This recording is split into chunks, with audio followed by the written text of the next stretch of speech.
Chapter 1036. Oh no, if the blossoming blade soul really cleaved Yu Wuyang to death, then we'd be done for.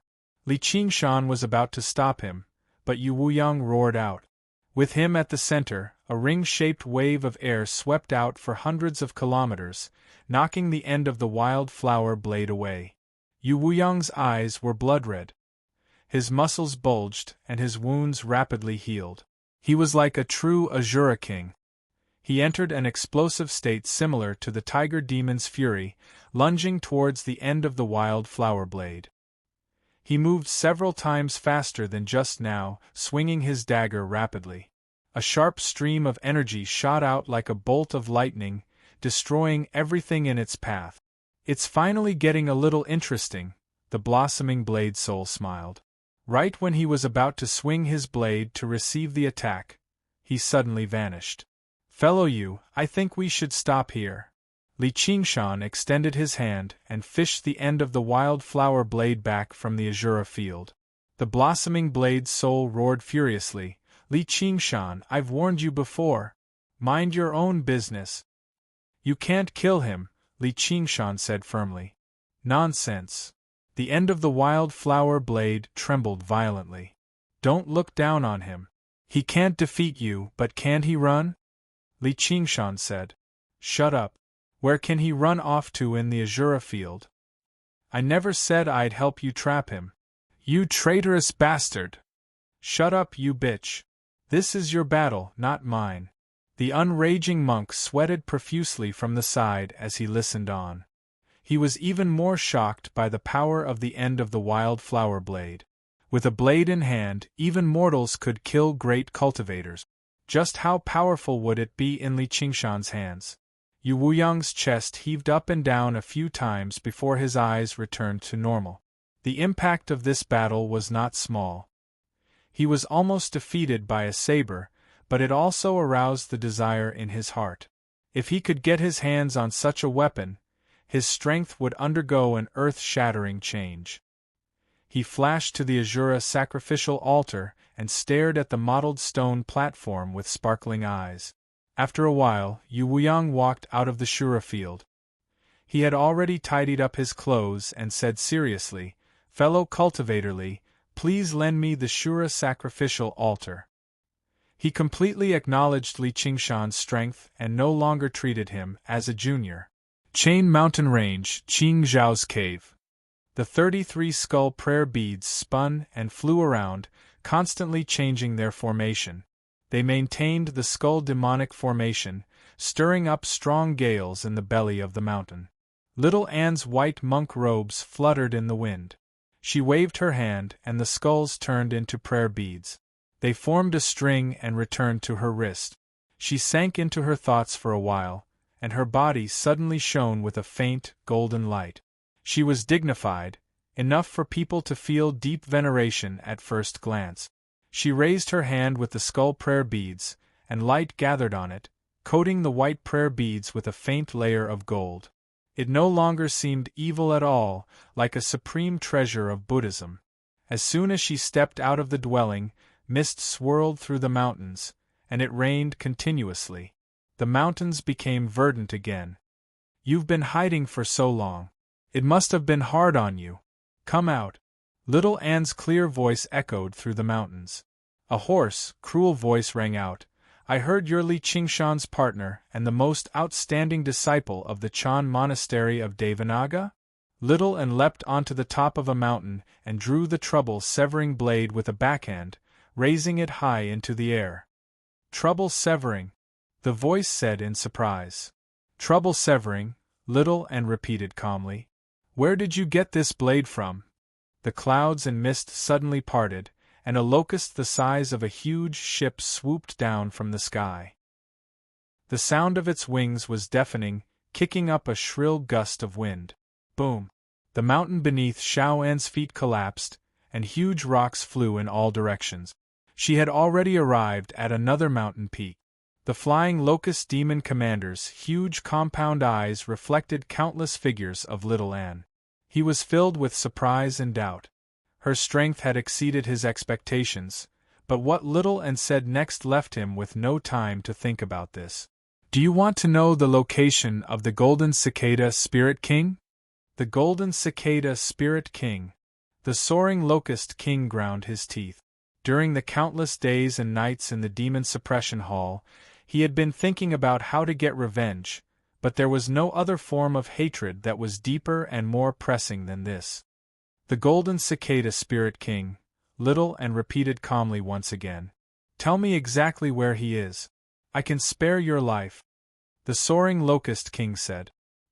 He's right here in the Rui Commandery, and he's about to ascend soon. If you want to stop him, you better be prepared. Little N said emotionlessly. Where in the Rui Commandery?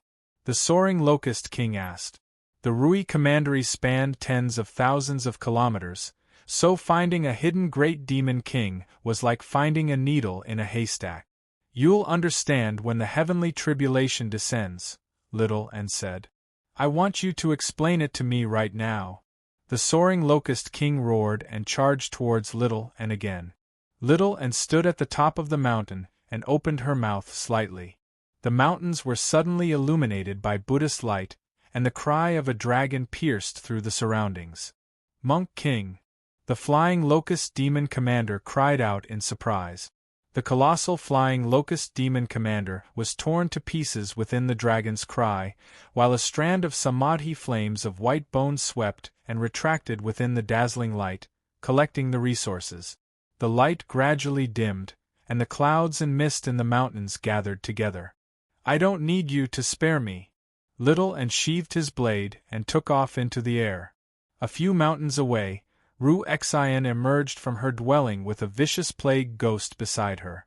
She rubbed her chin and thought for a while before smiling and following closely behind him, flying into the clouds.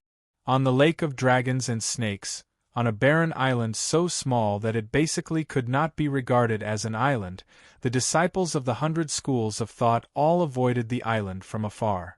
It was not only because this was where the White Wolf commander cultivated, but also because of the terrifying hiss that rang out from time to time.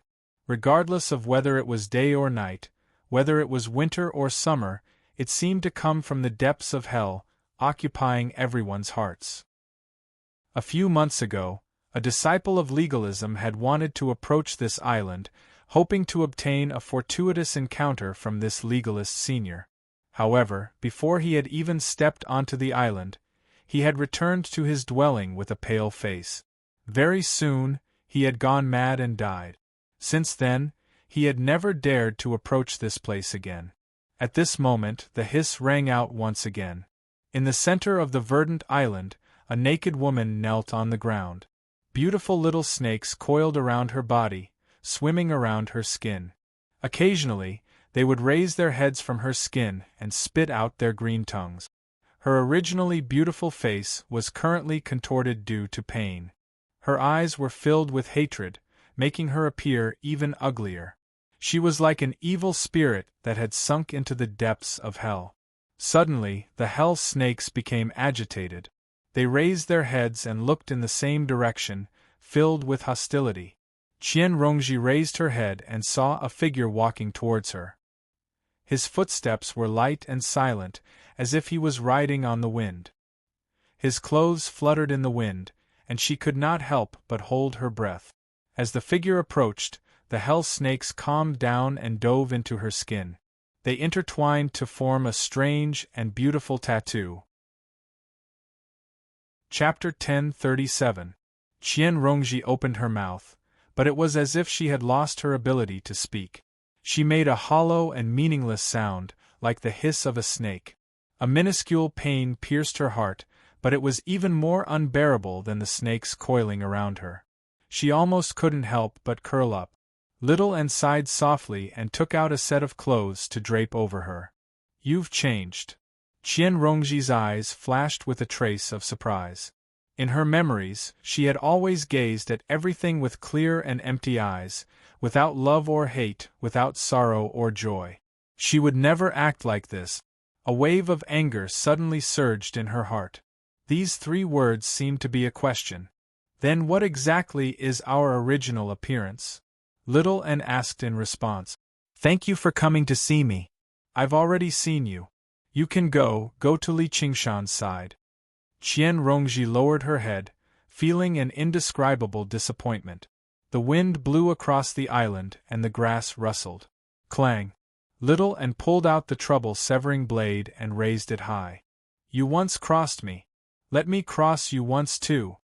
Qian Rongji suddenly raised her head, and the snakes all over her body hissed in warning. She suddenly laughed and closed her eyes. All right. The blade flashed like snow and lightning, bright and clean, disappearing in a flash. After a long time, Qian Rongji slowly opened her eyes. She found that she was still alive, and there were no wounds on her body. However, the blade mark was left on her heart, as if it had cut and torn something. Those memories that she had abandoned long ago resurfaced in her mind, and she finally understood what it was that was still hurting her. Even though she had already twisted, crushed, and obliterated the past, some things had instead been tempered and solidified, like a grain of golden sand. Since she had to associate with the snakes, she should transform into a snake. Only then could she treat this hell as normal, even a paradise.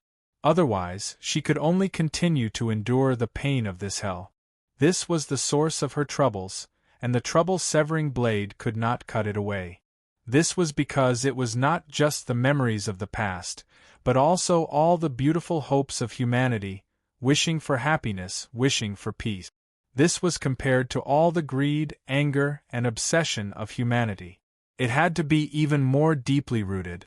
Therefore, gods and Buddhas were high up in the 9 heavens. She looked up at the sky with a blank expression and muttered to herself, "What exactly is our original appearance?" No one answered. Only the sound of the wind was heard. The Chan Monastery of Devanaga in front of Demon Suppression Hall. Yu Wuyang looked at Li Qingshan earnestly. Li Qingshan had no reason to refuse. He agreed. However, it's not easy to subdue this weapon spirit. If it's not handled properly, it could even be life-threatening. Li Qingshan had no doubt that Yu Wuyang could offer more weapons than him, and his own strength was not much weaker than him. At the very least, he wouldn't be able to confront the frenzied flower sword soul like this.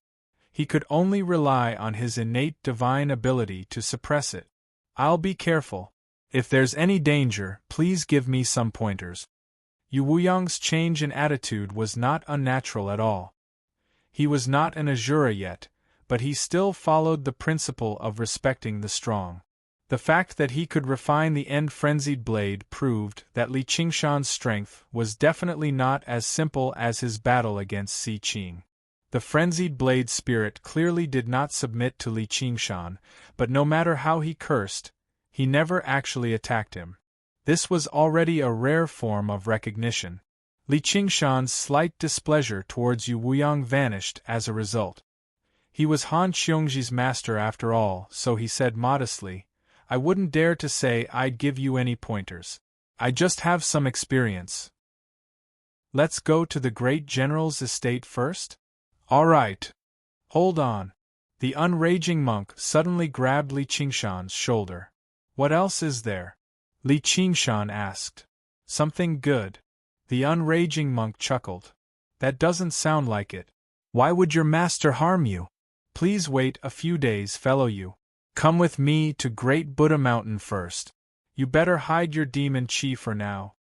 The unraging monk grabbed Li Qingshan's shoulder and made his way up the mountain in a single step, arriving before the grand hall. The dauntless monk sat before the Buddha and said without even looking back, "You've emerged." His voice echoed through the vast, distant hall, accompanied by the curls of incense. It possessed its own sense of solemnity. "The abbot was waiting for me?" Li Qingshan was surprised. "That's right." "Why?" "Because you have a Buddhist nature." Li Qingshan burst out laughing. Only after receiving a vicious glare from the unraging monk did he stop laughing. "Cough, cough, sorry. I couldn't help myself. What do you think I have? A Buddhist nature." When? Li Qingshan found it rather funny. Just recently, the dauntless monk was tempted to suppress him like a demon king, yet now he suddenly said he had some sort of Buddhist nature. The Buddha is in the heart, always present. Damn disciple, how dare you laugh again? As soon as the corner of Li Qingshan's lips curled up, he was scolded back by the unraging monk. He raised his hands. All right, all right, all right. I'll stop laughing. Though, how did you manage to tell, Abbot? I've already said it before. I don't cultivate good karma in my life. I only like killing and arson. Before he had even finished, the dauntless monk cut him off. That's a very Buddhist nature. If I remember correctly, it was because of that I was sent into the demon suppression hall back then. Li Qingshan shook his head. That had indeed come from a great monk. The monk's Dharma name was Jishin. As for what Buddhist nature it was, he had no idea at all. He just found it extremely refreshing to talk about it. You entered the demon suppression hall, yet you practiced the demon suppression statuary. You practiced demonic arts, yet you didn't succumb to the demonic path, so you obviously have a Buddhist nature in your heart. I made an error in judgment back then. Instead, junior brother Unraging was able to discern a gem and accepted you as his disciple. The unraging monk laughed aloud. He also felt like he was being glorified. Now that you've said that, I suddenly feel like it's quite reasonable, but don't tell me you want me to become a monk again? Li Qingshan said cautiously. The Buddhist school is vast. You can come and go as you please. It won't force you. If you want to be a secular disciple, then be a secular disciple. That's not what you said back then. In order to prevent him from affecting little Anne's cultivation, the dauntless monk had wholeheartedly wanted him to lose all sense of self. Back then, it was expediency. Now, it's the Buddhist Dharma. All right then. You called me over just to tell me this? You might be a secular disciple, but you're also a disciple of the Chan monastery of Devanaga.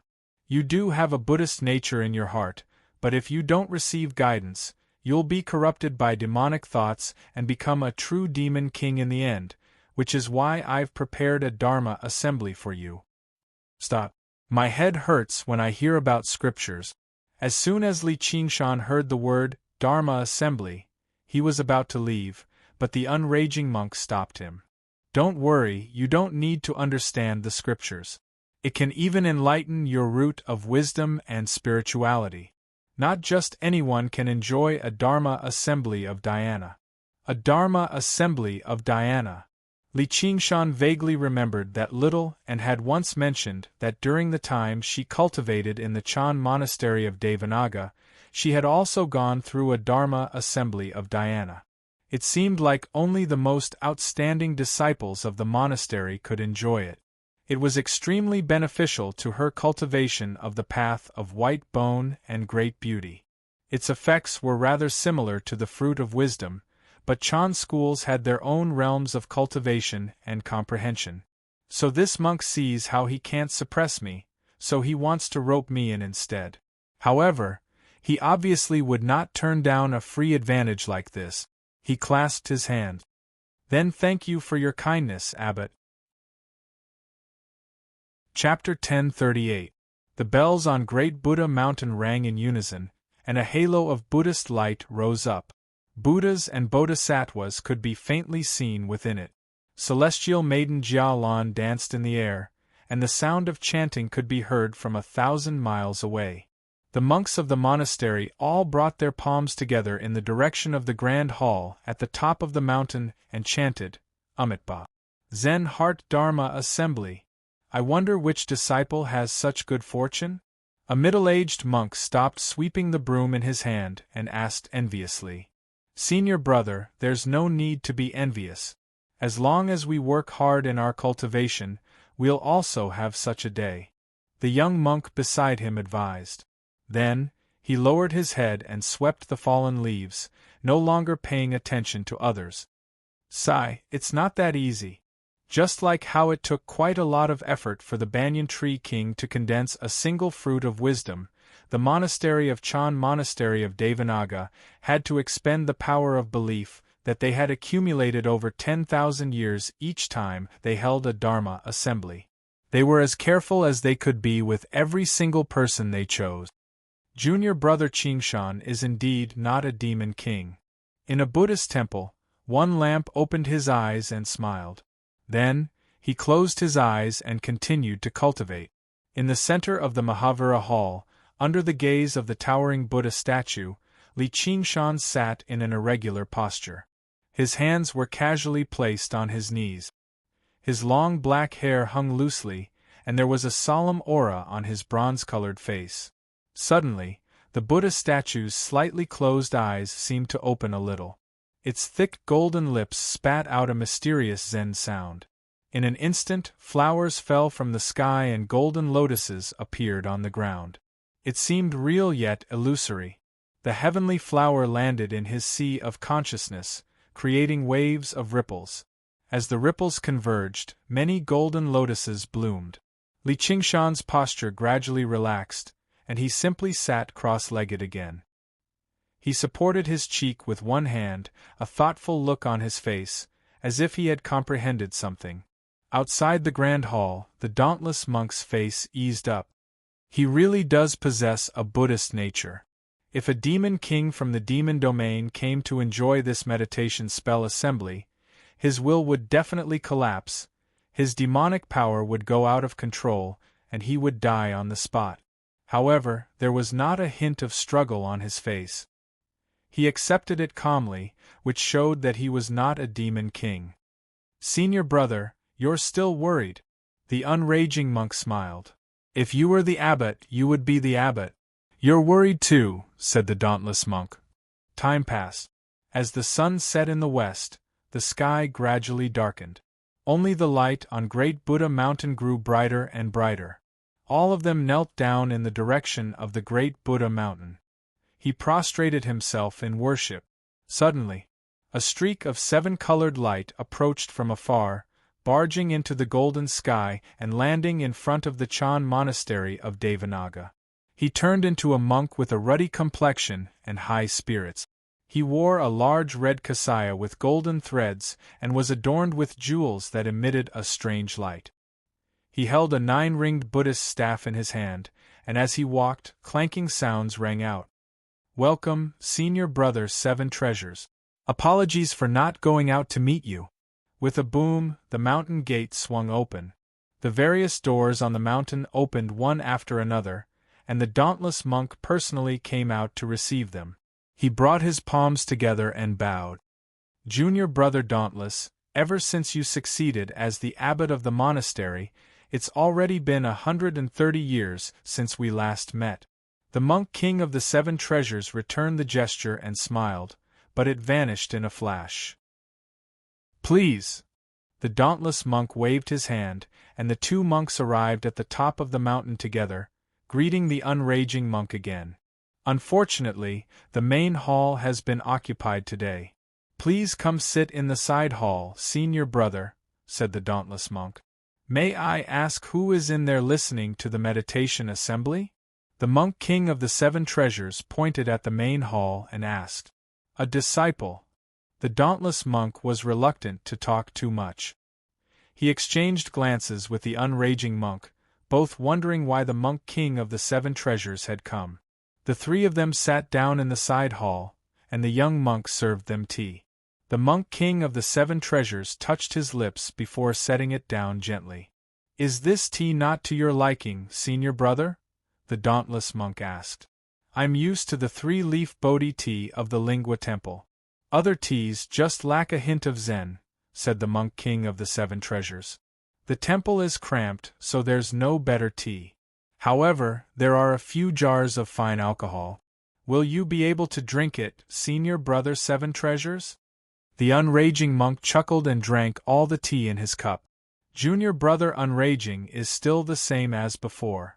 Although your murderousness has lessened by a lot, the smell of alcohol and meat has become heavier. The school of Zen may not be bound by secular etiquette, but we still have to abide by the precepts of Buddhism, or how are we supposed to set an example for the masses?" The monk king of the 7 treasures frowned slightly. Only Senior Brother 7 treasures can shoulder the great responsibility of setting an example for the masses. Someone as slow-witted as me can only hope, said the unraging monk. The monk king of the 7 treasures could hear the mockery in his words. He smiled. I'd advise you not to be too impudent today, junior brother. The unraging monk raised an eyebrow. Right when he was about to say something, the dauntless monk asked, You never come without a reason. Why have you come to the Green Province instead of cultivating in the Dragon Province, senior brother? Speaking of which, this does have something to do with junior brother unraging. Do you have a disciple called Li Qingshan? Asked the monk king of the 7 treasures. The unraging monk shivered inside. That's right. 7 days ago, the 3rd crown prince of Great Xia, Si Qing, wrote a letter to the imperial court, saying that this Li Qingshan practiced demonic arts and became a demon king, becoming a lackey of the demon domain. Our great Lingua Temple bears the responsibility of monitoring all monks in the world, so we were given the orders of the imperial advisor of the left to specially investigate this matter. May I ask where Li Qingshan is right now? Get him out here. The monk king of the 7 treasures said indifferently, but his words left no room for doubt. He directly treated the Chan monastery of Devanaga as his own backyard. When he recalled Si Qing's instructions and promises before he had set off, his confidence became firmer. Li Qingshan had destroyed Si Qing's body, and he had finally found a new body after much difficulty. He spent a lot of time merging it with his soul, but it was unavoidable for his cultivation to suffer a great loss. His hatred towards Li Qingshan ran as deep as the ocean. Originally, when the crown prince's body was destroyed and he was basically on the brink of death, that was enough for the imperial court to fly into a thunderous rage. However, it was a fair duel with Li Qingshan, and he was the one who had proposed a duel to the death. If they made things difficult for him because of that, he would just be asking to be humiliated. He would only become a laughingstock. As a result, he came up with this idea. The dauntless monk frowned. Sure enough, he had come with ill intentions. The Lingua Temple was known as the greatest temple in the world, the leader of the Buddhist sects of the 9 provinces. The abbot of the Lingua Temple was one of the 2 grand imperial advisors of Great Xia, possessing the status of commanding all the Buddhist disciples in the world. Even when the abbot of the Chan monastery of Devanaga took over the legacy, they had to obtain permission from the Lingua Temple. Although it was just a formality, it was enough to demonstrate their might. Apart from their status, they also possessed corresponding strength. There were countless monk kings in the past. Even in today's Great Xia's decline, the dauntless monk still dared not underestimate them. Bastard! The unraging monk cursed aloud. What did you say? The monk king of the 7 treasures was infuriated. Senior brother 7 treasures, don't misunderstand. I'm not talking about you, but this kid, Si Qing. He lost in the duel, but instead of working hard on his cultivation, he slandered my disciple as a demon king. He's utterly humiliated the imperial family. Our Chan monastery of Devanaga possesses a secret technique, the demon suppression statuary. It might seem a little similar to demonic arts, but it's a genuine Buddhist cultivation method. I practice this cultivation method, so don't tell me I'm also a demon king? Chapter 1039. You are you, and Li Qingshan is Li Qingshan. You can't mix them up. If he really hasn't fallen into the demonic path, why don't you let him out? The monk king of 7 treasures questioned. The dauntless monk said, I'll be honest, senior brother 7 treasures. The person currently listening to the assembly of meditation in the Grand Hall is Li Qingshan. If he really is a demon king, why would he still be alive? The 7 treasures monk king's heart skipped a beat. The fact that Li Qingshan could listen to the meditation Dharma assembly in peace basically proved that Li Qingshan was not some demon king. However, he had not rushed over from the Dragon Province to prove that. Then all I can do is wait for the assembly of meditation to end. When the time comes, I'll have to invite your esteemed disciple to the Dragon Province with me. Senior brother 7 treasures, isn't this a little too overbearing? The dauntless monk became stern. Let alone the fact that Li Qingshan practiced demonic arts, the Dragon Province would be the territory of the imperial clan. There were countless ways to deal with him. This matter concerns the crown prince of the imperial family, so I can't make a rash decision. We can only go to the Guiqing Temple and ask the imperial advisor of the left to decide who is right and who is wrong. The dauntless monk and the unraging monk exchanged glances. They both found the situation to be extremely troublesome. He was also an eminent monk of Buddhism, a monk king conferred by the empire. They could not treat him as an enemy. Once Li Qingshan emerged from seclusion, he would definitely kick up a fuss. Li Qingshan was not the type of person to be led around by the nose obediently. He could show mercy to the unraging monk, but he would definitely become tempted to kill a monk who had specially come from the Dragon Province to deal with him. By then, it would truly be impossible to deal with. In the blink of an eye, an entire night passed. When the sky lit up, the Buddhist glow gradually faded.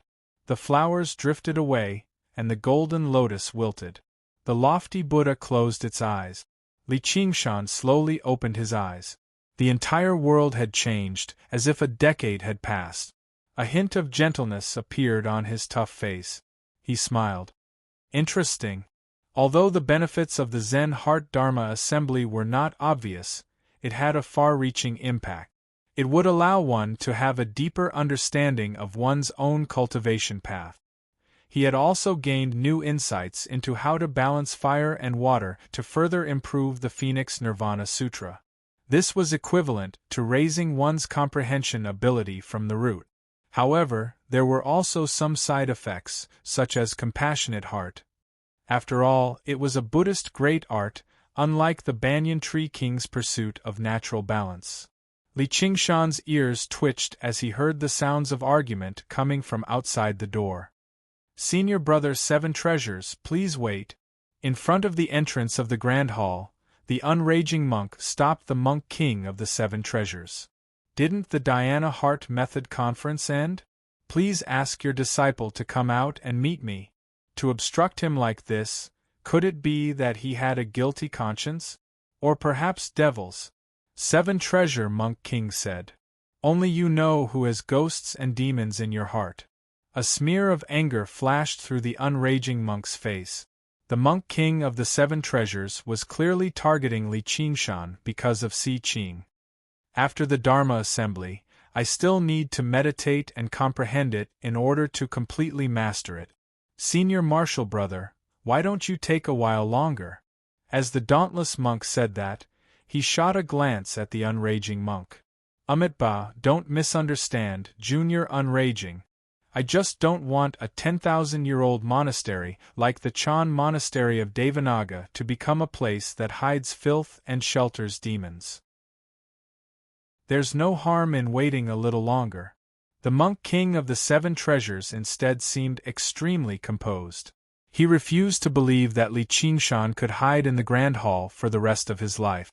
The unraging monk hesitated before saying to Li Qingshan, "Qingshan, don't come out for now." "Master, who's outside?" Li Qingshan asked in surprise. The unraging monk roughly explained the entire story, as well as his many worries about the Guiqing Temple. If it's a blessing, it's not a curse. If it's a curse, it's unavoidable.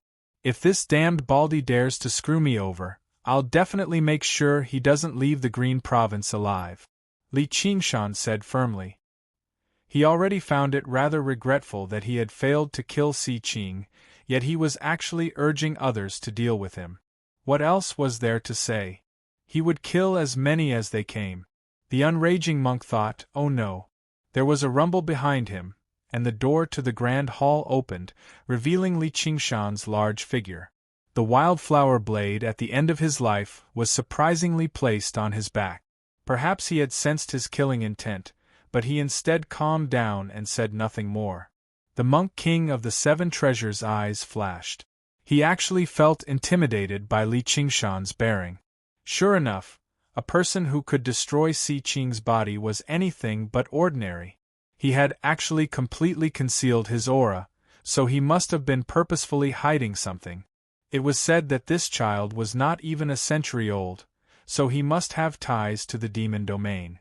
Otherwise, it was impossible for him to achieve his cultivation at such a young age unless he received the assistance of some powerful existence. "You're Li Qingshan?" "I am." Li Qingshan stepped over the door sill and arrived before the monk king of the 7 treasures. He took less than 10 steps.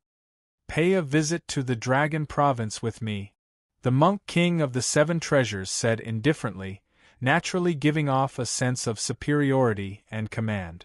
This was the pride he had nurtured since he came from the Guqing temple. Regardless of the sect or temple, all Buddhist disciples in the world had to obey the orders of the Guqing temple. "Why should I?" Li Qingshan asked coldly. "What, do you want to fight me?" The monk king of the 7 treasures smiled, as if Li Qingshan's resistance was both within his expectations, yet it was also very laughable. "Why can't I?" Li Qingshan smiled as well. "Your viciousness and rebellious nature truly are as clear as day." "Very well. I just happen to want to see just what your demonic arts are capable of." The staff in the monk king of the 7 treasures paused, and the golden rings clanged. It was impossible for Li Qingshan to hide his aura during a battle. As long as they could test his true cultivation, as long as he had even the slightest connection to demon folk, they did not even have to take him back to the Dragon Province. They could directly request the dauntless monk to capture him, or they would be colluding with the demon domain. The Chan monastery of Devanaga definitely could not afford to bear that label. Li Qingshan did not think too much about it. A single strike was enough anyway. With a few words, the two of them became on edge. The battle was on the verge of erupting. Suddenly, a plump figure blocked between the two of them. The unraging monk frowned firmly. What he feared really happened. The monk king of the 7 treasures could not die here, or he would be unable to give an explanation to the Guqing temple or even all the Buddhist disciples in the world. "Junior brother Unraging, it's already reached a time like this, yet you're still trying to protect your own? Are you really going to cast all the precepts of Buddhism to the back of your head? I'd rather wonder whether the demon suppression statuary is a demonic art or not, which is why you've become so frenzied," the monk king of the 7 treasures called out. "It's not that I'm trying to protect my own. I just can't bear to see senior brother's blood splatter all over Great Buddha Mountain," the unraging monk said emotionlessly. After witnessing Li Qingshan's strength and the blade style of the wildflower blade soul, even he was not confident he could defeat Li Qingshan. If they actually fought, a single strike would probably determine the outcome of the battle. Blood splatter all over Great Buddha Mountain. What bold words! I'd like to see just how I'll splatter all over Great Buddha Mountain. The monk king of the 7 treasures completely ignored the unraging monk's warning. In order to save face, Si Qing did not even go into detail about how he had lost to Li Qingshan. If they had not witnessed it with their own eyes, no one would believe that Li Qingshan, who had just undergone the 3rd heavenly tribulation recently, could defeat or even kill the monk king of the 7 treasures. The unraging monk frowned. He really was reckless. Yet he could not actually let him die. He was basically stuck between a rock and a hard place. Chapter 1040. Li Qingshan smiled. Little and landed gently in front of the grand hall. The sunlight gilded her. When she smiled, even the heavenly flowers and golden lotuses dimmed. She did not hide her aura. Her surroundings seemed to be enshrouded in a Buddhist glow, possessing both the restraint and self-discipline of the school of Vinaya and the cleverness and naturalness of a Zen disciple. "One will greets the dauntless abbot. Amitabha. One will, you've finally returned." The dauntless monk suppressed the joy on his face and chanted the Buddha's name softly. compared to a secular disciple like Li Qingshan who was so mischievous that he had almost fallen into the demonic path. Little Anne was the true star of hope for the monastery. Her almost godlike rate of cultivation had left him overjoyed once again. The unraging monk glanced at Li Qingshan. Compared to his murderous, unruly appearance, the goddess-like Little Anne did indeed possess the bearing of a Buddhist disciple. "Your one will?" The monk king of the seven treasures' eyes lit up. He attempted to scrutinize Little Anne with a critical gaze, but he discovered he could not find any faults with her at all. Even though it was just her bluish-white monk's robes, it made his embroidered kasaya pale in comparison, yet he could not develop any jealousy. Little Anne nodded and said nothing more. "You want to compete with me?" the monk king of the seven treasures asked. Little Anne nodded again. She remained rather impolite, but she seemed dignified and generous, such that the monk king of the seven treasures was unable to develop any anger at all. Instead, he praised, "I've heard of your great name in the Lingua Temple, but I never thought you'd already undergone the third heavenly tribulation.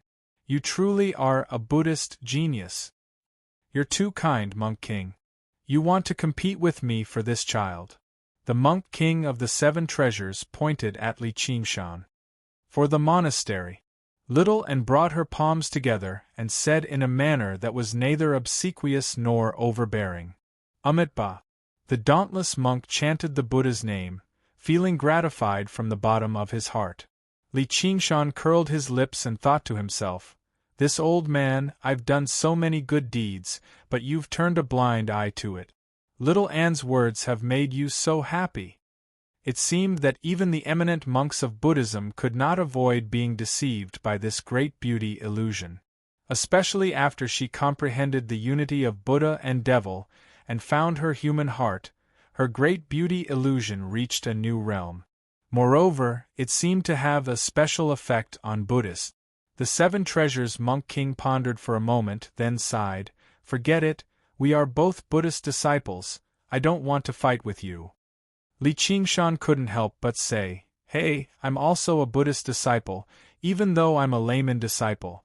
The monk king of the seven treasures glanced at Li Qingshan. He felt that it was beneath him to talk to him. Then he said to Little and amicably, "With your cultivation, it's enough for you to be conferred the title of Monk King. Why don't you come with me to the Lingua Temple in the Dragon Province to be conferred the title? The Imperial Advisor has asked about you before. He'll definitely bestow you with grace when he sees you." "The Imperial Advisor knows me too?" Little Anne asked. "Yeah, and he even praised me very much. Now that I've seen you today, you really do live up to your reputation. Senior brother Seven Treasures, you don't have to go to the Lingua Temple to be conferred the title of Monk King, right?" The dauntless monk immediately stood forward to object. He felt an intense sense of danger. There's a saying, it's a waste to be a monk if you don't go to the Lingua Kingdom. Being conferred the title is only a small matter. Broadening your horizons is what's important. After seeing Little Anne, the monk king of the seven treasures changed his target for this trip.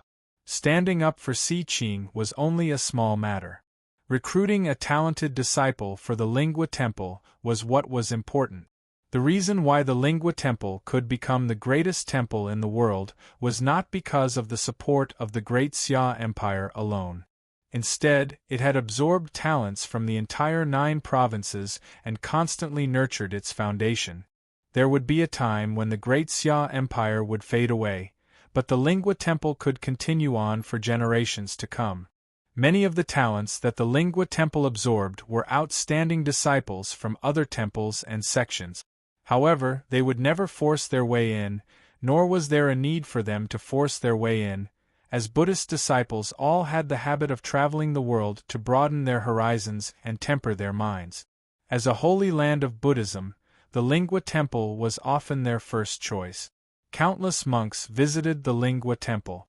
As long as they demonstrated sufficient strength or potential, they would receive special treatment, and the resources they received would be even greater than what they received from their original sections. Most of these monks stayed there. Although they did not originate from the Lingua Temple, they were no different from the monks of the Lingua Temple. As time went by, the Lingua Temple became stronger and stronger, and it could absorb the strengths of others, accepting the thoughts of various schools of thought. Even if many monks could not receive special treatment, they were still willing to stay there to cultivate, increasing their cultivation through constant communication. Although the other temples and sects had lost disciples, they could only suffer in silence, as this was a set of rules that had existed since the founding of Buddhism. It was of great benefit to the entire Buddhism, and the Chan monastery of Devanaga was no different from the Green Province. One Will has just returned from the Mist Province. There's no need for her to go to the Dragon Province to broaden her horizons. The dauntless monk's face immediately sank, and his voice became cold and forceful. The Mist Province is a land of wilderness. Evil sects run rampant, and demonic cultivators run amok. How can it be mentioned in the same breath as the Dragon Province and the Lingua Temple? The monk king of Seven Treasures answered with a question. In Senior Brother Seven Treasures' opinion, even the Chan monastery of Devanaga of the Green Province is nowhere close to the Lingua Temple. The dauntless monk said coldly. I've never said that, said the monk king of Seven Treasures, but his expression was even more convincing than his words. Don't go too far, Seven Treasures. This is the Chan monastery of Devanaga, not the Lingua Temple. The dauntless monk was angered, but he was actually rather guilty. Little and had not grown up in the Chan monastery of Devanaga, so her extraordinary temperament was particularly difficult to grasp. She did not seem to have much loyalty towards the sect, only a bitter pursuit of the ultimate Buddhist Dharma. Going to the Guiqing Temple was indeed the best choice, let alone the fact that the imperial advisor had taken a liking to her. If she really agreed to go to the Lingua Temple to cultivate, it would not even be considered a betrayal. What, do you want my blood to splatter across Great Buddha Mountain too, Junior Brother? The monk king of Seven Treasures smiled. As the dauntless monk and the monk king of Seven Treasures confronted each other over whether Little and would stay or go, Li Qingshan suddenly felt like he had become irrelevant. He could not help but shrug. Does this have anything to do with me? Little and arrived beside him silently and held his hand gently. It's fine. Girl, you sure know how to steal the limelight. You're basically the bane of monks. Li Qingshan rubbed her head and raised his head, only to see the monk king of Seven Treasures glaring at him. The bane of monks? How horrible! Little and stuck out her tongue and said to the monk king of Seven Treasures, Master, thank you for your kindness, but forgive me for not being able to go to the Dragon Province for now. The dauntless monk sighed inside. Some things had not changed after all. He was unable to stop her from going to the Mist Province in the past, but he never thought there would be a day when he would use this method to make her stay in the Chan monastery of Devanaga. Fine then. The monk king of Seven Treasures sighed. Suddenly, he looked at Li Qingshan again. Do you still want to clash with me? Up to you. After what had happened, especially after seeing little Anne, his temper had improved. He no longer had much killing intent anymore. Then come at me. The monk king of Seven Treasures swung his staff. Master Seven Treasures, I think you'd better let me experience what you're capable of. Move aside. I said I don't want to clash with you. Chapter 1041. All right. The monk king of the Seven Treasures' eyes lit up. This was exactly the result he wanted. You can't, the dauntless monk said before turning to the monk king of the Seven Treasures. Seven Treasures, you're bullying the weak. Do you really think there's no one in our Chan monastery of Devanaga? Junior Brother, One Will is no longer a child. Before long, she'll be conferred the title of Monk King and stand on equal footing with us. Can't she even decide something as minor as this for herself? The monk king of the Seven Treasures had already become certain that Little and was purposefully losing to him so that he could join the Lingua Temple legitimately. This competition was just to give the dauntless monk an explanation. "Don't worry, Abbot. I won't lose," said little Anne. "Look!" The monk king of the 7 treasures smiled at the dauntless monk. He did not take little Anne's words to heart at all. Having reached this point, even the dauntless monk was unable to stop him any more. He glanced at little Anne deeply. "You're on your own.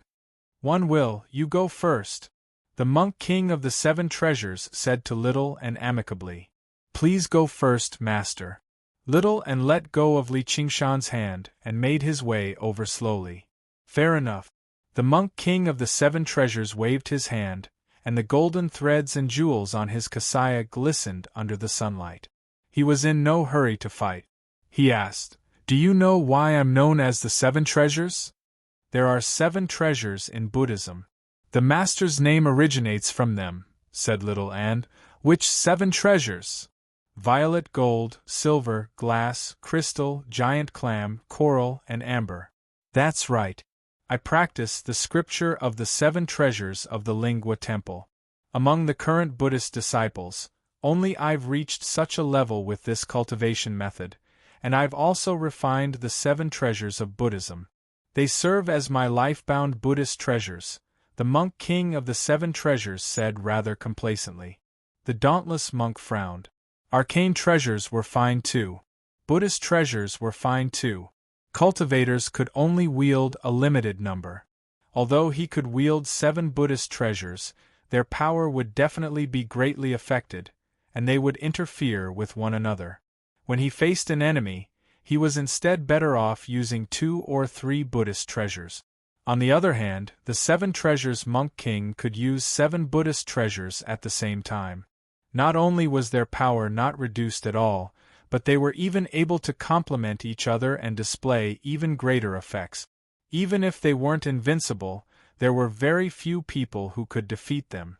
No matter how talented little Anne was, he had only just undergone 3 heavenly tribulations. His cultivation was already significantly weaker than the 7 treasures of the Buddhist sect. There was no chance of victory at all. "Master's Dharma is profound, I am impressed." When the 7 treasures monk monarch heard this, he faintly smiled and raised the staff in his hand. The golden rings jingled. "This Buddhist staff is made of purple gold. If you want to slay demons, this treasure is enough. Today I might as well let you experience it." During the conversation, a silver light flashed and another silver wheel flew out of his sleeve. As it spun, it emitted a dazzling silver light, illuminating the summit of the mountain in a silvery white color. Its sharpness was enough to split mountains. A large golden hand that seemed both real and illusory reached out from behind the 7 treasure monk king, raising a glazed cup. Light rippled within, giving one the feeling that it contained a great lake. Once it was poured down, it would flood Great Buddha Mountain. "Wonderful!" little Anne praised. These 3 Buddhist treasures were not only external objects used to defeat the enemy, they were also closely related to the 7 treasures monk king, as if they were one. After cultivating these 7 treasures and receiving the title of monk king, all the opponents I have met in my life can at most make me use these 3 treasures. The 7 treasures monk king said. "I wonder what the other 4 treasures look like?" Little Anne did not have the slightest battle intent, as if he was a humble disciple asking for guidance from his master. "Since you have spoken, then let me broaden your horizons." The 7 treasures monk king smiled and took out the 7 treasures: a 7-colored crystal sword, an unpolished white clam, a bright red coral mountain, as well as a string of amber beads. Each of them emitted a different kind of radiance. In a split second, the light of the treasures shone in all directions, shining brightly, surpassing the blazing sun rising from the east. The 7 treasures monk king stood at the center of this myriad of colors. A faintly discernible Buddha image appeared behind him. It had 3 heads and 6 arms, overflowing with light and color. Its 6 arms were extended, each holding one of the 6 treasures, appearing even more dignified and magnificent. "This is Duo Tathagata, the Buddha of the Eastern pure world of treasures, as well as the Buddha I worship." The dauntless monk and the unraging monk both lowered their heads and chanted Duobao Tathagata's Buddhist name. Although the school of Chan worshipped the Buddha in their hearts, where there was no need for anything beyond the Dharma, they still maintained absolute reverence towards the true Buddha, even if it was just an illusion or a statue. Only Li Qingshan straightened his neck and stared straight at the Buddha image. Apart from the color being a little prettier, it did not seem to be much different from the other Buddha images. What an unfilial son! If it weren't for the fact that I had other plans today, I definitely would have made you suffer. The Seven Treasures Monk King was displeased, but he viewed little Anne's posture of gazing at the Buddha as a sign of reverence towards the Buddhist Dharma. I can practice the scripture of the Seven Treasures Dharma essence not only because of my talent and comprehension, but also because of the great support of the Lingua Temple, which is why I can refine the Seven Treasures. If it were a regular sect, even if they possessed a cultivation method like this, no one would be able to practice it. The dauntless monk could not refute the Seven Treasures Monk King's words. Not only were the seven Buddhist treasures precious because of their great value, but they were also difficult to collect. Only the Dragon Province had a collection of all the wondrous treasures in the world. What do you think? If you want to see it, I'll show it to you. Do you still want to compete? The Seven Treasures Monk King smiled at little Anne. One will, if you want to go, then go. With your talent and comprehension, you'll be able to stand out no matter where you go. The dauntless monk let out a long sigh. He did not even have confidence in defeating the Seven Treasures Monk King. At most, he could only remain undefeated. Little Anne's bet was basically delivering himself to him. Master of the Seven Treasures, I can defeat you. Little Anne's voice was just as calm as before. Even the respect towards the Seven Treasures Monk King from his tone and expression did not decrease at all. However, what he said left everyone stunned apart from Li Qingshan. In particular, the Seven Treasures Monk King doubted his ears. He looked at little Anne. What did you say? Li Qingshan sat on the high sill of the Grand Hall as if it had nothing to do with him. Normally speaking, it was impossible for him to defeat the Seven Treasures Monk King if he hid the path of white bone and great beauty and just his cultivation in the Buddhist Dharma. However, he was even more at ease with little Anne than with himself. I can defeat you, said little Anne. The Seven Treasures Monk King smiled instead of becoming angry. All right then. Come at me. Be careful. Little Anne extended his right hand and also revealed a Buddhist treasure. A string of golden prayer beads was attached to his pure white wrist that seemed to be carved from ivory. With a gentle wave of his hand, it scattered into a sky of golden stars, vaguely falling into a formation and flying towards the Seven Treasures Monk King. The Seven Treasures Monk King originally did not take the prayer beads seriously. It was just a regular Buddhist treasure. Only when the 33 prayer beads enveloped him did his expression change in shock. That's impossible. Chapter 1042. Immediately, the resplendent glow was suppressed viciously, circling several meters around the Monk King of the Seven Treasures. The figure of Duobao Rulai behind him shuddered as well, as if it could collapse at any time. The dauntless monk and the unraging monk exchanged glances. Their eyes were filled with shock. They had no idea how to describe their current feelings with words. Then they looked at little Anne together. Little Anne's eyes remained as calm as ever. There was no complacency on his face at all. He remained humble and polite. Master of the Seven Treasures, this is my Buddhist treasure. Please guide me. The Monk King of the Seven Treasures was no longer in the mood to respond to her. He powered the seven Buddhist treasures as hard as he could, charging left and right. The 33 golden prayer beads revolved, but they did not continue to press down. Instead, they allowed the Monk King of the Seven Treasures to destroy the formation. In order to hide the cultivation of the path of white bone and great beauty, The skeleton demon formation was not able to unleash its full power, but it still easily suppressed the monk king of the 7 treasures. No matter what he did, he was unable to shake it at all. The red sun rose up in the east slowly. Time passed by slowly.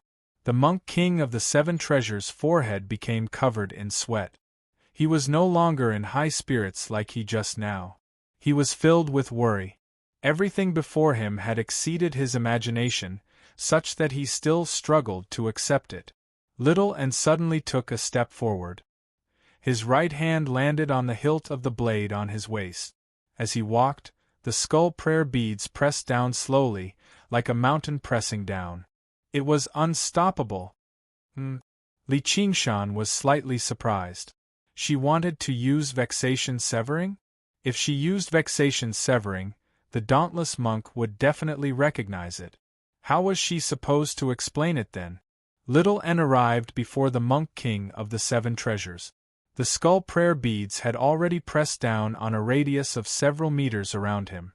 The figure of Duobao Rulai collapsed loudly. Under his shocked gaze, the blade flashed like snow. Don't! The dauntless monk stopped him loudly. No matter how much he loathed the monk king of the 7 treasures, he could not allow his blood to actually splatter across Great Buddha Mountain. Otherwise, how was he supposed to face all the Buddhists in the world? The Lingua Temple would never just let the matter go, but everything had happened far too quickly. He was actually unable to stop it in time. In the blink of an eye, the glow of treasures, the Buddhist glow, and the blade all vanished. The 7 treasures monk king sat on the ground, his expression fluctuating. Sometimes he frowned in contemplation, sometimes he was vexed and remorseful, and sometimes he smiled happily. Little and sheathed his saber and stood there quietly. Could this saber be? The dauntless monk exclaimed. The moment the vexation-severing blade was drawn, he had clearly seen the blade's appearance. Although the vexation-severing blade had already been lost for many years, every single curve was clearly engraved in the minds of the past abbot. They dared not forget it, nor could they forget it. The impact it had on him was even greater than the 33 Buddhist prayer bead. Trouble-severing blade. What do you think? Little and waved his right hand like a willow branch, and the skull prayer beads returned to his wrist. So, this is the trouble-severing blade. It is indeed mysterious. 7 treasures thanks me. 7 treasures monk king stood up, put his palms together, and bowed deeply to Little Anne. Master, you don't have to be so polite. Little Anne stepped aside. What a waste of my several centuries of cultivation. I was caught up in greed, but I didn't even realize it. I even became arrogant and committed the sin of lying. It's all thanks to your strike that I was enlightened, the monk king of the 7 treasures said in shame. If it were not for the fact that he knew about the wondrous power of the trouble-severing blade, Li Qingshan basically would have suspected that Little and had smashed the monk king of the 7 treasures' head. The effects were basically perfect. If he took action, killing the monk king of the 7 treasures would be easy, but he would definitely make a great enemy out of the Lingua Temple. Even if he failed and did not kill him, the monk king of the 7 treasures would definitely return in resentment. He would gain another enemy from then on. Li Qingshan had never been afraid of falling out with people, but he hated trouble. Little Anne's strike really did seem like he was cutting off his troubles. I'm returning to the Lingua Temple for secluded cultivation. Farewell. The monk king of the 7 treasures let out a long sigh. Take care, senior brother 7 treasures. The dauntless monk was in a hurry to ask about the trouble-severing blade, so he was in no mood to make the monk king of the 7 treasures stay. Before he left, the monk king of the 7 treasures said to Li Qingshan, even if you're not a demon king, you're definitely not a Buddhist. The crown prince of Si Qing's grievances with you run as deep as the ocean, so you better take care of yourself.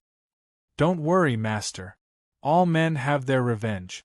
I'll cut down a clown like him sooner or later, Li Qingshan said. The monk king of the 7 treasures glanced at Li Qingshan deeply before saying to Little Anne, the bestowment of the monk king will arrive very soon. The gates of the Lingua Temple are always open to you. Only then did he take off. Compared to when he came, he seemed much more discreet. One will, where did you obtain the trouble-severing blade? As soon as the monk king of the 7 treasures had left, the dauntless monk asked in a hurry. Dauntless abbot, this isn't the place to talk, Little Anne said. As a result, they arrived in the grand hall. Little Anne drew out the trouble-severing blade again, and passed it to the dauntless monk. The dauntless monk accepted the trouble-severing blade with both hands. His mind was in turmoil, completely drawn away by the blade in his hand. He murmured, "Sure enough, it really is the trouble-severing blade." He could not be blamed for being so excited. The trouble-severing blade held far too great a significance to the Chan monastery of Devanaga. Even 10 Buddhist treasures paled in comparison. "The blade was given to me by the Golden Cicada Spirit King," said Little Anne. "The Golden Cicada Spirit King." Only then did the dauntless monk shift his eyes away from the trouble-severing blade. He frowned slightly. This was a name that the Chan monastery of Devanaga could never forget. "Why did he give it to you?" "He used the chant of Devanaga as an exchange," said Little Anne. "You." The dauntless monk pointed at Little Anne. If a regular disciple were bold enough to pass on the supreme cultivation technique of the Chan monastery of Devanaga to the Golden Cicada Spirit King, he would directly capture them. Even if he took back the trouble-severing blade, he would still punish them heavily. "I've violated the sect's rules. Please punish me, Abbot," said Little Anne. "Forget it. You've done a great service to the Chan monastery of Devanaga by retrieving the blade. You can say your merits make up for your faults." The dauntless monk hesitated a few times, but in the end, he still waved his hand helplessly. Rules and precepts were important, but they had to be flexible. As the abbot, he still had to consider the Chan monastery of Devanaga's 10,000-year-old heritage first. There was no reason for him to destroy his own foundation. And, upon further thought, if the Golden Cicada Spirit King offered him something like that, he would have to consider it. With Little Anne's identity and cultivation, he already had the right to make a decision like that for the Chan monastery of Devanaga. Thinking like that, he felt much better. "I'm not just exchanging for the blade," added Little Anne. "What else?" the dauntless monk asked. "And the soaring locust king's life," said Little Anne. "What?" "The Golden Cicada Spirit King is about to ascend soon. I've already told the soaring locust king about this." Little Anne's explanation was simple, but none of the people present were stupid. They immediately outlined a rough plan in their heads. The soaring locust king's hatred for the Golden Cicada Spirit King ran extremely deep. When the Golden Cicada Spirit King ascended, the soaring locust king would definitely stop him regardless of the consequences. As long as they cast down an inescapable net, they would definitely be able to kill the Golden Cicada Spirit King. Perhaps they could put an end to the millennia of grievances between the Chan monastery of Devanaga and the Golden Cicada Spirit King. Li Qingshan looked at Little Anne in surprise. This had already completely deviated from their original plan. If everything really went according to their expectations, they could completely remain uninvolved and watch the great cultivators of the Green Province surround and kill the soaring Locust King. They would not have to take any risks at all. Chapter 1043. The dauntless monk hesitated. He wanted to say something, but he hesitated. Little Anne immediately understood. He smiled. "Abbot, do you want to try the power of the trouble-severing blade too?" "Yeah. Who doesn't have troubles in life?" The dauntless monk shook his head with a smile. Little Anne said nothing more. He swung the blade in a backhand manner, and the hall was illuminated by the blade before rapidly returning to its darkness. The dauntless monk brought his palms together and stood where he was, without moving at all. Only a while later did he open his eyes and praise, "This blade really is wondrous! Come, come, come! There's another one here." Li Qingshan placed his hand on the unraging monk's shoulder and called out to little Anne. I have far too many troubles. I can't cut them down, so it's fine if I don't cut them down. It's just like how people stop itching when they have too many lice, and they stop worrying when they have too many troubles. The unraging monk swatted away Li Qingshan's hand and chuckled. The master is wise, so you obviously don't need the assistance of an external object like this, said little Anne. I've already called one lamp over. He's only a step away from the third heavenly tribulation, so he happens to be in need of this blade, said the dauntless monk. The unraging monk did not need it, but the thousands of disciples of the Chan monastery of Devanaga did. After personally experiencing the wondrous power of the trouble-severing blade, he had already formed a picture of this in his head. All of the disciples of the monastery would be free of worries, and their cultivation would advance drastically. All right, said little Anne. The dauntless monk mentioned a few more names in thought. They were all renowned figures in the monastery. People would always have some troubles in life, and the troubles of cultivators were not necessarily any less than those of mortals. In particular, mortals could live with their troubles, but cultivators, especially Buddhist cultivators, would struggle to advance their cultivation if they could not put an end to their troubles. If their troubles ran too deep, they would turn into inner demons. The trouble-severing blade was basically a savior that had descended from the heavens. Even if little Anne did not inherit the position of abbot, he would still possess an extremely great status as the wielder of the blade, not to mention his startling strength. Standing before the dauntless monk, he no longer seemed weak at all. Senior brother, worries are Bodhi, the unraging monk said suddenly. If a person had never encountered any trouble since birth, then they definitely did not possess so-called intelligence. If they did not possess intelligence, then even if their troubles were temporarily severed, they would definitely return very soon.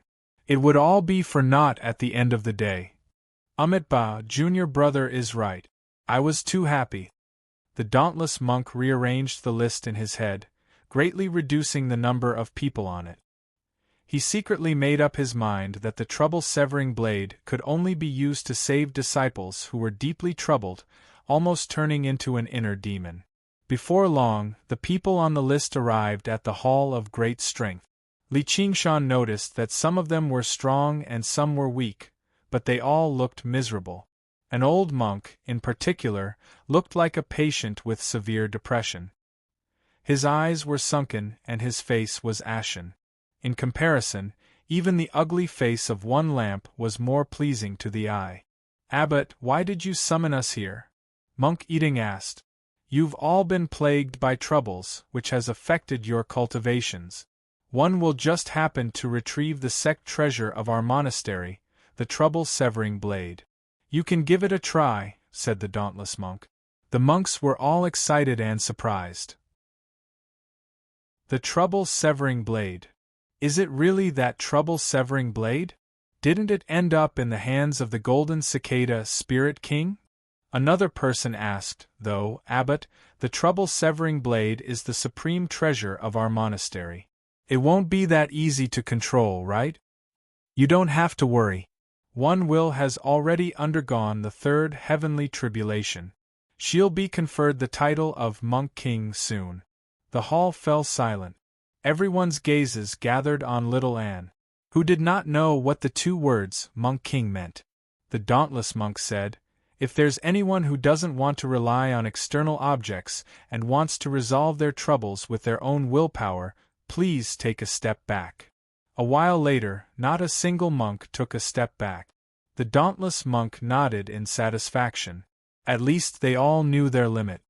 There's no need for you to feel that relying on external objects is shameful.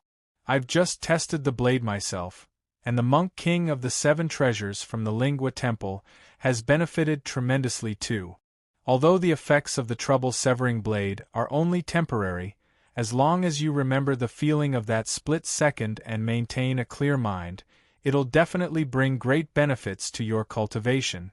As a result, the monks took turns stepping forward to receive little Anne's strike. Li Qingshan watched on from one side and side. She really has changed. On the left shoulder of Great Buddha Mountain, in a quiet monastery, Li Qingshan pushed open the moon gate and gazed at the rising and falling mountains in the distance. However, he felt rather unsettled inside. Suddenly, he turned around and asked, "You've finished severing them all?" "Yep." Little and stood quietly under the Bodhi tree in the courtyard. "That's good." The courtyard suddenly fell silent. Only the moonlight shone down quietly. Li Qingshan organized his words, but he had no idea how to start. "Qingshan, are you blaming me for changing the plan on my own?" "I'm not blaming you. You're doing this for my own good. However, we owe the Golden Cicada Spirit King a debt of gratitude. Aren't you biting the hand that fed you?" Li Qingshan frowned. He had always been a person who kept clear tabs on his debts of gratitude, but Little An's plan had sold out the Golden Cicada Spirit King as well. It went against his principles. Little An strolled over to his side and leaned into his arms gently. Helping the Golden Cicada Spirit King successfully ascend is also part of the plan. "What do you mean?" "We have two objectives. The first is to help the Golden Cicada Spirit King, and the second is to kill the Soaring Locust King. However, the Soaring Locust King isn't that easy to kill." Li Qingshan nodded. A great demon king with no bottom line was far too disgusting. "But if the two of us work together, we should have a 70 to 80% chance of success." "No, it's not that high. I'm the greatest variable. The Green Province is not the sea." When the Golden Cicada Spirit King undergoes his tribulation, it'll definitely draw the attention of all the great cultivators, and once I unleash the path of white bone and great beauty, the Buddhist sects of the world will no longer tolerate me. I'll definitely be treated as a great enemy by the Chan Monastery of Devanaga. It might even lead to a chaotic battle, but I'm unwilling to kill a single person from the Chan Monastery of Devanaga. And, if the Golden Cicada Spirit King wants to ascend successfully, it's very likely that the Chan Monastery of Devanaga will be an obstacle only second to the Soaring Locust King. I believe the dauntless abbot hopes for him to die with the Soaring Locust King the most, so instead of leaving it up to fate, it's better to reduce the number of variables as much as possible. I've already told the dauntless abbot that the Golden Cicada Spirit King is willing to risk failing his ascension to destroy the Soaring Locust King. The Golden Cicada Spirit King has done that in the past, so it won't be difficult for him to convince others. He's also handed over the Affliction Severing Blade, so you can treat it as him taking the initiative to make peace. I believe the dauntless abbot will make the correct choice. Little An's eyes shone with a wise light. Li Qingshan was immediately rendered speechless. Not only did her plan give them greater confidence in killing the Soaring Locust King, but it also gave the Golden Cicada Spirit King even greater assurance in his ascension. It also did not require them to fight for their lives, and it was grand and honorable. She did not let down the Chan Monastery of Devanaga, the Golden Cicada Spirit King, or even him. Chapter 1044. You just don't like to think about these things. Little An smiled. I've already prepared myself for a great battle against the Soaring Locust King. You sure know how to ruin my plans. Li Qingshan pinched her nose, half blaming and half doting. I just want to help you avoid as much trouble as possible, Little An said, feeling wronged. I know, but you should discuss it with me first in the future. Sometimes, the simplest and most effective method is not necessarily the best method. No trouble means no challenge. My path is about advancing bravely, not hiding in the shadows and scheming. Sigh. I suddenly understand what it means to be troubled. Looks like I didn't eat the fruit of wisdom for nothing after all. Little An could not help but laugh. She bit her lip and said, Yeah, I promise. Li Qingshan lowered his head and kissed her forehead gently.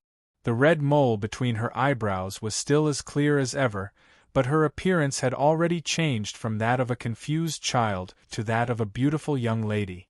Her petite figure had become slender as well. Most importantly, she now had her own ideas and thoughts, which both comforted him and made him feel slightly melancholic.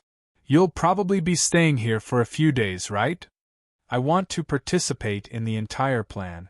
"Fair enough. I'll make some time to pay a visit to the Sword Collection Palace and draw out the sword they owe me."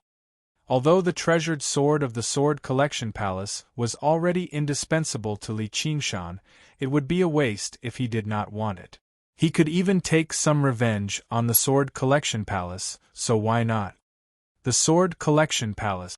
Little and said in thought. "What's wrong?" "Nothing. You're stuttering again. Oh right, since you've recovered your memories, just who did this to you back then? Was it that Ming Fei or whatever? We have to avenge her." "It's hard to say." Little and shook her head. She was also slightly doubtful. "It's not like we're in a hurry. Once this is over, we'll investigate it properly.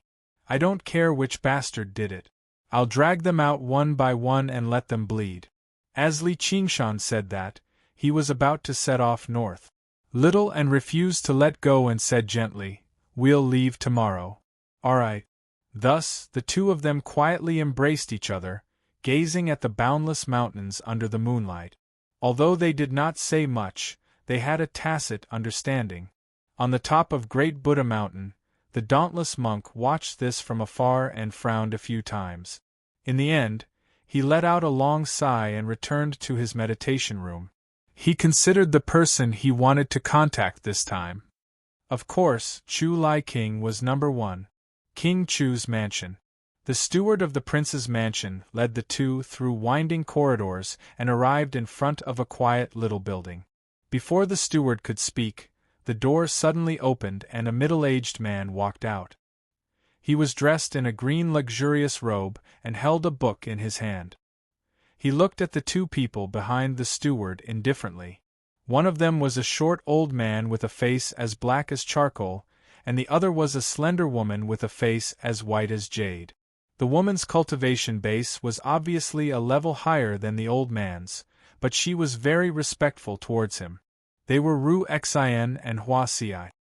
Hua Xi and Ru Xian from the School of Medicine greet your majesty. Chu Lai King asked, "I heard you have a way to deal with the locust plague." "I do," Ru Xian said confidently. "You're not human?" Chu Lai King squinted his eyes slightly. He could tell that Ru Xian possessed the presence of other folk with a single glance. He found it strange that he was unable to immediately determine which race she belonged to. "Is that important?" Ru Xian answered with a question. "Answer honestly. Whether it's important or not isn't up to you to decide," the steward scolded. "Is this how the king's estate treats talents?" Ru Xian had seen much of the world, so she obviously would not be frightened by a steward. Instead, Hua Xi seemed rather uncomfortable, but it was not all that obvious with his dark face. "Talents? There's not a single honored guest of the king's estate below the third heavenly tribulation." The corner of Chu Lai King's lips curled into a sneer that was not particularly obvious. "Then your majesty can just let them deal with the locust plague." "We'll be taking our leave," Ru Xian said. "All right. Tell me your plan. I hope you won't waste my time." Chu Lai King said. Ru Xian began to speak. At first, Chu Lai King was still rather indifferent. A problem that even a group of great cultivators had trouble dealing with. How could a Golden Core adept and a Foundation establishment adept solve it? Not to mention, they were disciples of the School of Medicine who were not adept at fighting and killing. However, as Ru Xian continued to explain, he gradually became more serious. Every time he gathered honored guests for a discussion, the goal had always been to find the soaring Locust King and kill it. However, Ru Xian's proposal was a completely new method of dealing with it. Although it could not kill the soaring Locust King, it could stop the locust plague from the very core and force the soaring Locust King out. When Ru Xian stopped talking, Chu Lai King closed his eyes and thought for a while before opening them again. Don't waste any more time. Go spread the plague immediately. I'll send people to provide you with protection and cooperate with you as much as I can. Once you're done, you'll be honored guests of the king's estate. I'll personally hold a banquet to celebrate your success. Ru Xian and Hua Xiai took their leave. Chu Lai King paced around the courtyard alone for a while before suddenly receiving a message from the Chan Monastery of Devanaga. He could not help but be delighted. Even the heavens are on my side. With this two-pronged approach, it's finally time to deal with this great problem. However, there was another piece of information hidden within that piqued his great curiosity. Not only has that one will found the affliction-severing blade and made an agreement with the Golden Cicada Spirit King, but she's even undergone the third heavenly tribulation and defeated the Monk King of the Seven Treasures. What an unbelievable prodigy! Even the profound sun pales slightly in comparison. Although he had heard about Little and a long time ago, he had never seen him in person even once.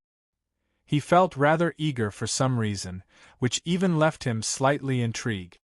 He temporarily suppressed this thought and planned on paying the Chan Monastery of Devanaga a visit first. He considered who he should send to protect the two disciples of the School of Medicine. Please wait here for a moment and wait for the king to send someone over. In a small garden in the king's estate, the caretaker's attitude clearly became much more polite. Yes, said Hua Xiai. Congratulations, master. Congratulations. You're going to become an honored guest of the king's estate. Ru Xian clasped her hands and smiled. You could have just come. Why did you have to drag me along? Originally, Hua Xiai refused to come to the king's estate with Ru Xian. Ru Xian had dragged him along. Looking at Ru Xian before him, the little girl from back then had finally grown up to the point where she could make her own decisions, and she was finally no longer trapped by hatred. He could not help but sigh with a smile. If it weren't for the sake of giving you a better life, master, why would I have come all the way here? Said Ru Xian. You've made the right decision to return, said Hua Xiai. Even he had never thought a plague could save the world. I still have to help you through the second heavenly tribulation after all. Look, even someone like Qian Rongji has become a golden core cultivator. Master, you've really been wasting your time in the past few years, said Ru Xian. She's a genius like you. She's not someone an old man like me can compare to. Genius? It's just that she's suffered a lot. When Ru Xian returned to the 100 schools of thought to invite Hua Xiai, she saw another genius who had boarded the isolated island where Qian Rongji lived. His name was Lin Xian or Chu Tian. Right now, it was hard for her to tell if the madness of these two people had been cured, or if it had become even worse, unable to extricate themselves from it. That makes sense. Meow. Chapter 1045. The night was bleak and hazy. A dim, crescent moon flickered in and out of the dark clouds. An empty city and a forest of buildings seemed to tell of its prosperity of the past. The night breeze blew gently, scattering white paper money across the ground, drifting about in the wind from time to time. Between the eerie buildings, on a long street, a bright, black carriage drove over silently. 2 glazed lanterns burned with green will-o'-the-wisps like gloomy eyes. However, the 4 large horses that pulled the carriage flickered in and out of sight. They did not make a single sound. The arrival of the carriage did not disturb the deathly silence of the city. Instead, it was like an underground river that flowed into a lake. The curtains were lifted, revealing a jade-like face. Ru Xian scanned the surroundings, but her expression did not change at all. She looked back and asked, Your Highness, many people have died here, but there don't seem to be a lot of insect eggs. This was once one of the 81 prefectures of the Green Province. After the soaring Locust King conquered the city, several million people died to the insect. At the same time, It became the largest insect nest in the north of the Green Province, giving birth to countless soaring locust demon generals and even demon commanders. However, after the cultivators of the Green Province slaughtered it with all their might, it had already been completely reduced to a dead city. The streets paved with limestone were not suitable for regular locusts to thrive. There are other insects here. The Dark Queen leaned back on the couch and gently stroked the cat in her arms. The black cat lay in her arms lazily. It did not seem particularly angry, which matched her bearing. "People of the Sword Collection Palace?" Ru Xin asked casually. "Should I praise you for being clever?" The Dark Queen asked. "There's no need for that." Ru Xin smiled and let down the curtains, circulating the heavenly tome of Cloud Furnace quietly. She did not go to the trouble of trying to persuade the Dark Queen to avoid unnecessary trouble. Even if this was the north of the Green Province, the territory controlled by the Sword Collection Palace. "You really are very clever." The Dark Queen nodded slightly and lowered her head to the cat in her arms. "Xianwei, be a good girl. I'll kill 2 people from the Sword Collection Palace to avenge you." Ru Xin opened her eyes slightly, showing a hint of surprise. "Don't trouble yourself, master. The people who bullied me are already dead." Xianwei waved her tail disinterestedly. "How can they die? There's no end to the people of the Sword Collection Palace, but there will be a day when I kill them all and refine them into ghost slaves." The Dark Queen said faintly as a faint smile appeared on her pale, gloomy face. Xianwei raised her head and glanced at the Dark Queen. He curled up his body. He knew that she was not talking to him. She had been like this ever since the battle at Burial Mound Mountain. Perhaps it had been like this before, which was why she wanted to leave this comfortable place. To the distant Dragon Province. Meow. Then let's kill them. However, she no longer wanted to go to the Dragon Province. He thought to himself, "I also want to avenge Big Black. Dragon King of the Sea, just you wait. How dare you kill my Big Black? I won't let you off." This belief was so hopeless, yet so resolute. The further the carriage traveled towards the center of the city, the more damaged the surrounding structures became. Buildings collapsed one by one, basically reduced to ruins. In the very center of the ruins, a man paced back and forth. He wore green clothes and held a broken sword. His expression was lonely. Nearby, a woman in violet sat on the eaves of a half-collapsed hall. She leaned on her hand as she gazed at the changing clouds in a daze. She was not a supreme beauty, but she possessed a thriving sense of vitality.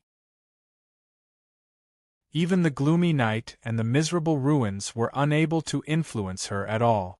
Instead, it fueled the hope in her eyes. The man in green raised his head and saw her.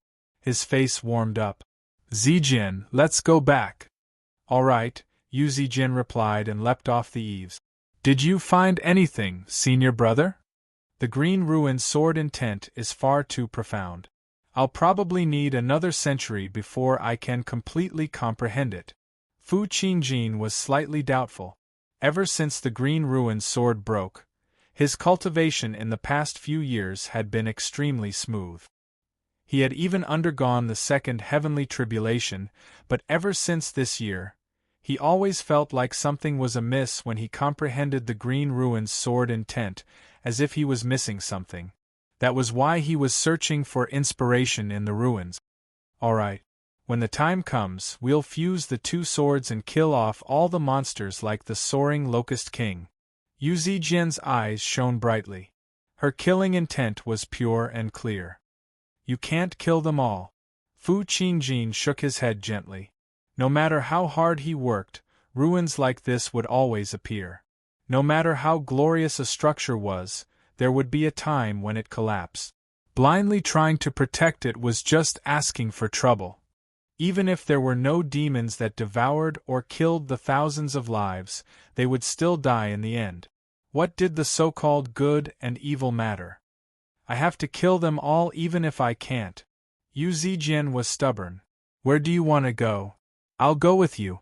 Fu Qingjin was confused as to why he would have such thoughts of confusing good and evil. Had he been too deeply influenced by the Green Ruins' sword intent? However, after the Green Ruins' sword broke, the influence of the previous masters of the Green Ruins' sword had been eliminated. All of his thoughts should have originated from his own heart. Thank you, senior brother. I also have to work hard on cultivation so that I can fuse the two swords with you as soon as possible, said Yu Zijian. Fu Qingjin looked into her eyes. A bright violet flowed through them. Yu Zijian asked in confusion, "What's wrong?" "Nothing."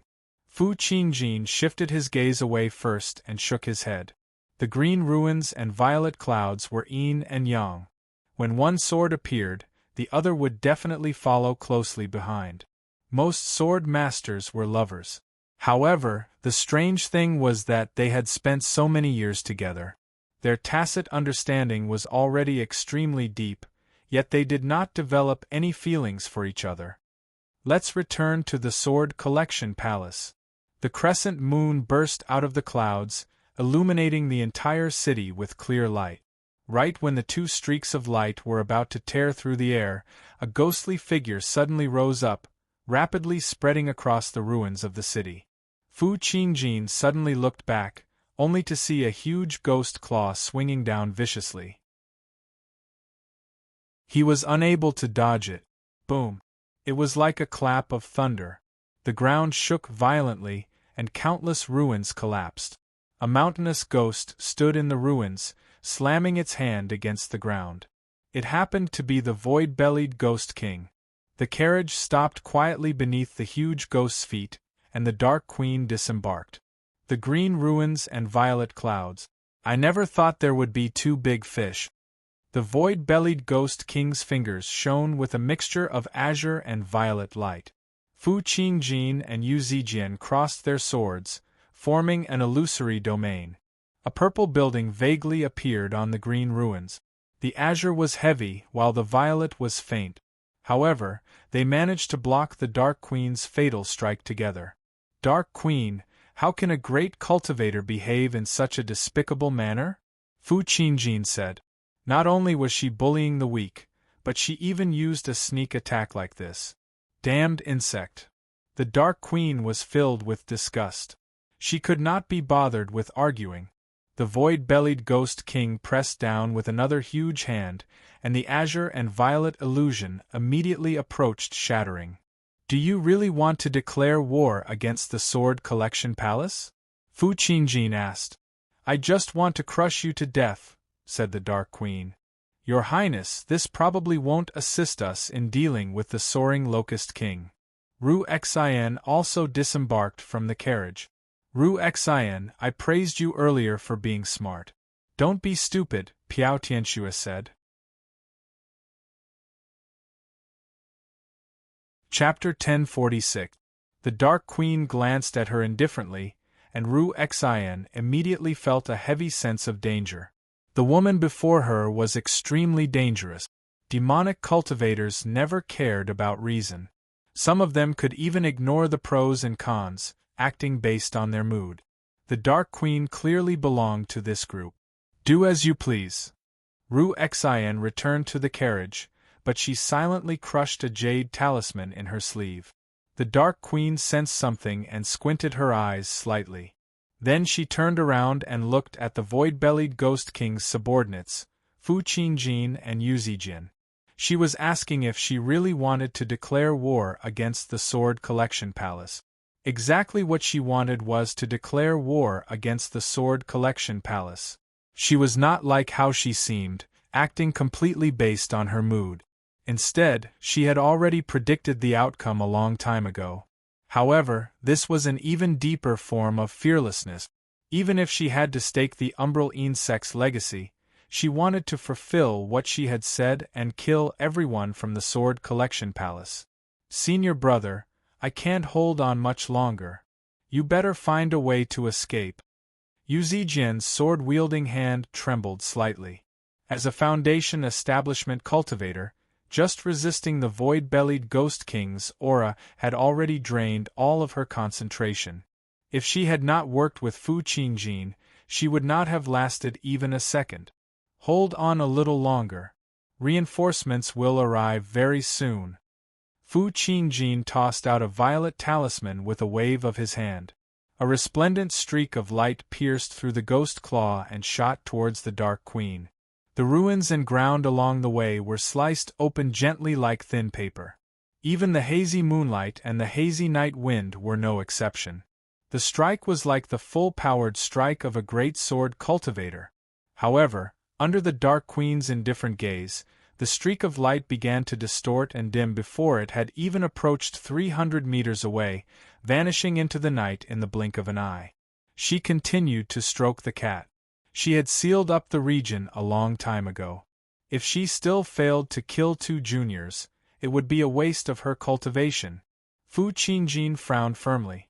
Violet talismans were extremely precious, equivalent to a single strike from a great cultivator, but against another great cultivator, its effects were extremely limited, not to mention that he had been ambushed. Was he really going to die here tonight? He was not afraid of death, but he wanted to protect the woman beside him. Senior brother, it's all right. Yu Zijian smiled with difficulty. The light in her eyes continued to flicker. Actually, I knew there were endless monsters in the world, and I knew I would die to monsters sooner or later. I just never thought it would be so soon. You better go. Fu Qingjin pursed his lips and did not answer. He activated the purple talismans and transformed them into streaks of sword light, lightning, and flames. However, he was unable to block the void-bellied Ghost King's gigantic palm.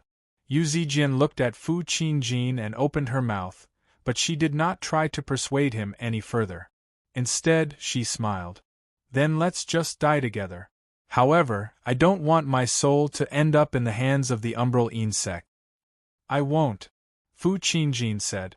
In an instant, the faint purple pavilion collapsed, leaving behind only the green ruins illusion.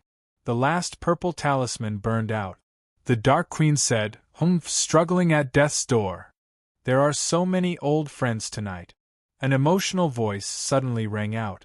In the beginning, it was still beyond the clouds, but by the time it reached the last word, it had already arrived.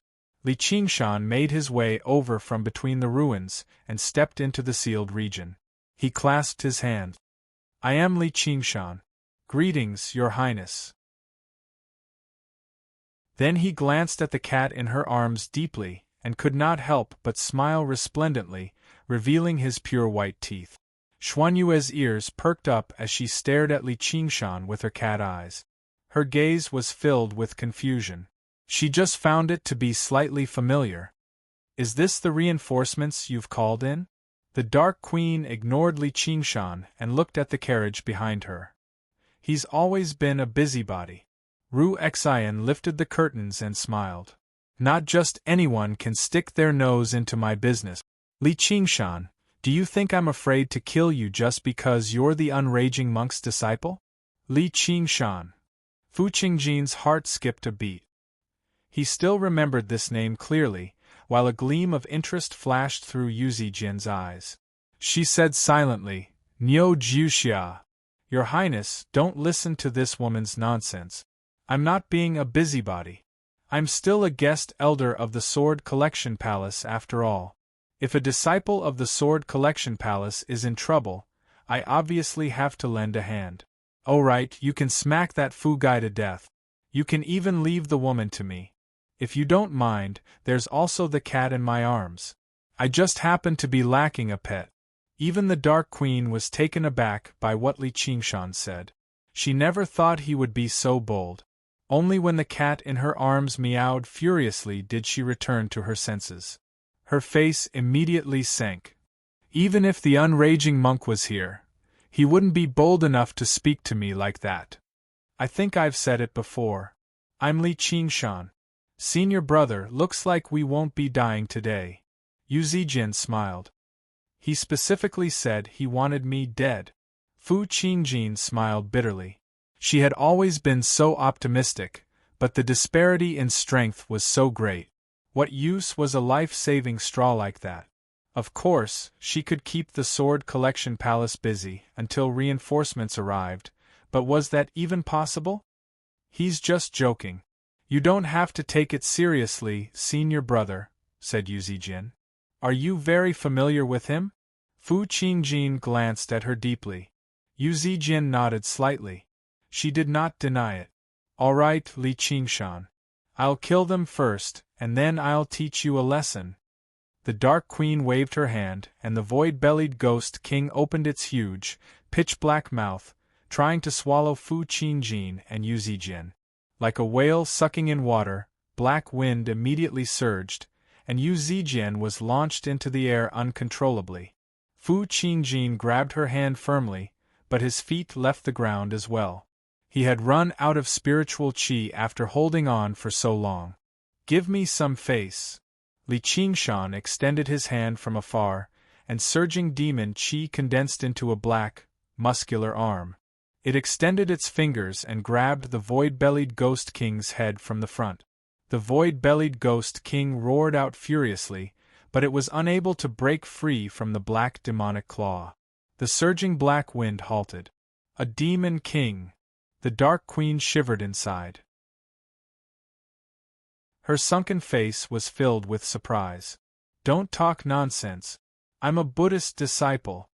Li Qingshan pushed his hand forward, and the mountainous void-bellied Ghost King was launched far away, smashing through countless structures. He turned around and arrived before Fu Qingjin and Yu Zijin. He smiled. Zijin, long time no see, and Kid Fu too. Fu Qingjin was stunned as well. When he first met Li Qingshan, he was only a foundation establishment cultivator. In just a few short decades, he had actually gained such strength. It was truly unbelievable, and the power that belonged to the demon domain filled him with fear. On the other hand, Yu Zijin was not surprised at all, whether it was Li Qingshan's strength or the Demon King's abilities. She smiled. It really has been a long time. I heard you returned from the Mist Province. If you still hadn't come to the Sword Collection Palace, I would have gone to the Clear River Prefecture to look for you. The Dark Queen said furiously, Li Qingshan, do you really think you can stop me with these abilities?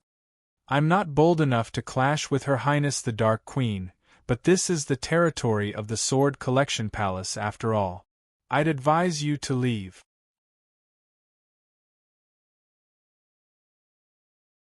Chapter 1047. The Dark Queen's eyes narrowed, but there was not the slightest hint of fear or hesitation. Instead, there was unforgettable resentment. Ming concubine. Like a streak of light, the sword pierced through the clouds. When it arrived above the city, it suddenly paused and turned into a woman. The woman wore a simple set of palace clothes, beautiful and noble, but she had a pair of firm, straight eyebrows. She called out coldly, Dark Queen, how dare you behave atrociously in the north? I won't spare you today. One sword into 10,000 swords. With a casual swing, she produced a glorious streak of light, which suddenly split into thousands of swords of light in the air, falling down like a storm. Ghost domain of the Netherworld. The Dark Queen took a step forward. Her wide sleeve drifted about, and ghastly ghost chi immediately rose up from the ruins, forming a sinister domain of ghosts. Vicious ghost faces received the rain of swords. With a flash, Li Qingshan grabbed Ru Xin and Yu Zijin by the shoulders and took them away from the battlefield. They arrived on a tall building in the distance. Streaks of light landed in the ghost domain, kicking up ripples. The streaks of light were devoured and melted by the ghost chi, while the ghost chi was dispersed by the streaks of light. One yin and one yang, one tough and one soft, they seemed like natural enemies. There were no violent booms or collisions. There were only heavy explosions in the air, immediately enveloping the city in a storm. Countless ruins were swept into the air before being ground to smithereens again. The dark clouds in the sky dispersed, and the crescent moon shone dimly. It was like a slightly closed eye, coldly watching the hysterical hatred the two women felt towards each other. Why didn't you save senior brother Fu? Yu Zijin asked. Because I only have 2 hands. Li Qingshan raised his hands, expressing his powerlessness. He was not some good person who repaid evil with kindness. How much trouble had Fu Qingjin caused him? Nothing could be better than his death. Most importantly, he could restrain the Ming concubine and allow the Dark Queen to retreat calmly. However, the development of the matter exceeded his expectations. The Dark Queen had no intentions of retreating. Instead, she summoned a few more vicious ghost kings, charging towards the Ming concubine on gloomy ghost flames. She wanted to fight to the death. Fu Qingjin powered the Green Ruin's sword as hard as he could, fusing with the sword and turning into a streak of green light. He rushed out of the battlefield. The Dark Queen's figure suddenly appeared before him. She extended a beautiful, pale white hand and grabbed the streak of light. Die! Fu Qingjin felt like he was suffocating, even though he hadn't needed to breathe to maintain his life many years ago. But Xiao Mei's hand was even more terrifying than the Ghost King's ghost claw. A bone-chilling cold spread out from it. His soul was also frozen, and he could no longer maintain the state of being one with the sword. Bitch, don't you dare harm the disciples of my sword collection palace. The sky was suddenly illuminated. The sword shone with white light, forcing back the Ghost Kings. Ming Fei and her sword alone killed their way into the gloomy domain of ghosts. She pointed the sword right at the Dark Queen. The edge of the sword trembled, taking the initiative. The Dark Queen turned around with composure and sneered. Sure enough, you've come. She held a small banner in her hand and waved it at concubine Ming. At that instant, the cries of 10,000 ghosts echoed across the heavens and earth. Myriad ghost banner. Ming Fei raised an eyebrow. The sword in her hand trembled violently, but it had already lost its original rhythm, as if it was about to fly out of her hand. The myriad ghost banner was the treasure of the Umbral Een sect. It refined far more than 10,000 ghosts, but hundreds of thousands, gathering countless vengeful spirits and evil ghosts. The resentment and ghost chi were so heavy that it could change the color of the world and make the sun and moon dim. Although the Dark Queen had spared Fu Qingjin gently, he still felt a rumble in his head. His sea of consciousness felt like it was about to shatter and explode. Immediately, he was separated from his sword, and he spurted out a mouthful of blood. He turned black in the air and flew far away. Senior brother! Yu Zijin cried out. She wanted to fly towards Fu Qingjin, but the cries of ghosts irritated her. She knelt on one knee. Her cultivation was far too weak. Even when she was affected by the shock waves from afar, it was still rather difficult for her to endure. Li Qingshan released a ring of demon qi, blocking out the cries of ghosts. However, the building beneath his feet collapsed and collapsed. Fu Qingjin landed on the ground, unconscious. However, his body trembled as the gloomy ghost chi corroded him violently. He was close to death. What a nice sight! Li Qingshan shaded his eyes and watched on leisurely. He did not have a particularly good impression of either side. The only one he cared about was Xianyue, but who knew where the Dark Queen had shoved her away? She had vanished, so she should not be in any danger. Suddenly, he felt his wrist tighten. Yu Zijin grabbed his arm firmly and lowered her head. Niu Juxiao, I know my senior brother has been very bad to you, but I beg you save him. Originally, Li Qingshan did not want to do anything, but when he heard the name Niu Juxia, he could not help but think, even if this kid Fu survives, he's basically crippled. I've basically avenged myself, so saving him won't be a problem. It's about time I separate these two women. Look after her, he told Ru Xian before leaping over to the edge of the battlefield. He lifted up the unconscious Fu Qingjin with one hand and fiddled around with the Green Ruin's sword with the other. Sure enough, the sword dimmed, and Fu Qingjin's vitality became extremely feeble. Li Qingshan dug his ear with his pinky. He found the cries of ghosts to be rather noisy, but he suddenly heard something. A cold light flashed through his eyes and he looked over. The others were already like that, while Ming Fei, who bore the brunt of it, felt extremely pressured. She gritted her teeth secretly. This ghost bitch has actually obtained the myriad ghost banner. She still wants to deal with me. She swung her sword and assumed a defensive posture.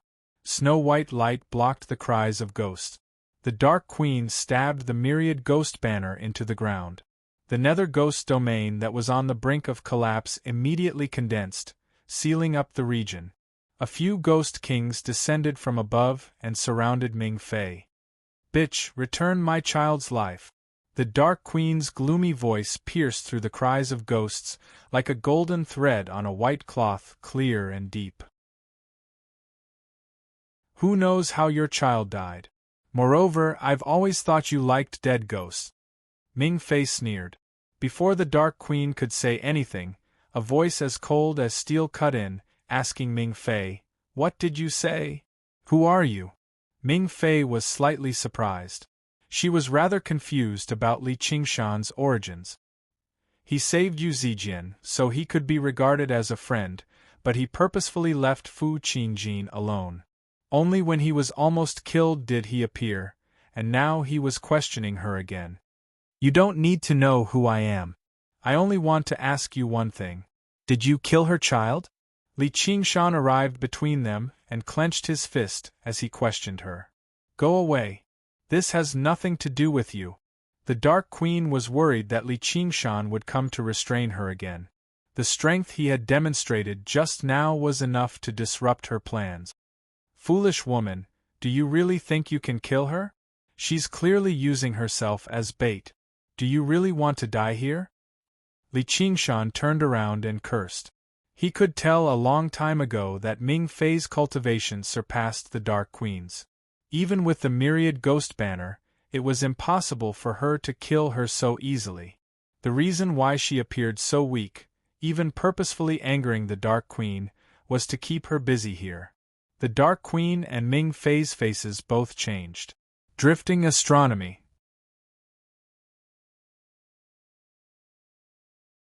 Chapter 1048. Answer me. Li Qingshan clenched his fist firmly. Killing intent was contained within him. The Dark Queen did not have the ability to kill Ming Fei, but he did. As long as Ming Fei was bold enough to nod and admit it, he would be bold enough to kill her immediately. Who cared if it was the King Chu's estate or the Sword Collection Palace? That was his sore spot. "It has nothing to do with me," Ming Fei said proudly. "Liar," the Dark Queen said. The Ghost Kings roared out and lunged towards Ming Fei. "Die, bitch!" Ming Fei swung her sword to receive him. Light coiled around her as she clashed with the Ghost Kings. She did not show any weakness at all. At this moment, two magnificent streaks of light rushed out from the horizon, as if they were proving Li Qingshan's words. The Dark Queen furrowed her brows and wanted to retreat, but Ming Fei did not spare her. She was determined to kill this mortal enemy of hers. Li Qingshan stood in the center of the battlefield. His long hair drifted about in the violent wind. He unclenched his fist and lowered his head in thought. He took out an item from his bosom. It was a curved horn. It was the Xieji's horn that had once almost forced him into dire straits several decades ago. It possessed the wondrous ability to distinguish between truth and lies. He had found it in Fu Qingjin's summer ring. The Xieji's horn did not respond to Ming Fei's words. Of course, perhaps Ming Fei possessed a method to fool the Xieji's horn, but even if Li Qingshan used his senses to judge, Ming Fei did not seem to be lying. Although the Dark Queen was so certain that Ming Fei was the culprit, she seemed more like a stubborn mother who had lost her beloved son. She was not particularly convincing, and if she really did possess concrete evidence, he believed that Chu Lai King would not turn a blind eye to it, turning it into an unresolved case. There were still many doubtful points. For example, the witch in the Crouching Ox village practiced the profound ghost control technique and not the sword manipulation technique of the Sword Collection Palace. As it seemed now, the witch was basically no more powerful than a mortal, so how could she refine little Anne's soul into a ghost slave? All kinds of questions emerged in his mind. Li Qingshan shook his head and put the Xieji horn back into his arms. Since little Anne was not sure who the murderer was, he did not want to act recklessly like a reckless man. He would investigate slowly. But no matter who the murderer was, Li Qingshan was prepared to kill his entire family. Raising his head again, the Dark Queen was entangled by the Ming concubine, unable to break free for a moment. The two tremendous streaks of light on the horizon flanked the Dark Queen from the left and right. With the three great sword cultivators working together, they were confident they could make the Dark Queen die here. Battle demon possession, Li Qingshan said in a low voice. His demon heart flashed and the war demon totem imprinted on his back swelled and blurred. It spread and circulated until it covered his entire body and merged with him as one. He had transformed into the war demon. Immediately, demon chi rushed into the air. Li Qingshan leapt up and used his fingers like a blade, cutting down on the edge of the Ming concubine's sword. He had already used the blade style he had learnt from the wildflower blade soul, which happened to destroy the Ming concubine's attack. The Dark Queen used this opportunity to flee into the distance. She stared at Li Qingshan and was rather confused. This man called himself an elder of the Sword Collection Palace. He had saved a disciple of the Sword Collection Palace first, yet he was helping her now. She was left scratching her head. "Brat, you're looking to die." The Ming concubine flew into a rage.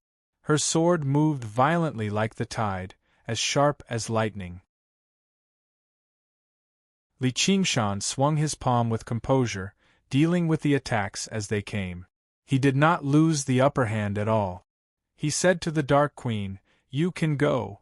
Although he did not exactly have a good impression of her or respect for her, she was little Anne's mother after all. Li Qingshan obviously would not allow her to die here. The Dark Queen turned around and drifted away.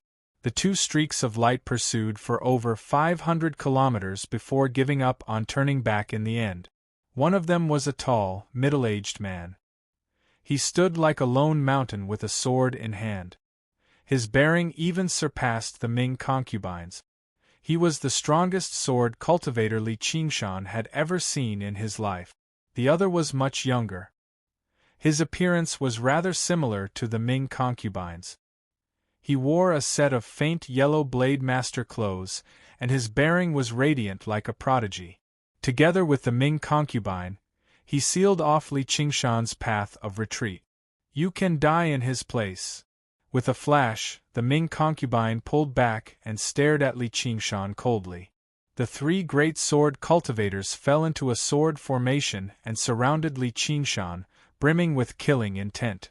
"I've saved your disciple after all. Do you really have to treat me like an enemy?" Li Qingshan laid out his hands with a smile.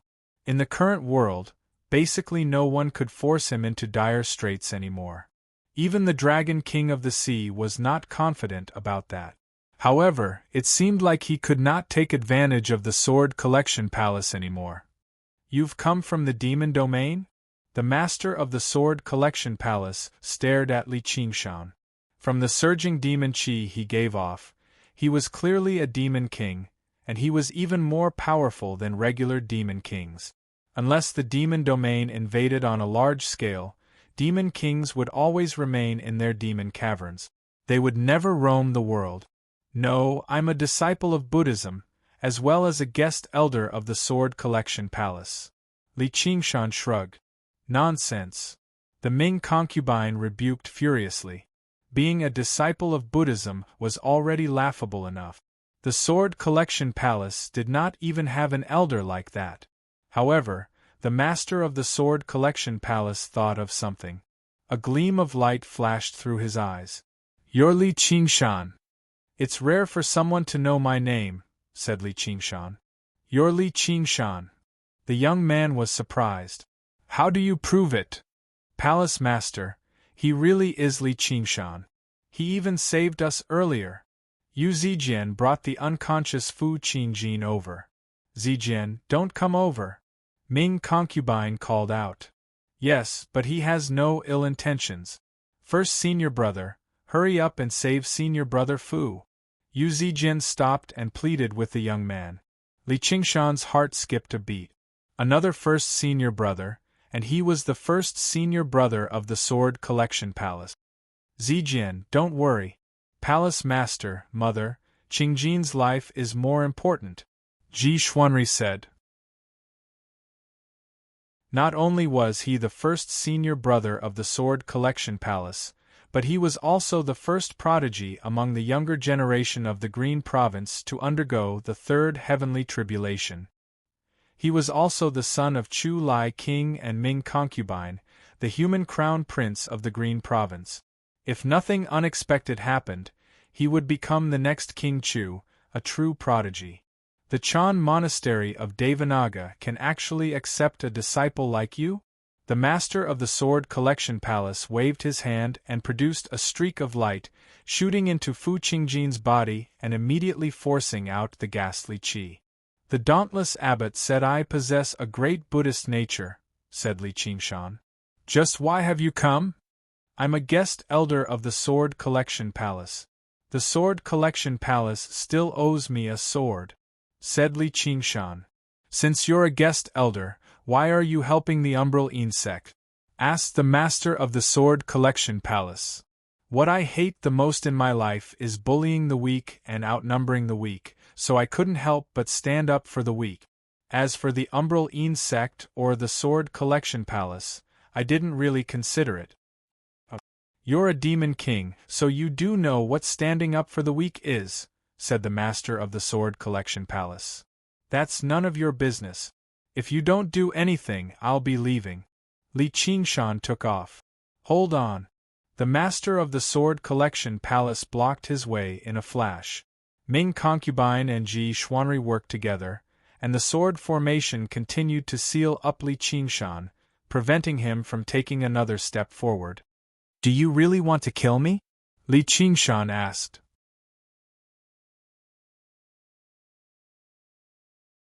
Chapter 1049. I'm a Demon King. Li Qingshan was slightly surprised. Even if the master of the Sword Collection Palace wanted to kill him here, he would not find it so strange. After all, the power he used could not be tolerated by the righteous path. He might even be suspected of colluding with the demon domain, and he had even ruined Ming Fei's plans. If the master of the Sword Collection Palace did not fall out with him, then so be it, but he even allowed him to take a sword. Wasn't that a little too generous? Was there some scheme involved? Since even the Chan Monastery of Devanaga believes you possess a Buddhist nature, it's not the Sword Collection Palace's turn to clean you up. Our Sword Collection Palace always keeps our promises. Since we've agreed to give you a sword, come and take one. What if I don't want to go? Li Qingshan asked. That's up to you. The master of the Sword Collection Palace moved away and waved his hand, expressing that he could leave as he pleased. Ming Fei and Ji Xuanri exchanged glances and stowed their swords away. Since the palace master is so sincere, I'd seem arrogant if I don't go. Let's go. Li Qingshan smiled. No matter what scheme was involved, he was confident he could destroy it with force. Even if it was a tiger's den, he would still venture into it. You really do have some courage, the master of the Sword Collection Palace said. He had not seen the slightest hint of fear in Li Qingshan the entire time. Do you think the palace master will harm me? Li Qingshan said. They made their way north together. Ji Xuanri and Ming Fei took Yu Zijin and Fu Qingjin with them, while Li Qingshan and the master of the Sword Collection Palace flew together. The streak of light was extremely fast, leaving Li Qingshan behind very soon. Li Qingshan smiled. He had no intentions of chasing after them. A while later, Li Qingshan arrived before the renowned Sword Collection Peak. A lone peak hovered in the sky, piercing through the sea of clouds like a lone island. The Chan Monastery of Devanaga's Great Buddha Mountain was renowned for its resemblance to a great Buddha, while the Sword Collection Peak was like a supreme sword. The isolated peaks below were like swords, currently bowing towards the sword in the sky. Between the hidden sword peak and the other peaks below, there was an iron chain that was as large as a horned dragon. It was as if once the iron chain was broken, the divine sword would break through the air and fly away. Li Qingshan thought, the mountain forms the force, and the force forms the formation. The protective formation of the Sword Collection Palace is anything but ordinary. If I enter it and the palace master suddenly turns against me, it won't be much safer than venturing into the ink sea. Please. The palace master raised his hand. All right. The Sword Collection Palace did not have a flight ban like the Chan Monastery of Devanaga. The Chan Monastery of Devanaga was filled with Buddhist statues and pagodas, so Buddhist disciples obviously could not fly above senior monks, bodhisattvas, or Buddhas. For a sword cultivator, flying on a sword was the most basic of basic. There were sword lights flying between the peak. Some of them formed sword formations, some of them fought one-on-one, and some of them flew alone. They practiced the art of sword kinesis and roamed between the mountains and the sea of clouds. They really had the aura of sword immortals. The palace master invited Li Qingshan onto the heavens-leaning peak. In the majestic hall of the sword palace, he ordered, "Summon the sword masters of the various peaks. Immediately prepare for the sword selection ceremony." Li Qingshan gazed out of the hall. The lone sword-like peaks suddenly lit up with light of various colors. The light rapidly extended along the iron chain and reached the hidden sword peak. At that moment, Li Qingshan heard a strange hum. It was heavy, yet it also possessed a soaring clarity, enough to make even his soul tremble. The hidden sword peak was activated.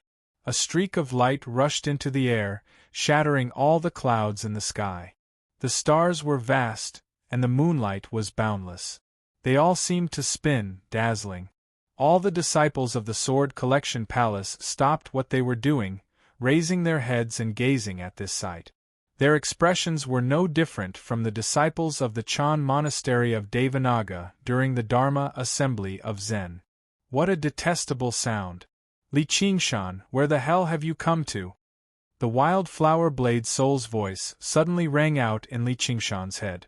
In order to prevent the wildflower blade soul from rambling and drawing hatred to him, he had always placed the wildflower blade in the Azura field. However, their minds were still connected. Just now, Li Qingshan withdrew his gaze and answered in surprise, "You sensed it? I hate swords the most. Cut that damn sword in half." The wildflower blade soul ordered. "That's not a single sword." Li Qingshan glanced at the Sword Collection Palace. There were many swords stuck in it. The wondrous sound probably came from all the swords ringing together. "Really? Then cut them all," the wildflower blade soul said impatiently. "Don't. I still have one in there." Li Qingshan was not that bored. "What? You want to use a sword? You're bold enough to use a sword?" The wildflower blade soul suddenly lost his temper. Blade intent rushed into Li Qingshan's sea of consciousness, kicking up surging waves. "You've lost your mind." Li Qingshan suppressed it with the spirit turtle's method of sea suppression in a hurry. "You already have me. You're not allowed to use any other weapons, much less swords. Those who use swords are all hypocrites. I'll kill every single one I see." The wildflower blade soul said furiously. "Haha, that's a sharp one. Not only are you a hypocrite, but you're also a poser. Apart from my little Anne." Li Qingshan had completely forgotten that he had also used a sword in the past. "Don't worry. I'm only drawing a sword. I don't know how to use it. Don't say I didn't warn you. If you refine any other sword, we'll be on our own." "Why are you laughing, fellow?" All the master of the Sword Collection Palace saw was Li Qingshan's mysterious smile. "Nothing. I'm just excited to see something like this." Li Qingshan looked at the master of the Sword Collection Palace. If it really was like what the wildflower blade soul had said, then this person was the greatest hypocrite and poser. As they spoke, the sword masters and elders of the various peaks arrived in the hall. One of them cried out in surprise and joy, "Li Qingshan!" Li Qingshan glanced past them.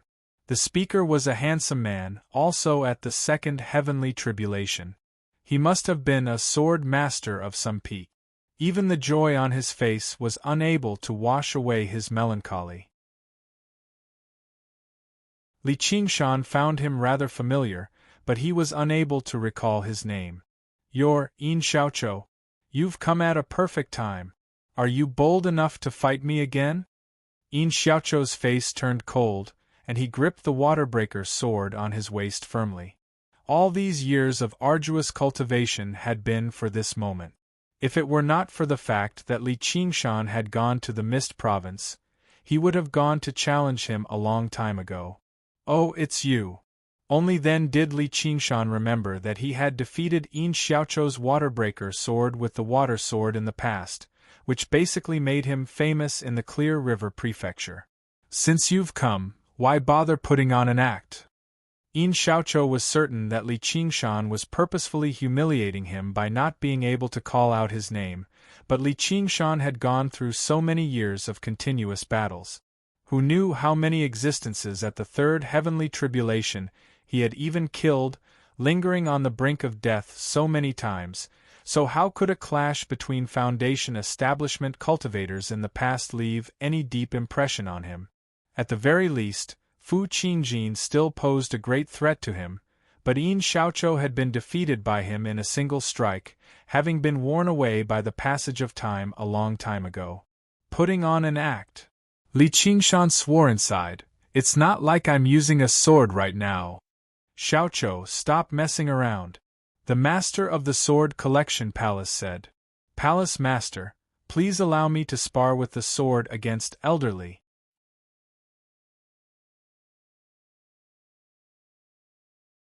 Chapter 1050. Li Qingshan sniggered and stood with his arms crossed. Yin Xiaoqiu sure had an unlucky name.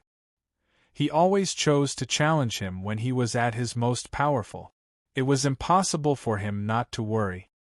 His behavior only made the sword masters and elders of the Sword Collection Palace even more furious. They said together, "Please grant us your permission, Palace Master." The master of the Sword Collection Palace frowned slightly, while Ming Fei and Ji Xuanri looked at one another. They had all witnessed Li Qingshan's strength. Yin Xiaoqiu had no chance of victory at all. However, if they just said that, Yin Xiaoqiu would definitely be unwilling to accept it, and the others would not accept it either. However, if they allowed Li Qingshan to use the methods of the Demon King here, there would be a lot of trouble. After a moment of thought, the master of the Sword Collection Palace nodded. "Thank you, Palace Master." Yin Xiaoqiu clasped his hands and turned to look at Li Qingshan. "Then I'll lose again." Li Qingshan made his way out of the hall and brushed past Yin Xiaoqiu. He arrived on the terrace in front of the hall and gazed at the Sword Collection peak in the sky. Yin Xiaoqiu followed close behind. He said to Li Qingshan's back, "If you don't have a suitable sword, you can choose one on the Sword Collection peak before you spar with me." Not only did he want to win, but he wanted to win in an upright manner. "There's no need for all the trouble." Li Qingshan turned around. "What, you still want to use the water sword?" Yin Xiaoqiu's face turned slightly cold. "No, my swordsmanship has already reached a higher realm. I don't have a sword in my hand, nor do I have a sword in my heart. Come at me." Li Qingshan brought his fingers together like a sword. All the sword cultivators frowned. Talking about a higher realm of swordsmanship in the Sword Collection Palace was basically showing off before an expert. "What, I don't have a sword in my hand, nor do I have a sword in my heart," was even more nonsense. "You're asking to be humiliated. Watch my sword." Yin Xiaoqiu bellowed out, and his various emotions diluted and dispersed, turning into a faint sense of sorrow. The breaking water sword leapt out of its sheath silently. The curved blade was like a crescent moon, flying out from the calm surface of the lake and sweeping towards Li Qingshan's throat. Water severing worries. It was like a glimpse of the world, yet it was also like an antelope hanging its horn, untraceable. All the sword cultivators gasped in admiration, as expected of the descendant of a famous sword. Even they did not dare to say that they could block the power of this sword. They could only temporarily avoid it. Meanwhile, Li Qingshan did not move. He had once exclaimed in admiration of Yin Xiaochou's sword will. Now, Yin Xiaochou's sword will was 10 times better than before. It was indeed a peerless sword technique inherited from the 10 famed swords. There was nothing wrong with the sword intent. The problem was that it was too slow and powerless. Just when all the sword cultivators thought that this sword would kill Li Qingshan on the spot, Li Qingshan stretched out his right hand. Without using any sword or saber techniques, he gently twisted his middle finger and index finger. The flying moon turned back into the blade of the sword. The blade of the sword suddenly froze and could not advance another inch. Yin Xiaochou's expression froze as well. He didn't even need to use his devil chi, let alone the water sword. There are always things in this world that you can't sever, such as worries like flowing water like me. Li Qingshan's voice was filled with a faint sigh. The feeling of showing off in front of a bunch of pretentious peddlers sure was exhilarating. All the sword cultivators were rendered speechless. How is this possible? Yin Xiaochou released his grip on the hilt and took a step back as he murmured to himself. To a sword cultivator, the sword was as important as his life. He had unconsciously released his grip on the hilt. Clearly, his mind was in a mess. After decades of bitter cultivation and pursuit, he had finally arrived in front of his opponent, but his opponent had actually forgotten his name. He wanted to take revenge, but he found that the distance between them had widened even further. Suddenly, he felt that everything he had done was in vain. Suddenly, a hand pressed down on his shoulder, and the palace master said, "Xiaochou, there's no need for you to lose heart. Fellow Li has already undergone the 3rd heavenly tribulation. You're obviously not his opponent." The 3rd heavenly tribulation? Yin Xiaochou cried out involuntarily, gazing at Li Qingshan in disbelief. The sword cultivators were all stunned. Undergoing the 3rd heavenly tribulation was equivalent to reaching the apex of the 9 provinces. Across the entire world, all of them were renowned figures. Just how old was the person before them, yet he had already undergone the 3rd heavenly tribulation. What kind of cultivation speed was this? Only a few people knew about Li Qingshan undergoing the 3rd heavenly tribulation. Even if they knew, they were unwilling to spread it, as his cultivation was far too similar to the Demon King's. And the Chan monastery of Devanaga was already prepared to hold a grand ceremony to celebrate Little, and when she was conferred the title of Monk King. They would invite all the great cultivators of the Green Province, and even the fellow Buddhists from the outer sect. Li Qingshan would never receive such treatment. Li Qingshan tossed the breaking water sword back to Yin Xiaochou. Yin Xiaochou gazed at the blade, and his expression was reflected on it. After a while, he said, "I'm going back to cultivate." Afterwards, he flew off heaven's leaning peak. He did not ride on his sword. The sword cultivators were all gloomy.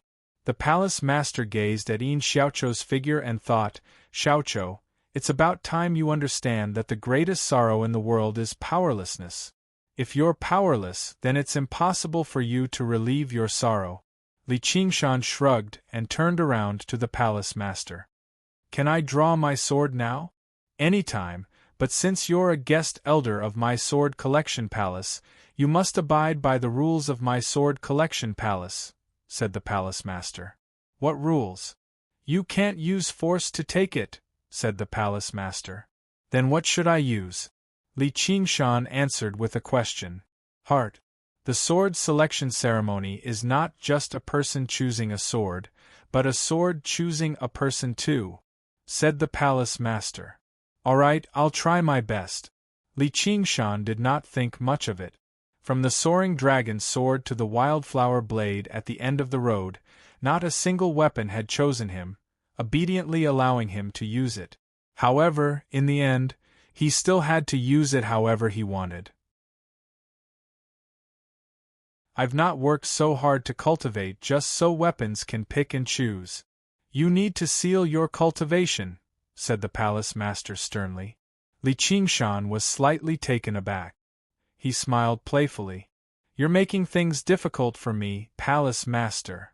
Not being able to draw the best sword was a small matter, but if his cultivation was sealed, he would be at the mercy of others once the sword collection palace turned against him. These are the rules. They're not targeting you, said the palace master. Those who could draw their swords on the sword collection peak were all disciples who had just undergone the first heavenly tribulation. Not only did they have the right, but they were also not powerful enough to contend against the sword collection peak. They could only choose their swords based on their luck. However, at Li Qingshan's level of strength, he could ignore his heart and draw his sword with force. Since you've said that, then that's fine. Li Qingshan spread his arms and said calmly, Please seal my cultivation, palace master. The palace master walked over and pressed his fingers together like a sword, immediately tapping all of Li Qingshan's major acupoints. With each tap, a strand of sword chi would flow in, and the dense demon chi would withdraw slightly. When it was forced back into the demon heart, it had already been enveloped by layers of sword chi. It was difficult for Li Qingshan to use all of his human cultivation, but the palace master only needed a single thought to trigger the sword chi and destroy his demon heart. Li Qingshan looked at the master of the sword collection palace before him with a smile. There were some things that could not be sealed. That was his greatest power. He only needed a single thought to suppress the sword chi. Even if he became slightly injured, it would not be a big deal.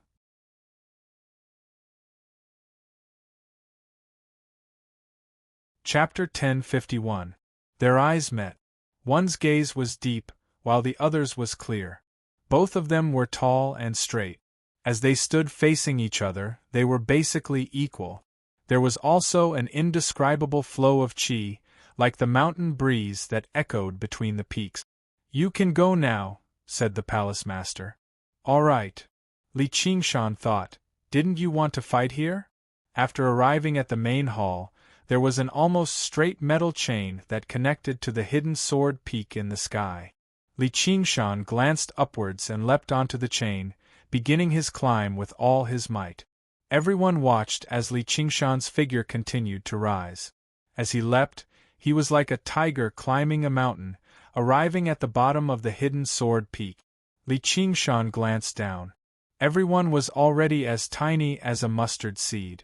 When he looked up again, at such a close distance, the hidden sword peak did not seem much different from any other mountain. Greenery and vines coiled around the rock. However, basically every rock was stabbed with a sword. There were thousands of them, making for a rather spectacular sight. However, the swords were all sealed in a layer of rust, making it impossible to tell the material of the sword. One had to make a choice based on instinct, and if the sword did not choose its owner, it was impossible to pull it out by force. Everyone wanted to know what kind of sword he would pull out. I want the strongest sword. Li Qingshan leapt onto the hidden sword peak without any hesitation. Even if he had already given up on the path of the sword, the stronger the weapon, the better. He could still sacrifice it if he did not use it. He could not help but think of something. If he sacrificed all the swords on the hidden sword peak on the Azura altar of armaments, he wondered what kind of Azura weapon he would obtain. However, he could only think about it for now. The Azura altar of armaments also needed to test the strength of the sacrificer. The end-blossoming blade was already the most powerful weapon he could wield right now. Discarding these stray thoughts, Li Qingshan began searching through the sword collection peak. Although the master of the sword collection palace had sealed up his demon heart, his strength of the ox demon could not be sealed up. He was confident he could draw out any sword on the sword collection peak. What mattered was how he could find the strongest sword. He climbed up and down. He seemed like he was focused on searching for the sword, gripping the rusty hilt from time to time before releasing it again. Actually, He was secretly practicing the spirit turtle's method of sea suppression to derive it. On a platform at the foot of Sky Leaning Peak, a group of outer sect disciples, who were only in the chi refinement realm, looked up as well. Their eyes were filled with envy and hope as they discussed among themselves softly. Who is this person? He's so powerful. You're really ignorant, haven't you heard of Li Qingshan? I heard he's not much older than us, yet he's already become a guest elder. He's even the White Hawk commander of the Hawkwolf Guard. Among the discussions, only a young man remained silent. His gaze remained locked onto Li Qingshan the entire time, without shifting at all. The outline of his bronze face was distinct. If someone looked closely, they would discover that he bore some resemblance to Li Qingshan. A short, chubby young man beside him smiled. Senior brother Xiao Yao, why were you looking at him so seriously? You're both surnamed Li. Don't tell me you're relatives? How can that be? Li Xiaoyao withdrew his gaze and smiled. I do want a relative like that. Sigh, I'm the one who really wants a relative like that. It's enough for you to have Senior Uncle Hua's protection. In less than 2 years, you'll probably be able to undergo the heavenly tribulation and pull out a sword on the hidden sword peak. By then, you have to protect me. I can't protect you. Li Xiaoyao shook his head with a smile.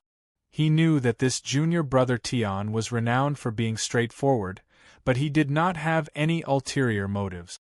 As for the assistance that Hua Sengzan had provided him, there was no need to deny it. Otherwise, with his talent, it would have been impossible for him to reach the 10th layer at such a young age. Forget it, forget it. I knew you couldn't be relied on. I still have to rely on myself. Oh right, why haven't I seen Senior Uncle Hua recently? He seems to be in secluded cultivation. I heard that Senior Uncle Hua and Elder Li are good friends. Do you think that's true? I'm not sure about that. You'll have to ask Senior Uncle Hua.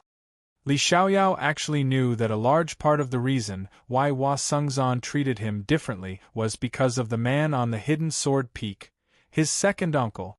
Of course, he did not possess that kind of extraordinary talent after all. After so many years, he had not even undergone a single heavenly tribulation. However, he already felt like it was enough. This was the path of a swordsman that he wanted to walk. Even if he could not reach the apex, he wanted to walk down it step by step. He thought to himself, second uncle, even if you don't acknowledge me, I'll still treat you as my second uncle. Li Qingshan sensed something and glanced down. When he saw Li Xiaoyao, he naturally felt a connection of blood. He could not help but smile. The child from back then had already grown up. By now, he had already eliminated most of the swords on the hidden sword peak. They were all spiritual and arcane artifacts. Only 23 true treasured swords remained. Although they seemed rusty to regular people, no different from other swords at all, his eyes shone brightly. He could not help but sigh inside. The heritage of the Sword Collection Palace sure runs deep. I wonder where they gathered so many treasured swords from. If you include the treasured swords that are currently in use, there'll be several dozen of them. The South Sea Sword Pavilion is also a large sect of sword cultivators, but they basically want to cry when they see the hidden sword peak. However, what came next would be rather difficult.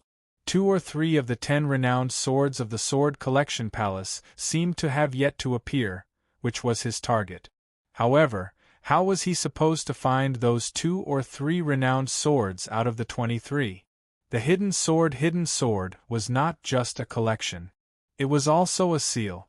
Li Qingshan knew very little about the 10 renowned swords of the Sword Collection Palace, so he had no idea about the names or characteristics of the remaining renowned swords. Under the circumstances where their grades were similar, even the spirit turtle would struggle to find out which sword was the renowned one. He felt rather regretful. If he had known earlier, he would have investigated a little. Making up his mind, he might as well search through them one by one. He seems to have separated the grades of the swords. Ming Fei said to the palace master with a frown. It's fine. That's his ability. The palace master was not particularly worried about the fact that Li Qingshan was about to take away a treasured sword, or even a renowned sword, from the sword collection palace. That's true. Ming Fei sneered. The soaring dragon sword seems to be stuck here. Li Qingshan discovered a hole in a piece of green rock. It happened to match the shape of the soaring dragon sword.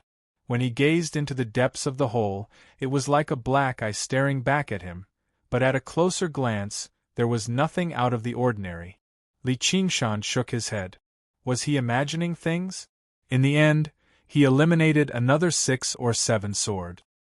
He really could not distinguish the remaining ones, so he just let it go. Whatever. They're all treasured swords anyway. It's not like I'm going to use them, so I'll just randomly pick one.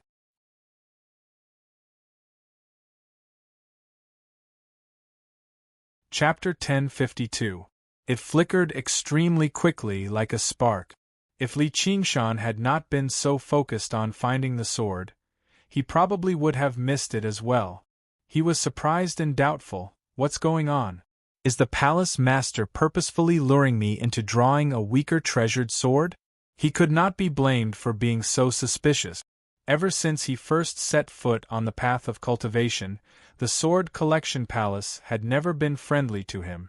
Even now, they were still vaguely hostile. However, upon further thought, such petty actions did not seem like the palace master's style. Although it was only a short confrontation, he always had a sharp sense of his enemies. If the palace master doesn't want me to draw the sword, why did he send me? Or does he want to kill me on the sword collection peak? But there doesn't seem to be a need for that. Whatever. It's a treasured sword after all. I'll just take it. Li Qingshan flew up and grabbed the hilt. Originally, he thought he would have to use the strength of the ox demon to draw the sword, but he never thought that he would only need to use a little force to draw the sword as easily as drawing it from its sheath. With a gentle shake, the rust that covered the sword fell off. The blade was as thin as a cicada's wing, almost transparent. Bright moonlight suddenly twisted and gathered on the blade, seeping into it bit by bit. Only then did the blade gradually fill up. There was a crescent on the hilt as well. Li Qingshan raised the sword and faced the yellow moon in the sky, forming a full moon. Its soul reversal. Ji Xuanri's expression changed. He subconsciously tightened his grip on Soul Destroyer. There was a scorching sun on the hilt. Soul Reversal and Soul Destroyer both belonged to the 10 renowned swords. Although the 2 swords were not yin and yang like the Green Ruins and Violet Firmament, they still possessed the laws of yin and yang. It was said that they had been forged at the same time. They were a pair of twins, and they had a mysterious connection with each other.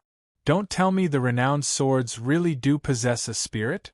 Li Qingshan was surprised. Even though he had not refined it, he had tested the sword's power. Just the presence of the sword alone was enough to tell that regular treasured swords could not compare to it. It was definitely a renowned sword. His feelings were rather mixed. Originally, he wanted to cheat, but in the end, the correct answer directly jumped out. He could not help but feel regret, joy, and some disbelief. Moreover, he could feel that this famed sword did not resist him at all. He could probably refine it with a little more effort. It's probably because my charm is too great. When this sword sees me, it's like a young girl in love seeing her Mr. Right. It immediately wants to sleep with me. Amidst the exclamations of the crowd, Li Qingshan grabbed the soul-transforming sword and leaped down from hidden sword peak. Boom! Li Qingshan bent his body slightly and landed in front of the hall, smashing a deep pit on the ground. Li Qingshan straightened up and said to the palace master, "Palace master, you can release me now, right? That's impossible. You're not a sword cultivator. How could you have obtained the recognition of the soul-shifting sword? You must have used some trick." An elder angrily rebuked Li Qingshan. Yes, his cultivation was obviously sealed, but he was able to jump down from the hidden sword peak without any injuries. There must be something wrong with this. Palace Master, please capture this man and investigate him in detail. A sword master also expressed his doubts. Even if it was the body-tempering arts of the school of the military, he would probably still be injured when his cultivation was completely sealed up. For a moment the crowd was in a frenzy. They all wanted to take back the soul-transforming sword and chase Li Qingshan off the mountain. They could not be blamed for being so excited. The 10 famed swords held far too great a significance to the Sword Collection Palace. Even the elders and sword masters could not obtain a single one, yet an outsider had suddenly taken them away. It was like their own son had been abducted. They struggled to accept it. Not to mention the fact that this outsider had always shown some respect to the Sword Collection Palace. Even when he faced the palace master, he stood on equal footing. How could they accept this? Shut up! The palace master said sternly. The heaven-leaning peak immediately fell silent. The palace master said, Li Qingshan is not an outsider. Instead, he's a guest elder of our Sword Collection Palace. There's nothing wrong with him taking the swords from Hidden Sword Peak by abiding by our rules. Since he chose the soul-transforming sword, it's also the soul-transforming sword that chose him. It's all the will of the heavens. Now that the palace master had spoken, no matter how unwilling the sword masters and elders were, they could only accept this outcome. Li Qingshan listened on silently. He just felt that it was rather unnatural, but he was unable to put his finger on what it was. After much thought, he came to a conclusion, which was that everything had gone a little too smoothly today. He had already grown accustomed to danger, so he was rather unaccustomed to obtaining a famed sword so easily. Moreover, the palace master was far too kind to him. If it was anyone else, then so be it, but the palace master had personally witnessed him transform into a demon. Was he not afraid that his demon chi would contaminate the famed sword? The palace master clasped his hands at Li Qingshan. Congratulations!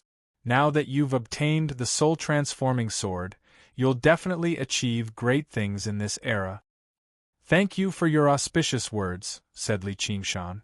Then, the palace master said, you can slowly comprehend the ultimate path of the sword contained within the sword. However, in order to make better use of the soul-transforming sword, you're free to practice the various sword cultivation techniques of our Sword Collection Palace, including the sword scripture of heaven and earth. Palace Master, you mustn't. Li Qing, elderly, is only a guest elder. The sword scripture of heaven and earth is a secret of our Sword Collection Palace that cannot be passed on to outsiders. According to the rules, it cannot be passed on to a guest elder. The elder who had just rebuked Li Qingshan angrily said immediately. Of course not. However, Elder Li has already undergone the 3rd heavenly tribulation, so you can be promoted to an honored elder. You'll have the right to read the sword scripture of heaven and earth. There was an upper minister in the king's mansion, and there was also an upper minister in the sect. The full name of the upper minister elder was the Grand Guest Elder. They had a transcendent position in the sect, but the probability of them appearing was much lower. Usually, there wouldn't be one in a few hundred years. This was because great cultivators were far too rare. Great talent and tremendous amounts of resources were often indispensable. With talent like that, they would obviously be recruited by the various large sections. There was no need for them to become some guest elder, and the resources that a guest elder could receive would never be as great as a disciple of a sect. As a result, the term honored elder had basically been forgotten by everyone, yet the palace master brought it up again. The elder who was extremely displeased with Li Qingshan immediately reddened. Once Li Qingshan became an honored elder, even he would have to bow to him. Just when he was about to stop him, the palace master glanced at him, and all the voices of opposition were immediately silenced. A few of them seemed to be in thought. Elderly, what do you think? The palace master then asked Li Qingshan. He seemed extremely amiable.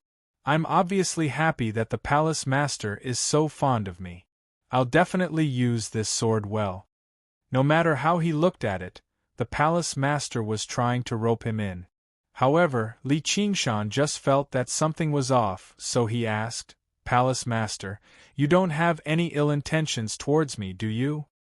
Definitely not. Before he had even finished speaking, the Xieji's horn in Li Qingshan's bosom suddenly lit up. The light shone through his clothes, appearing extremely eye-catching in the night. Li Qingshan and the palace master looked at each other silently. The atmosphere suddenly became rather awkward.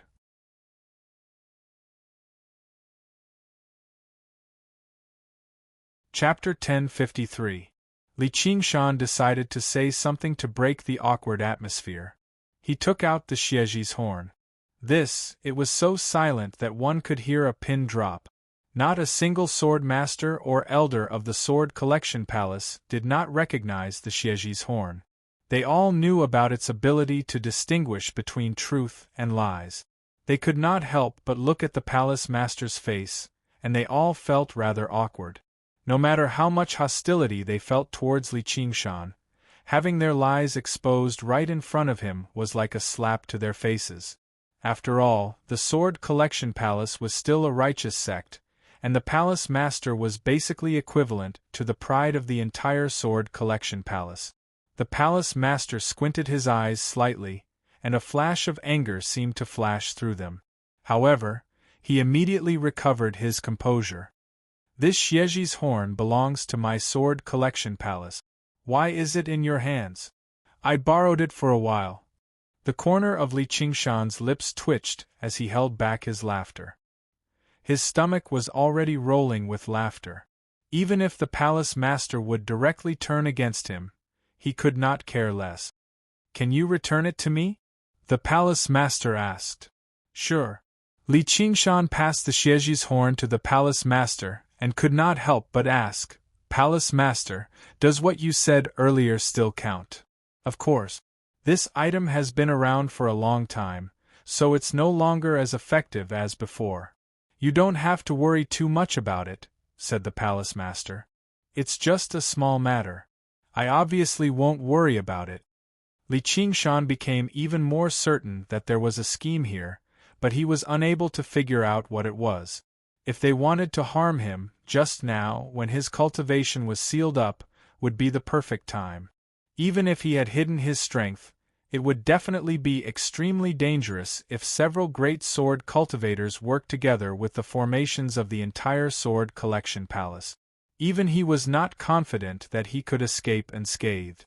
Just what was the master of the Sword Collection Palace planning?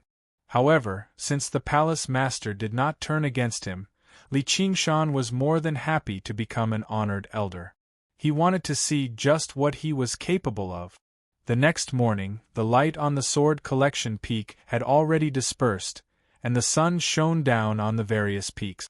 As a result, the master of the Sword Collection Palace held a simple ceremony on Heaven's Leaning Peak, formally conferring Li Qingshan as an honored elder of the Sword Collection Palace.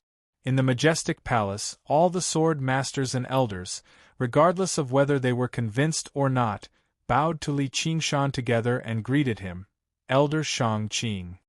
Li Qingshan crossed his arms and stood high up on the platform. He had a lazy smile on his face, and the soul-rotating sword hung by his waist. The Sword Collection Palace master asked, "Does High Elder have anything to say?" Li Qingshan coughed into his fist. "Then I'll say a few words. There's no need to be so polite, fellow cultivators. Since I've become an honored elder of the Sword Collection Palace, I'll definitely do my best to serve the Sword Collection Palace.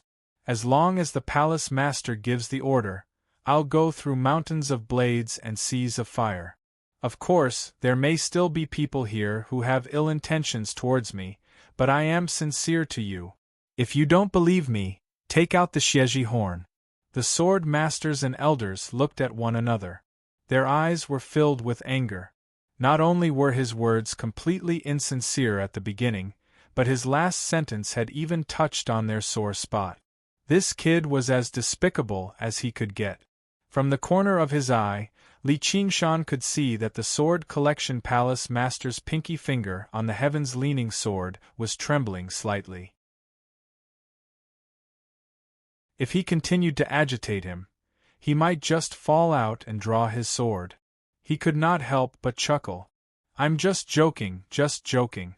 Anyway, I hope we can work hard together and make the Sword Collection Palace better and better." After that, the Sword Collection Palace master could not be bothered with any more pleasantries. He directly said to Ji Xuanri, "Xuanri, take Elder Shang-Qing to the Pavilion of Heaven and Earth to read the Hidden Sword Manual of Heaven and Earth." Afterwards, he left with a flick of his sleeve. The elders and sword masters dispersed as well. The hall quietened down. Ji Xuanri smiled. "Elderly, it's been so long since we've met, but we still haven't formally met. I'm Ji Xuanri. If you don't mind, you can just call me Xuanri." Although he spoke politely and his bearing was rather peaceful, he could not hide his pride as a prodigy. He was like the sun in the sky, always standing high up as it illuminated the world. All right. Li Qingshan had almost killed the crown prince of the Great Xia not long ago, so why would he care about a crown prince of the Green Province? Then I won't stand on ceremony and call you Qingshan. Speaking of which, our swords are quite related. Really? What's the connection? Li Qingshan asked. Qingshan, you probably know very little about the 10 renowned swords of the Sword Collection Palace. This sword of mine is called Soul Destroyer. It was born from the same cauldron as Soul Switcher. You can say they're swords of brothers. Ji Xuanri patted the Soul Destroyer sword on his waist. Then I'm flattered. Li Qingshan smiled and asked, "You must have many brothers and sisters. You're called Ji Xuanri, so is there another one called Ji Xianyue?" He had already roughly understood that little Anne's original name was Ji Xianyue, while Xianyue was a homonym given by the Dark Queen to commemorate her daughter who had passed away. Ji Xuanri thought for a moment. "Let's talk as we walk." The two of them stepped out of the hall. Ji Xuanri did not fly either. He walked slowly towards Heaven-leaning Peak and said after a moment of thought, "This is a private matter of my family, so it's not suitable for others to know about it. However, the private matters of the King Chu's estate are the official matters of the Green Province. Who knows how many rumors there have been a long time ago. Since you want to hear it, Qingshan, there's nothing to hide. I do have a younger sister called Xianyue, but she passed away when she was young. This is also one of my greatest regrets in my life." Ji Xuanri's expression was rather sorrowful, as if he truly felt great regret. "Really?" Li Qingshan gazed at it closely, but he struggled to tell the truth from the lies.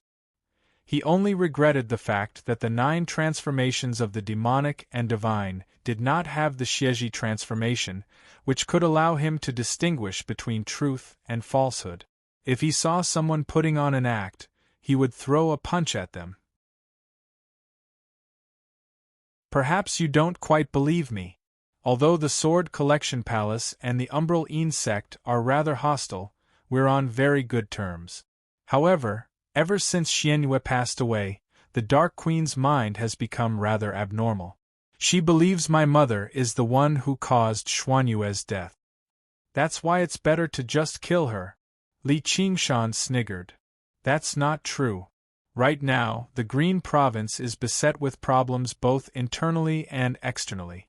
The Locust Plague is everywhere internally, while the Mist Province poses a threat externally. It's exactly what we need the two great sects to put aside their differences and work together.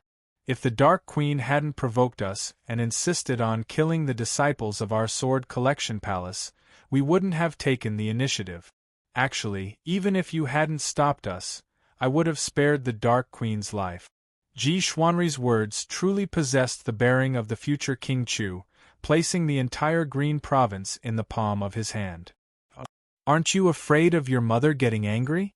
Li Qingshan asked. This is for the overall situation of the Green Province.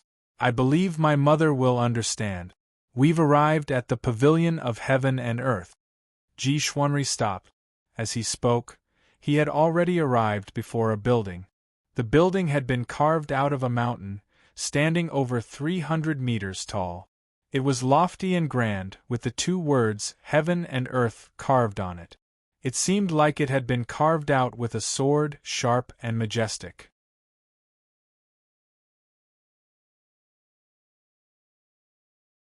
Chapter 1054.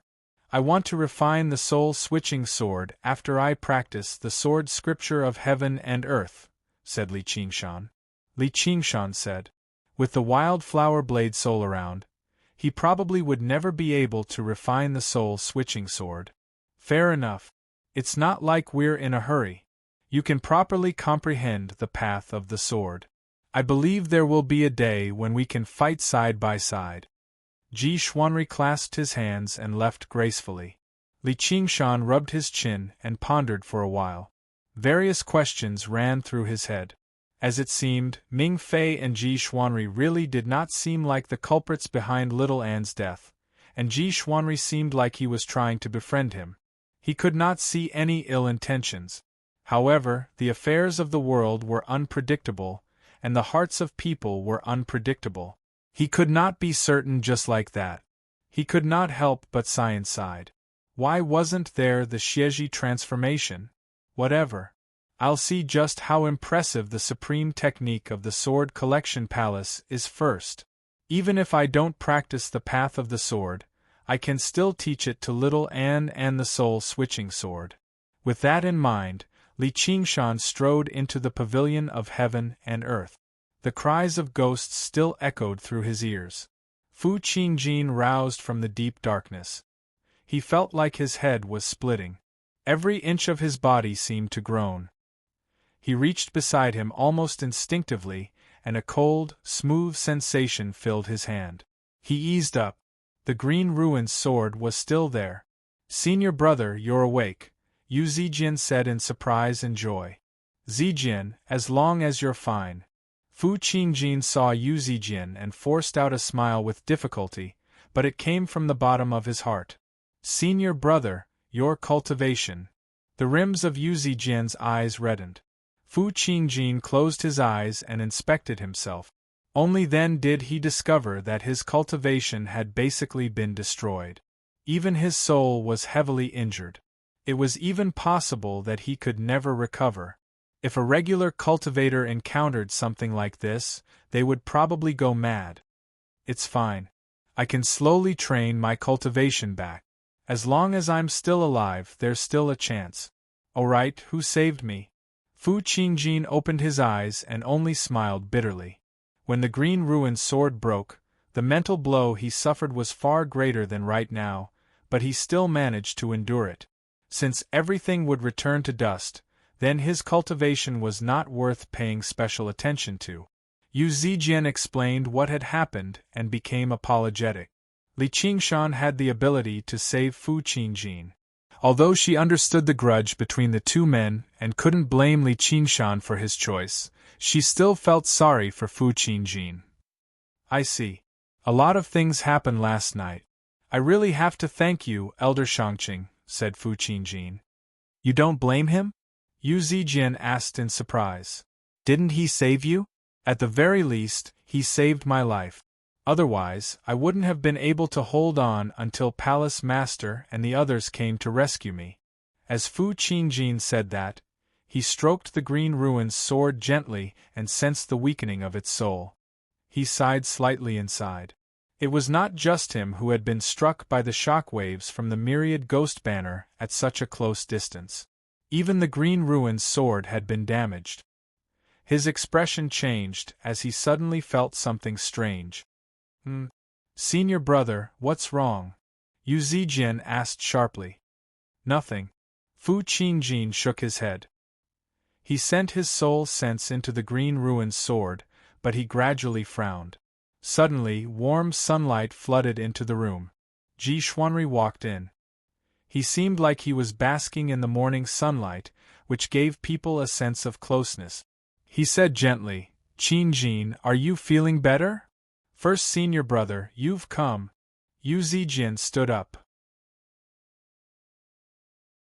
She was extremely respectful towards this first senior brother of hers.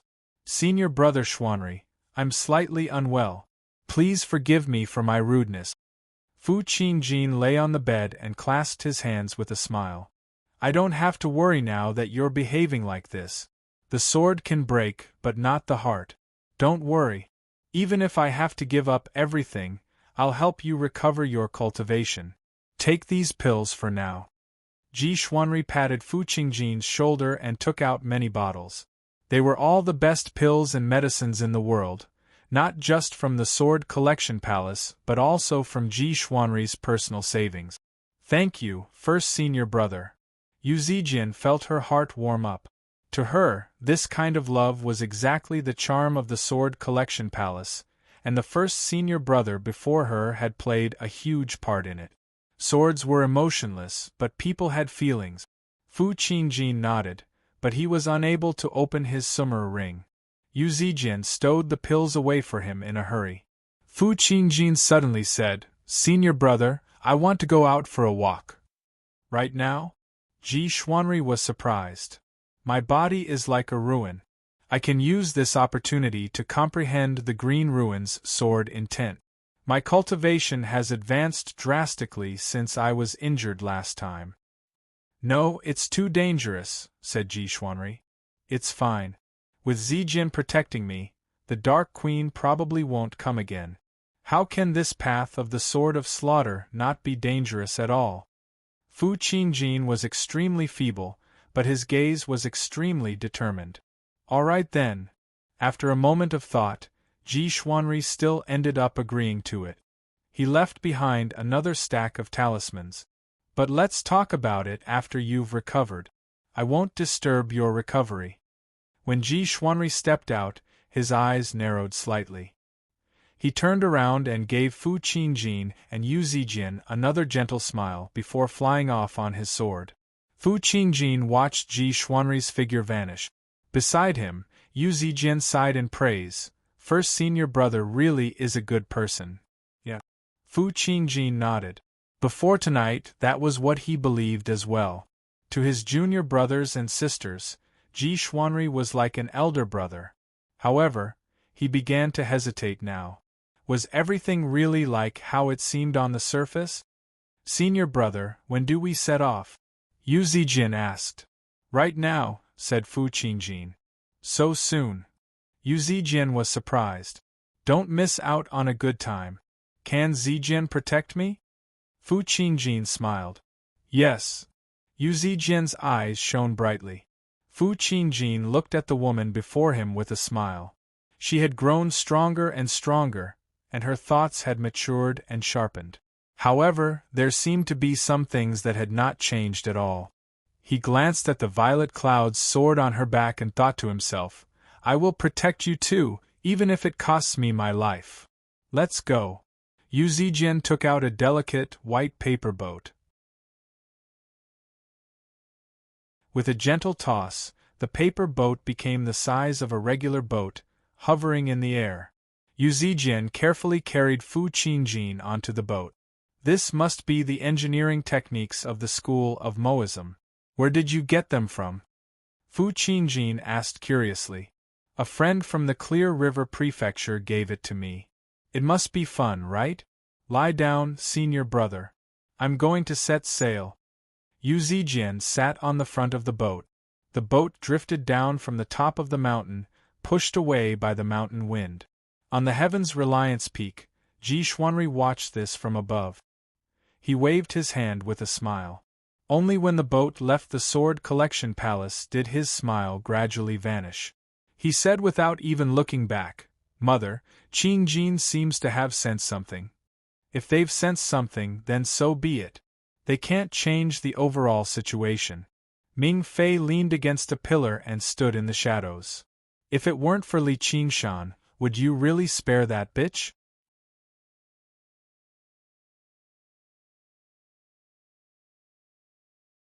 Chapter 1055.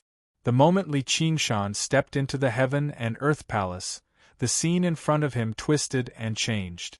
What he saw was not a majestic palace, but a whole world. Under the blue sky and white clouds, above the thick earth and mountains, there were birds and beasts, flowers and birds, fish and insects. Everything was prepared. Li Qingshan stood in front of a clear stream. The gentle breeze rustled the verdant grass, and the stream gurgled. Under the illumination of the sunlight, it shimmered with clear light. A few red carps swam about in it, making it seem full of life. Li Qingshan's heart moved. He squatted down and broke off a blade of grass. The moment the grass was broken, the grass suddenly turned into an extremely thin sword light, shooting toward Li Qingshan's brow. It was like a sword chi released by a peerless swordsman. Interesting. Li Qingshan smiled. He blew at it, and the streak of light deflected. However, his action of uprooting the grass seemed to affect the entire world. The grass grew madly, turning into endless sword chi that surged towards Li Qingshan. It was filled with endless, profound sword intent. Li Qingshan leaped lightly into the air. The red carps in the stream suddenly jumped out of the water, turning into a red sword light, swimming toward him. It was full of agility and change, and it was a new sword will. Li Qingshan waved his sleeves to deflect the sword chi. In an instant, the stream, grass, trees, flowers, birds, fish, and insects all came to life, turning into a myriad of purple and red sword chi, containing a myriad of sword wills. Even the drizzle falling from the sky and the breeze in the air also turned into sword chi. Some were continuous, some were agile, some were heavy, and some were heavy. There were no words to describe them all. It was as if he had entered a world of swords. Everything in the world could be a sword, and they all contained profound sword wills. Do you want to fight me here? Li Qingshan's demonic chi surged, forcing away the layers of sword chi. Damn it, what is this place? Frenzied Flower Saber Soul let out an angry roar. I want to know too. Be quiet, we might need you later. Li Qingshan relaxed his shoulders. Clearly, this was not just a place to learn swordsmanship. Perhaps this was a trap that the palace master had laid down for him, a manifestation of the malice. However, he did not sense any life-threatening danger so far. Wanting to kill him with this level of ambush was just a pipe dream. Then, he saw that even the drifting white clouds in the sky and the continuous mountain range in the distance were transforming into boundless sword chi. One was faintly discernible, while the other was vigorous and heavy. Interesting, the war demon has appeared. Li Qingshan roared. Demonic chi soared into the sky, surging and condensing into a malevolent war demon. With a wave of his right arm, a huge blade appeared in his hand, and he began to brandish it. The surging saber chi tore apart the sword chi that filled the sky. It cut through the mountains, cut through the clouds, and caused the weather to change. You use a saber.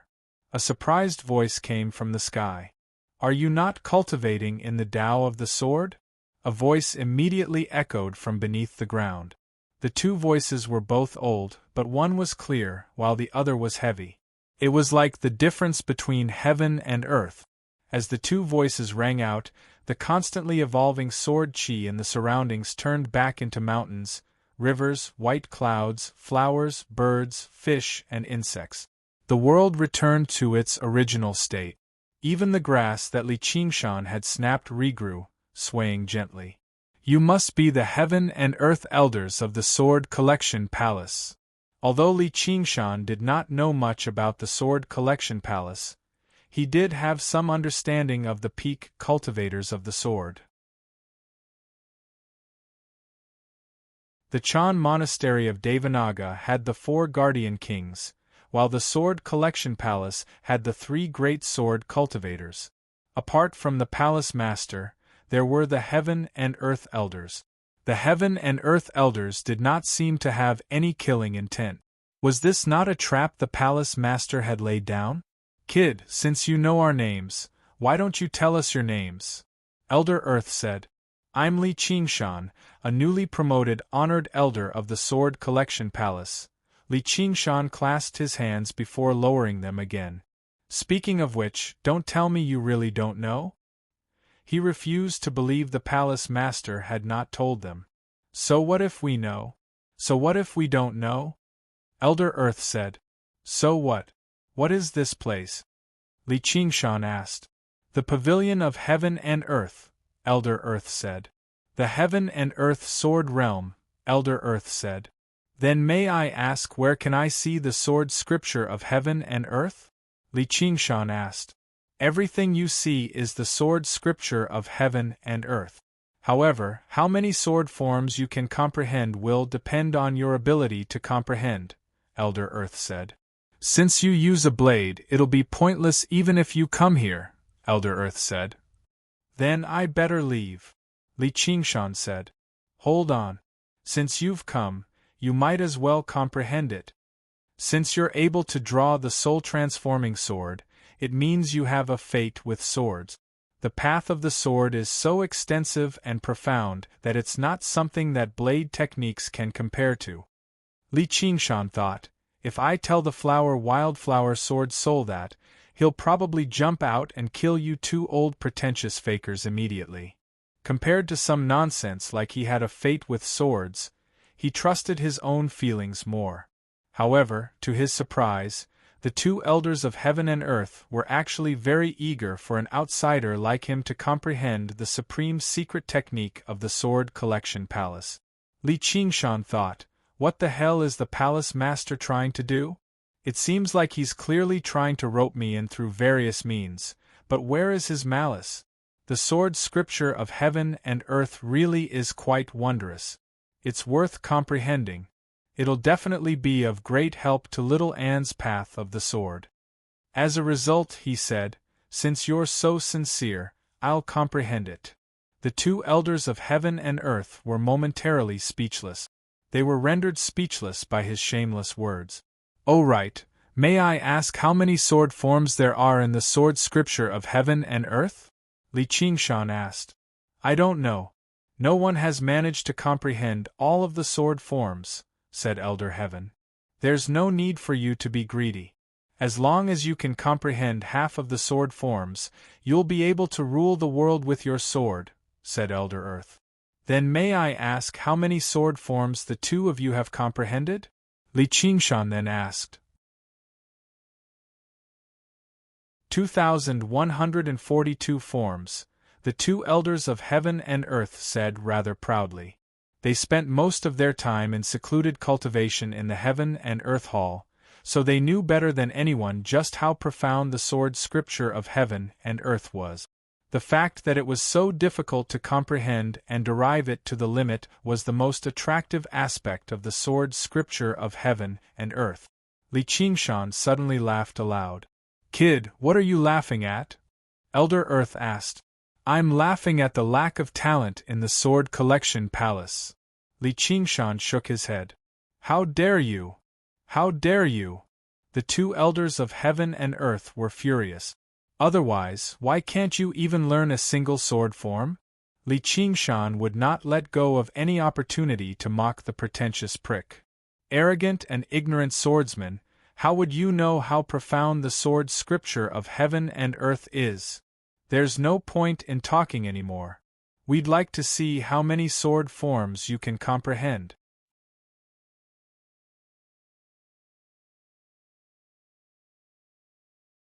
Chapter 1056. Li Qingshan closed his eyes slowly and his mind calmed down. There were no longer any ripples. In terms of comprehension, he had never believed he was particularly powerful. When he first saw the cursive sword calligraphy, he was completely unable to understand it. Instead, it was Little Anne who had comprehended a sword style and passed it on to him. However, through his observations just now, he discovered that comprehending the sword scripture of Heaven and Earth did not actually require comprehension, but deduction. The two often seemed similar, but they were actually fundamentally different. Comprehension was a flash of inspiration when an apple fell on your head, while deduction was a large number of calculations, eliminations, and experiments. Although the final objective was to obtain a correct answer, the abilities they required were actually different. The Banyan Tree King had comprehended the laws of the world through the Mist Province Cauldron because of his tremendous branching to derive them, not some sort of comprehension. No one could comprehend all the sword forms in the Sword of Heaven and Earth, but it was not because the Sword Collection Palace was lacking in people. In the past 10,000 years, there had been so many astounding figures, so how could there not be someone with extraordinary comprehension? Little Anne's comprehension could be described as supreme, but it had not reached an unprecedented level. Instead, it was because the complexity of the sword scripture of heaven and earth had surpassed the limits of what a single person could derive. When it came to deduction, Li Qingshan was filled with confidence. This was exactly what the spirit turtle was best at.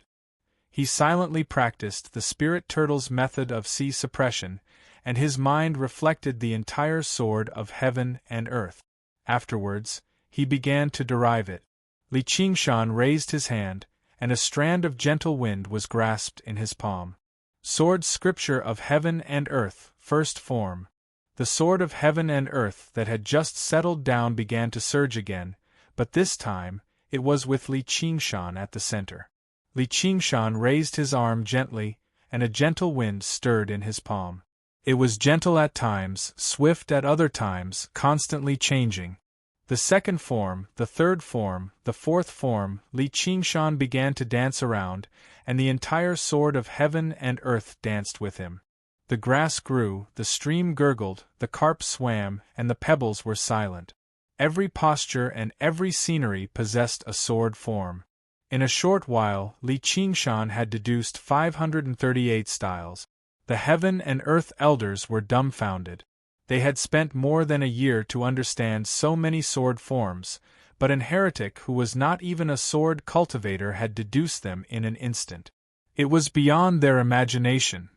Elder Tian said, "Junior brother, you don't have to be too surprised. His cultivation is already at the third heavenly tribulation, which is a realm higher than ours at that time. His divine sense is many times faster, so it's only natural that he'll be able to comprehend these simple sword forms very quickly. This is just the beginning." Senior brother is right. The more sword forms there are in the Book of Heaven and Earth Scripture, the more profound and obscure it will be. Soon, he will know how powerful it is. As expected, when he deduced the 767th move, Li Qingshan's movements gradually slowed down, but they were still as smooth as flowing water. He pushed the spirit turtle's powers of divination to the limit. Compared to the unpredictable heavenly secrets and fate, the sword scripture of heaven and earth hidden in the realm of heaven and earth was not particularly complicated. Elder D asked in surprise, "Where did he come from? How can he comprehend it so quickly? Even great cultivators can't comprehend it so quickly." Elder Tian asked in doubt, "Is he really a natural-born prodigy of the sword?" Elder D answered with a question, "Then what do we count as?" Elder Tian was unable to answer either. All those who could become great sword cultivators were prodigies of the sword. They were the best of the best. Let's keep watching. He'll reach a great bottleneck very soon. The sword forms he's comprehending right now are only the most basic. When Li Qingshan reached the 1001st form, he suddenly paused, as he had already comprehended all the most basic elements in the realm of heaven and earth scripture, from a blade of grass or a droplet of dew to a cloud or a mountain range. Li Qingshan, I admit that you are indeed a person of my path of the sword. To be able to comprehend over 1,000 sword forms in such a short amount of time, it's enough for you to enter the history of the Sword Collection Palace, Elder Tian said in amazement. There was even a sense of relief in his voice. Alright, let's stop here for today. Don't bite off more than you can chew. You'll need at least a decade to completely grasp these 1,000 sword forms. It'll be enough for you to use for the rest of your life, said Elder D. Can you shut up? Don't disturb other people when they're cultivating. You're already so old, yet you don't even have this bit of common sense? Li Qingshan barked rudely. Elder Tian and Elder Tian were both furious. The world changed color because of them. Just how many years had it been since someone dared to talk to them like that? You really don't know what's good for you. Then continue comprehending. If you can't comprehend 1951 forms, don't even think about leaving the realm of heaven and earth scripture, Elder D said furiously. Don't compare me to you?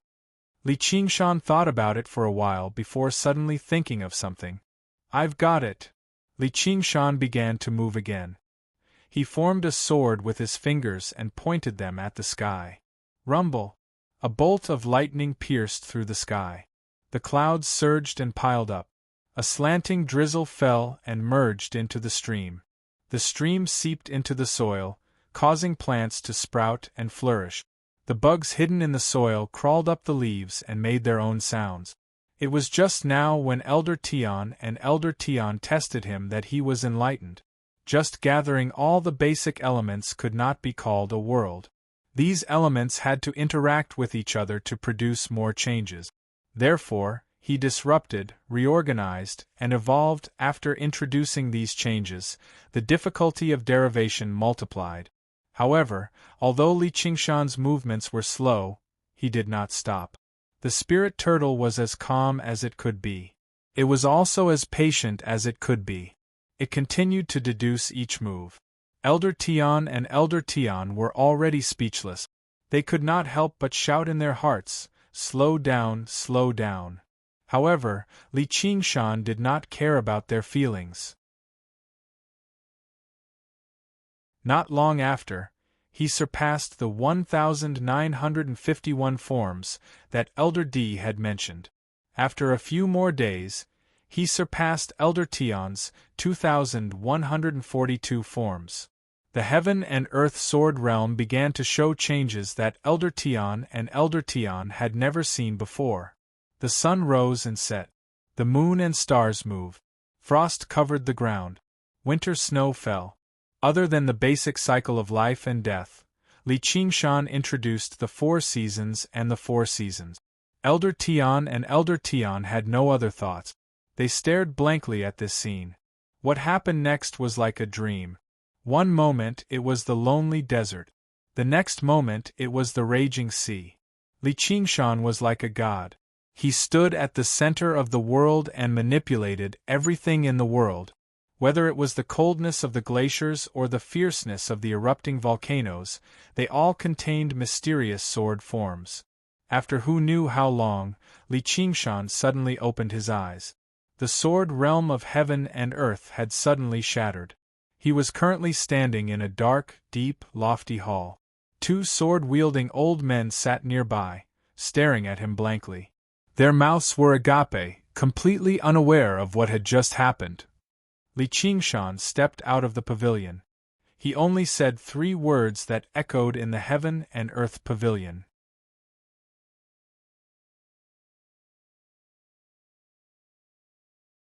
Chapter 1057. Outside the pavilion of heaven and earth, who knew how many days had passed, but the sun remained bright and beautiful. Everything in the heaven and earth sword realm was like a dream. Li Qingshan glanced at his hands. The feeling of controlling everything was truly intoxicating. It was no wonder that the heaven and earth elders refused to leave. The 3,000 sword forms were reflected in his mind. The profoundness of their changes and the wonders of their derivation broadened his horizons. The level of mastery was no less than the inherited blade style from the last ending frenzied blade. This was probably the most powerful sword style in the world of the 9 provinces. Once he used it, he could look down on the entire world. Of course, who knew how much time it would take for him to truly master it, but it would definitely be much easier than the heaven and earth elders. This was because he had grasped a complete sword manual. There was a fundamental difference between him and those who tried to comprehend it blindly. Though, just who left behind the sword manual of heaven and earth? Li Qingshan had a vague guess. When he derived the 3,000 sword forms, He sensed that they were similar to the sword intent within the Three Absolutes calligraphy. Although they were completely different forms of expression, they achieved the same result through different means. As a result, he derived the sword style he had learned from the Three Absolutes calligraphy. Sure enough, they resonated with each other, which was why he was able to completely derive the 3,000 sword forms in such a short amount of time. The Five Absolutes Immortal truly had left a deep mark on the Green Province. Li Qingshan glanced back. Could it be? Congratulations on comprehending the supreme way of the sword in the Sword Manual of Heaven and Earth. The Palace Master's gaze was rather mixed. As the Palace Master, he had only comprehended 1,751 forms. Behind him, Ming Fei and Ji Xuanri's expressions changed constantly. They were both surprised and annoyed, as well as in some disbelief. It doesn't seem too difficult. Have the three of you been waiting for me here? Li Qingshan was very confused. No matter what the Palace Master was scheming, even the North Moon could die if the 5 great sword cultivators worked together with the protective sword formation. Meanwhile, the strength he had displayed had always been that of a demon king. Was there a need to keep giving him benefits? Given the huge difference in strength, just what was the point of scheming? Or did they want more? Qingshan, I have a presumptuous request. Can you record down these 3,000 sword forms and pass them down? Ji Xuanri said with anticipation. The Sword Collection Palace Master and Ming Fei were tempted as well. This was the biggest difference between understanding the entire sword style and only a portion of the sword style. The latter could not be taught, because the evolution in the heaven and earth sword realm was too complicated. Apart from the most basic sword moves, once they entered the stage of blending and evolution, every sword shio would have their own experiences. No path was exactly the same. At most, they could only verify each other. Only by ascending to the pinnacle, taking everything into one's eyes and understanding all of the changes, would one be able to impart it to others. Even if it was just a single move, it wouldn't be enough. That's not a problem at all. After all, I'm an upper-class elder of the Sword Collection Palace. If it weren't for Palace Master's generosity, I wouldn't have been able to learn this Heaven and Earth Hidden Sword Manual, Li Qingshan said very generously. The Master of the Sword Collection Palace's eyes lit up, and the corner of his lips curled up slightly. Not only could the complete Sword Manual of Heaven and Earth advance his cultivation drastically, but it could also cause the strength of the entire Sword Collection Palace to undergo a qualitative change. Then I'll be troubling you, Qingshan, said Ji Xuanri. Li Qingshan changed the topic, however. I'm not a sword cultivator after all. So far, I've only roughly derived the Heaven and Earth Hidden Sword Manual. I'll only be able to summarize the mysteries of the sword style after mastering it. And if I want to write down a sword style on paper, probably even 10,000 pieces of paper won't be enough, let alone something that can be completed in a single day.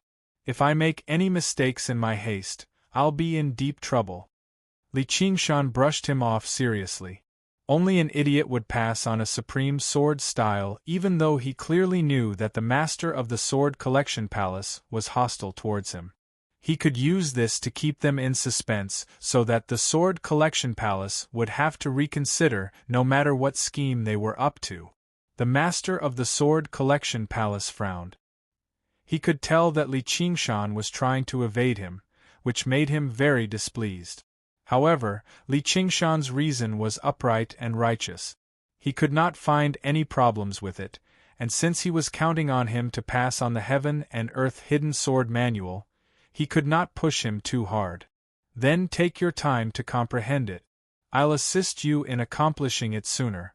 By then, you can become a true great elder of our Sword Collection Palace. I'm a disciple of the Chan Monastery of Devanaga, said Li Qingshan. A great elder's status in the Sword Collection Palace was no less than the master of the Sword Collection Palace, or even a little higher. They could decide the direction the entire sect took, so their authority was much greater than that of a high official elder. Yet, the master of the Sword Collection Palace was actually willing to let an outsider like him hold the position. "I'm just a secular disciple. I believe our Sword Collection Palace is more tolerant than the Chan Monastery of Devanaga," the master of the Sword Collection Palace said meaningfully. "All right, I believe that day will come." Li Qingshan smiled inside. The 3,000 swords sure was charming. It was rather dim in the tall, lofty pavilion. Dust drifted through the air. Li Qingshan made his way through the rows of tall, heavy bookshelves, quickly flipping through the books before closing them again. He picked up jade slips one by one before placing them down again. The Hidden Sword Pavilion. This was where most disciples of the Sword Collection Palace practiced the path of the sword. It was the foundation of the Sword Collection Palace.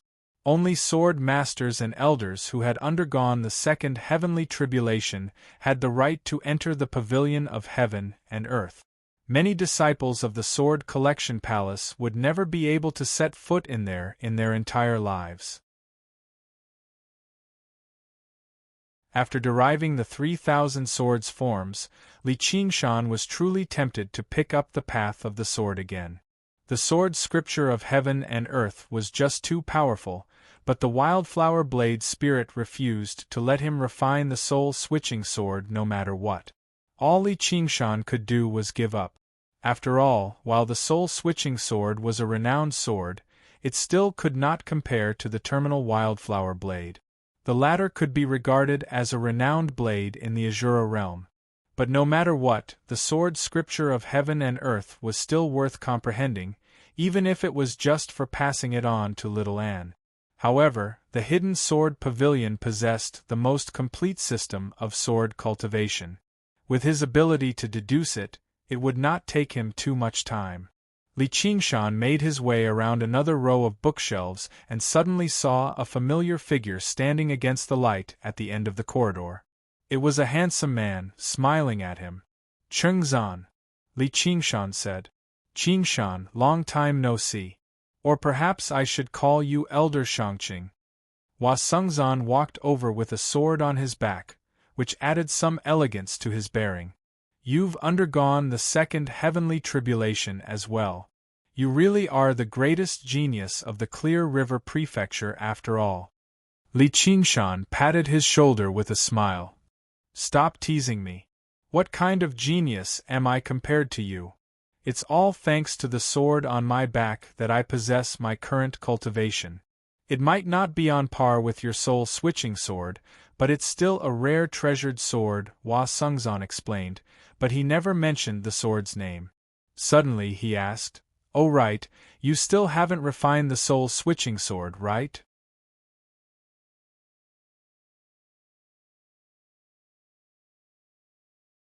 Chapter 1058. Not yet. I want to refine the soul-switching sword after I achieve a minor accomplishment in the way of the sword. What, is there a problem? Li Qingshan grabbed the hilt of the soul-switching sword. The ice-cold feeling seeped into his palm, which was extremely comfortable. He was almost convinced that he might actually be fated with the soul-switching sword. Hua Sengzan said, "It's fine. This works too. With your strength, it doesn't matter if you have this sword or not anyway." "Junior Hua, you're here too." Ji Xuanri's voice suddenly rang out. He stepped into the gloomy Hidden Sword Pavilion with a warm smile on his face. "First senior brother." Hua Sengzan lowered his head and bowed. His hand trembled slightly in his sleeve. "You can be considered old friends now. If it weren't for something, I'd definitely treat you to a drink." Ji Xuanri nodded towards Hua Sengzan and said to Li Qingshan, "Qingshan, do you know?" "Know what?" Li Qingshan asked. "I just received news that the One Will Master has already been conferred the position of Monk King. The Chan Monastery of Devanaga is holding a grand ceremony on Great Buddha Mountain, inviting cultivators from all over the Green Province. I've been invited as well." Ji Xuanri walked over and glanced at Hua Sengzan seemingly unintentionally. Hua Sungzan's trembling hand instead calmed down. So fast. Li Qingshan was surprised. He understood that this was probably not just to celebrate for little Anne, or they would never have been in such a hurry. They were probably using this as an excuse to discuss how to deal with the soaring Locust King, just in case they alerted the enemy. You've spent quite a lot of time in the Pavilion of Heaven and Earth, so it looks like you already knew. I remember your partners with the One Wool Monk King, right? Even I can't help but admire your cultivation speed, Ji Xuanri smiled. You're too kind. When do you plan on setting off? Li Qingshan asked. Probably today. Do you want to come with me? Ji Xuanri asked. Nah, you can go first. I want to stay here for a while longer. The Hidden Sword Pavilion is extensive and profound. Also, I want to catch up with Qingzan. Li Qingshan looked at Hua Sungzan beside him. Alright, then you can read the sword technique here first. Alright, junior brother Hua, make a trip to Heavenly Peak. The palace master has some instructions for the sword masters and elders of the various peaks before he leaves, Ji Xuanri said. Yes, senior. Hua Sungzan accepted the order and walked out of the pavilion. At the moment when he was about to step out of Hidden Sword Court, she turned around and smiled. Qingshan, don't forge a sword. The sunlight shone on his face at an angle. It was half dark and half bright, outlining the outline of his handsome face. It was full of ease and joy. Ji Xuanri's pupils shrank. The warm smile froze on his face. Why? Li Qingshan asked. I don't think you're suited for the sword Dao. Why don't you try using a blade instead? Hua Sungzan said. Let's go get a drink together. Li Qingshan walked up and placed his hand on Hua Sungzan's shoulder. Let's wait for tonight. It's been so many years. I want to have a good chat with you too. Hua Sungzan waved his hand with a smile and stepped out into the bright sunlight. Just when Li Qingshan was about to chase after him, Ji Xuanri blocked his way and shook his head with a smile. Junior brother Hua is smarter than most people. It's just that you like to act on your own sometimes. Really? Or is there something wrong with this soul-switching sword? With a clang, Li Qingshan drew the soul-switching sword and pointed it at Ji Xuanri's throat. I heard that Li Qingshan is a person who distinguishes between gratitude and grudges. Our Hidden Sword Palace has been very kind to you. Not only did we make you an upper-class elder, but we even allowed you to comprehend the hidden sword of heaven and earth. Is this how you repay us? Ji Xuanri questioned. I distinguish between gratitude and grudges. Li Qingshan sneered. That's right. I distinguish between gratitude and grudges. If someone shows me a drop of kindness, I'll obviously return the favor. I can be a good upper-class elder of the Hidden Sword Palace, and I can help you write the hidden sword of heaven and earth. Even refining this soul-switching sword won't be a problem. However, no matter what you're scheming, I'd advise you to stop while it's still early. I'm not the enemy you want. You should believe that I want a friend, not an enemy. As for whether you're willing to write the sword manual or refine the soul-switching sword, it's all up to you. I won't force you. Ji Xuanri gently brushed away the blade. Li Qingshan sheathed his sword. This was the Sword Collection Palace. He could engage in a great battle without any qualms, but he had to consider Hua Sungzan's safety. Hua Sungzan had clearly taken an extremely great risk to warn him. Once they fell out, there would be no turning back. Ji Xuanri bowed gracefully and excused himself. Li Qingshan sank into his thoughts for a while. He gripped the soul-switching sword and drew out another blade. It was as thin as a cicada's wing, glistening with moonlight. Is this sword where the Sword Collection Palace's scheme lies? Whatever, no matter what, I have to ensure Hua Sungzan's safety first, Li Qingshan thought.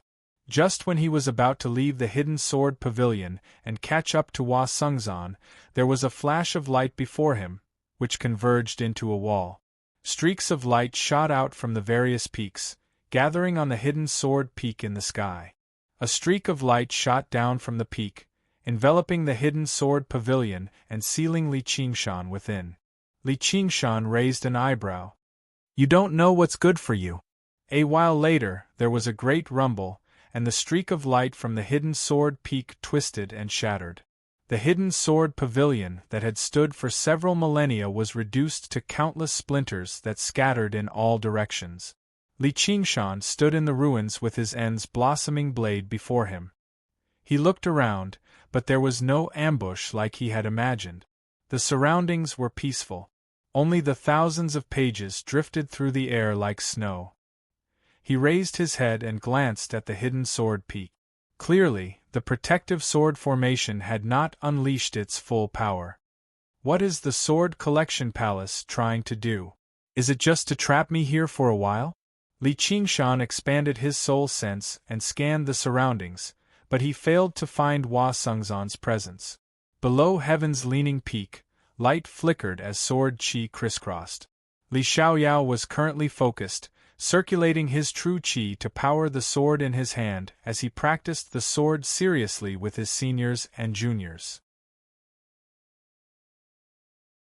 There was a great rumble, and everyone stopped what they were doing. They looked in the direction of the hidden sword pavilion. Li Xiaoyao shifted his gaze, but he continued practicing. Suddenly, a tall figure appeared before him. Where's Hua Sengzan's dwelling? Li Xiaoyao was taken aback. He never thought Li Qingshan would appear before him again and take the initiative to speak to him. Everyone bowed with their swords in a hurry. Elder Shangqing! Elder Shangqing, Elder Hua has gone out with the palace master and the others, Li Xiaoyao said politely. Are there any other elders or sword masters with them? Li Qingshan's heart sank and he asked further. I don't think so. God damn it! Li Qingshan cursed. Against the soaring Locust King, only great cultivators could interfere. Even if it was a regular ceremony, there was no reason to only bring Hua Sengzan. Elder Shangqing, is there something wrong? Li Xiaoyao could not help but ask. In the past few years, Hua Sengzan had taken great care of him, so he obviously cared. Which peak is Yu Zijian on? However, Li Qingshan learnt that Yu Zijian had taken Fu Qingjin on a journey, and his frown deepened.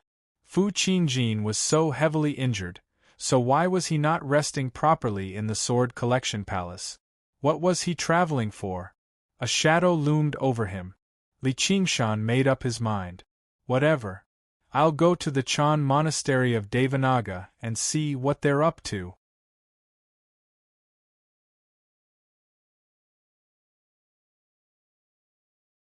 Chapter 1059. Li Qingshan looked around, only to see the bewildered Li Xiaoyao. Although he had already made up his mind to end his grievances, he could not sever the feeling of being connected by blood. When he thought about how the name Xiaoyao originated from his bad taste, he said, You're coming with me. Me? Where are you going? Li Xiaoyao pointed at his own nose. What are you asking so many questions for?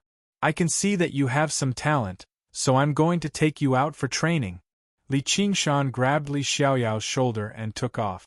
The guardian sword formation no longer stopped him, vanishing into the horizon in the blink of an eye. The disciples of the Sword Collection Palace stared at him blankly. They still had no idea what had happened. The short, plump young man sighed. Xiaoyao sure has hit the jackpot. He's actually caught the eye of an elder. Why don't I have that kind of luck? Elder Shangqing, where are we going to train? This was the first time Li Xiaoyao had been so high in the sky. He saw the scenery on the ground change rapidly. Apart from his instinctive fear, he also felt an irrepressible excitement. We're here. Li Qingshan turned around and descended rapidly. Li Xiaoyao first felt the world spin around him before the entire ground slammed into him. He could not help but pale in fright as his heart seemed like it was about to leap out of his throat. With a thump, Li Qingshan landed on the ground, kicking up a cloud of dust. Li Xiaoyao collapsed on the ground, still feeling like the world was spinning around him. He recovered after quite some difficulty and looked around, only to discover that he was only at the foot of a barren mountain. It did not even seem as dangerous as the Sword Collection Palace's mountain peak. "Elder Shang-Qing, where are we?" "Don't call me elder," Li Qingshan barked. He was completely sick of this form of address right now. "That's SE Senior." Li Xiaoyao shuddered inside. His legs became rather weak. It was even more terrifying than flying through the sky. "What are you afraid of? Am I going to eat you?" Li Qingshan said in displeasure, but he had forgotten that he was currently furious. The ruthlessness of a demon king or demon king could really scare people to death if he accidentally leaked it. If Li Xiaoyao didn't believe that this second uncle wouldn't hurt him, he would have turned around and fled. He clenched his teeth. His voice trembled as he said, "No, no." Li Qingshan sighed in his heart. "You know who I am to you. Keeping a distance from me isn't a bad thing for you. You will naturally understand in the future. Anyway, the Sword Collection Palace was not a good place. Don't go back." Li Xiaoyao cried out. He had always wanted to be a swordsman, so he had only managed to enter the Sword Collection Palace after much difficulty. After decades of perseverance, he was about to reach the hidden sword peak and pull out the sword, but he was told not to go back. It was as if he was about to lose his life. Before he could say anything to defend himself, a large hand pressed down like a dark cloud, grabbing his head. "Count yourself lucky. Originally, even if you had another 1,000 years, you still might not be able to see or touch this heaven and earth-contained sword manual. Now that I've passed it to you, how much you can comprehend will depend on your own ability." The various changes of the heaven and earth-contained sword manual were reflected in Li Qingshan's sea of consciousness, directly imprinting them into Li Xiaoyao's mind. Li Xiaoyao's body twitched as if he had been electrocuted. An unimaginably intense pain spread through his entire body, as if an entire world had been forcefully shoved into him. His body and soul had expanded by hundreds or thousands of times, and his head felt like it was about to explode. He wanted to faint, but he was terrifyingly clear-headed. He could feel every tiny bit of pain. In reality, if it were not for Li Qingshan's suppression with the spirit turtle, he really would have exploded and died. As for whether Li Xiaoyao would directly lose his mind or not, that was not within Li Qingshan's consideration.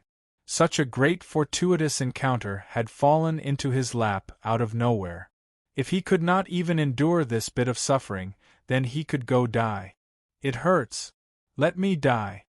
Li Xiaoyao wailed inside. He really did want to die. Suddenly, he felt a gentle breeze brush past his face, like a person about to die of thirst in the desert who had encountered a drop of dew. Even if it was not enough to save his life, it was enough to comfort him greatly. He tried to concentrate his mind on it, and in a daze, he saw the flow of sword qi. His mind shuddered. Even though he had no talent or ability to comprehend, this was the sword he loved the most. It was like a rainbow refracted from a drop of dew.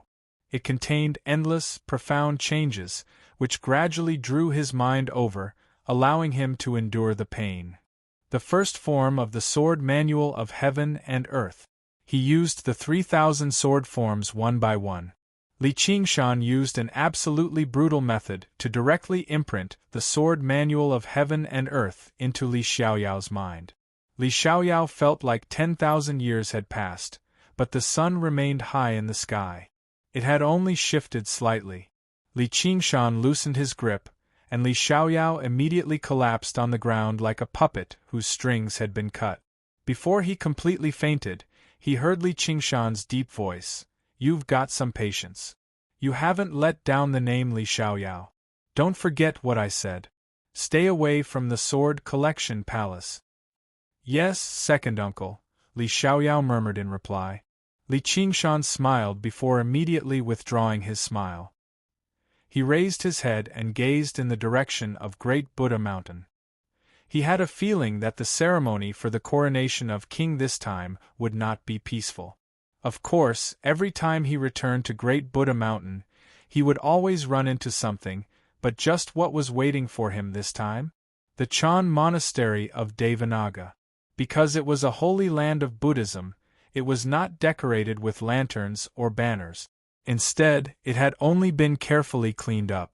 However, the faces of the monks and disciples were brimming with joy. Ever since the soaring Locust King had escaped from the Demon Suppression Hall, the entire Great Buddha Mountain seemed to be enveloped by dark clouds. Under the soaring Locust King's vengeful attacks, news of fellow disciples dying in battle rang out endlessly. Countless creatures had died to the mouths of insects too. It was not just the one lamp monk who felt deeply guilty. Every single disciple of the Chan Monastery of Devanaga felt responsible, ashamed to face their fellow cultivators and believers. However, with the birth of a new monk king, a hole seemed to be ripped open in the dark clouds. They could finally catch their breath. The Chan Monastery of Devanaga definitely would not be defeated by any danger. 3 magnificent streaks of light shot through the sky and landed in front of the mountain, turning into the master of the Sword Collection Palace, Ji Xianyue and Ming Fei. The reception monk went up to receive them in a hurry. The master of the Sword Collection Palace said loudly, "The Sword Collection Palace has come to pay a visit. Welcome, Palace Master. Apologies for not welcoming you from afar, so please come up and have a chat." The dauntless monk's voice drifted down from the top of the mountain. The 3 of them ascended the steps, passing through the mountain gates and arriving before the grand hall at the top. All they saw was the 4 guardian kings of the Chan Monastery of Devanaga gathered together. Even the unraging monk had donned a brand new kasaya, standing there with a smile. After greeting one another, the master of the Sword Collection Palace asked, "Where is fellow One Will?" The dauntless monk said, "One Will is still making preparations at the back of the hall. Please go to the side hall and rest for now. The ceremony is about to begin. When the time comes, she will come out to meet you." The unraging monk personally led the way for the 3 of them, taking them to the eastern side hall before bidding farewell and leaving. Ming Fei drew her sword and shook it gently. The blade vanished, but the space rippled, and Hua Sungzan tumbled out.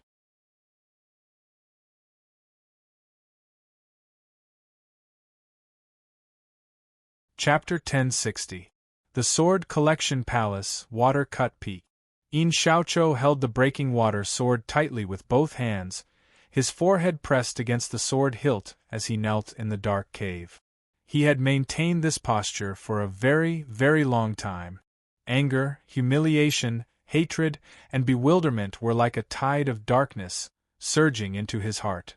"I'm a prodigy of the sword, the successor of a renowned sword, the star of hope of the Sword Collection Palace. I'll become a great sword cultivator one day, and I might even become the palace master of the Sword Collection Palace. But why? Why did I lose?" Furthermore, he had lost so miserably, losing face in front of so many of his fellow disciples. Palace Master clearly knows that person has already undergone 3 heavenly tribulations. Why didn't you tell me? Why did you want me to go and suffer such humiliation? He seemed to be asking himself, but also seemed to be asking the broken water sword. Since a long, long time ago, the 2 had become one, with the heart as the sword, and the sword as the heart. "Because you're too weak." A voice suddenly rang out. The broken water sword trembled slightly. He couldn't tell if it was the voice of the sword or the voice of his heart. He muttered to himself, "Am I too weak?" He shook his head violently. "No, I've already undergone the 2nd heavenly tribulation and become the master of a peak in the Sword Collection Palace. How can I be considered weak?" "Weaker than Li Qingshan," the voice said. Yin Xiaoqiu felt as if he had been struck by lightning. This name was like a nightmare, looking down at him from high above, mocking his weakness. He could not even muster the confidence to fight a decisive battle. What is sword principle? Slay demons and uphold justice. You're wrong. The sword is a weapon of slaughter. It's neither good nor evil, and there's no such thing as chivalry. The sword is cold, it is slaughter, it is to look down on the world, it is invincible. Yin Xiaoqiu was at a loss for words. You need to be stronger. You can become even stronger. Stronger than Li Qingshan. The voice roared, and the trembling of the breaking water sword became louder and louder, turning into a strange tone. I want to be stronger, I can still be stronger. Stronger than Li Qingshan. Yin Xiaoqiu's eyes lit up, cold and fierce. Kill Li Qingshan, Yin Xiaoqiu said, hearing his voice merge with the voice. It reverberated in the dark cave abode. Just now, if someone was here, you would hear Yin Xiaoqiu talking to himself in two different tones. A paper boat floated along with the wind. Fu Qingjin was lying quietly in the boat, staring at the blue sky in a daze. Yu Zijian sat at the front of the boat with her back to Fu Qingjin. His hand cupped his cheek. Without turning his head, he said, "Senior Marshal brother, what are you thinking? When I was young, I grew up in the Sword Collection Palace. All my seniors and juniors were like family to me. Although the palace master was serious in speech and manner, he was always exceptionally tolerant towards me, just like a loving father. Concubine Ming, on the other hand, is much more powerful. I've been afraid of her since I was young. She's like a strict mother, senior brother Xianri." Fu Qingjin's voice was low and fleeting, almost dispersing in the air. "Senior brother Xianri is a gentle and kind elder brother. Although I didn't grow up in the Sword Collection Palace, I can understand how you feel, senior brother. When I was in the proud Sword Manor, we were like brothers and sisters," Yu Zijian said with some reminiscence. "You don't understand, is that so? Senior brother, why are you crying? Is it because your wounds are hurting, or are you worried that your cultivation won't recover? Didn't first senior brother say that? Your cultivation will definitely recover." Yu Zijian turned around and saw that Fu Qingjin was already covered in tears. She wiped his tears away in a flurry. She had never seen him so frail before. "You don't understand," Fu Qingjin shook his head gently. Compared to his wounds and destroyed cultivation, there was an even deeper pain and despair that truly tore at his heart, chewing away all of his beautiful memories. He looked back at the broken sword beside him. He just felt like there were still some things that would not be reduced to ruins. "It's fine. I just feel a little uncomfortable. Where are we? How far are we from the Sword Collection Palace?" Fu Qingjin asked. He had been in a daze the entire way. He had not even calculated his location or the distance they had flown. "We've only just arrived in the White Soil Prefecture. We're almost 1,000 kilometers away from the Sword Collection Palace. The boat is stable, but it's far too slow. Senior brother, where do we stop?" Yu Zijian was very confused.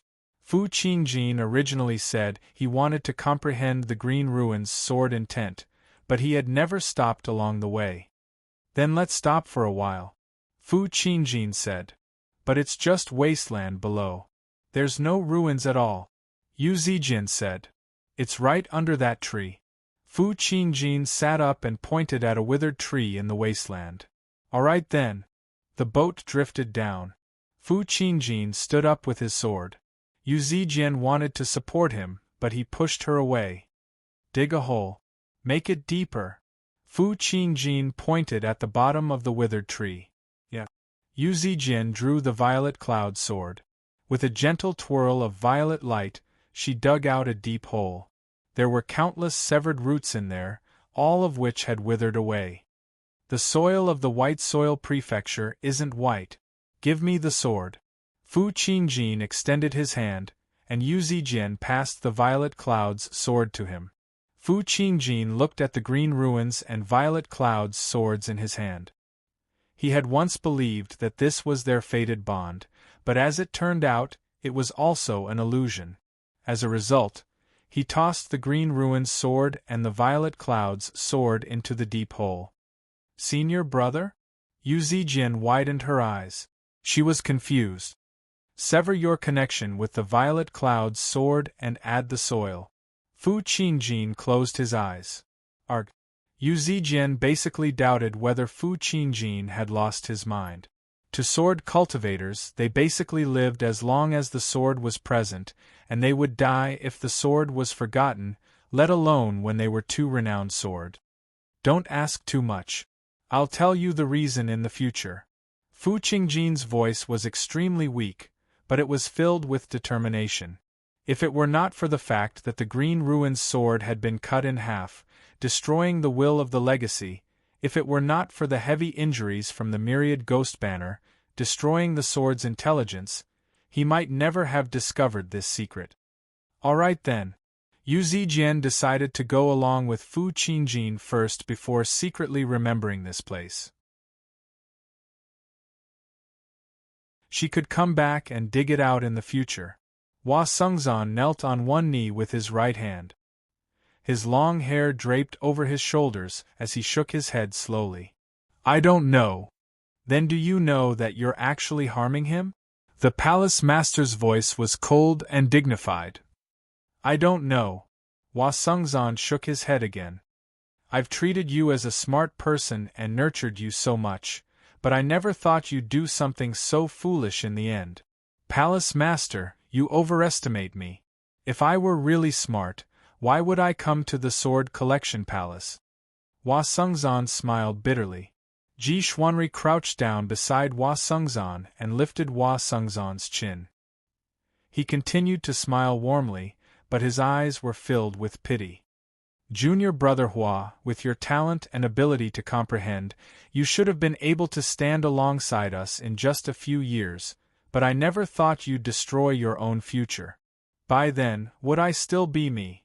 Hua Sengzan countered with a question. To be continued.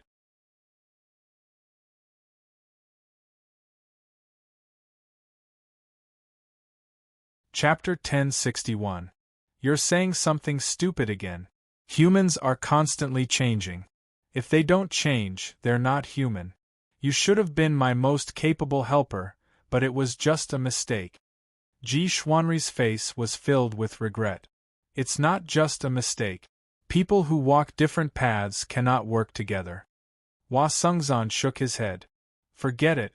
I know I can't convince you, but I don't plan on punishing you. After all, you're the senior brother I admire the most. However, you'll have to make up for the trouble you've caused. Don't forget that Li Qingshan basically died by your hands. He could have fought alongside us. Ji Xuanri stood up and said to the palace master and Ming Fei, I'll go visit father. First senior brother, everything might not go as you expect. Just as Ji Xuanri was about to step out of the hall, he heard Hua Sengzan's voice. He frowned slightly and glanced back. He smiled and stepped out of the hall.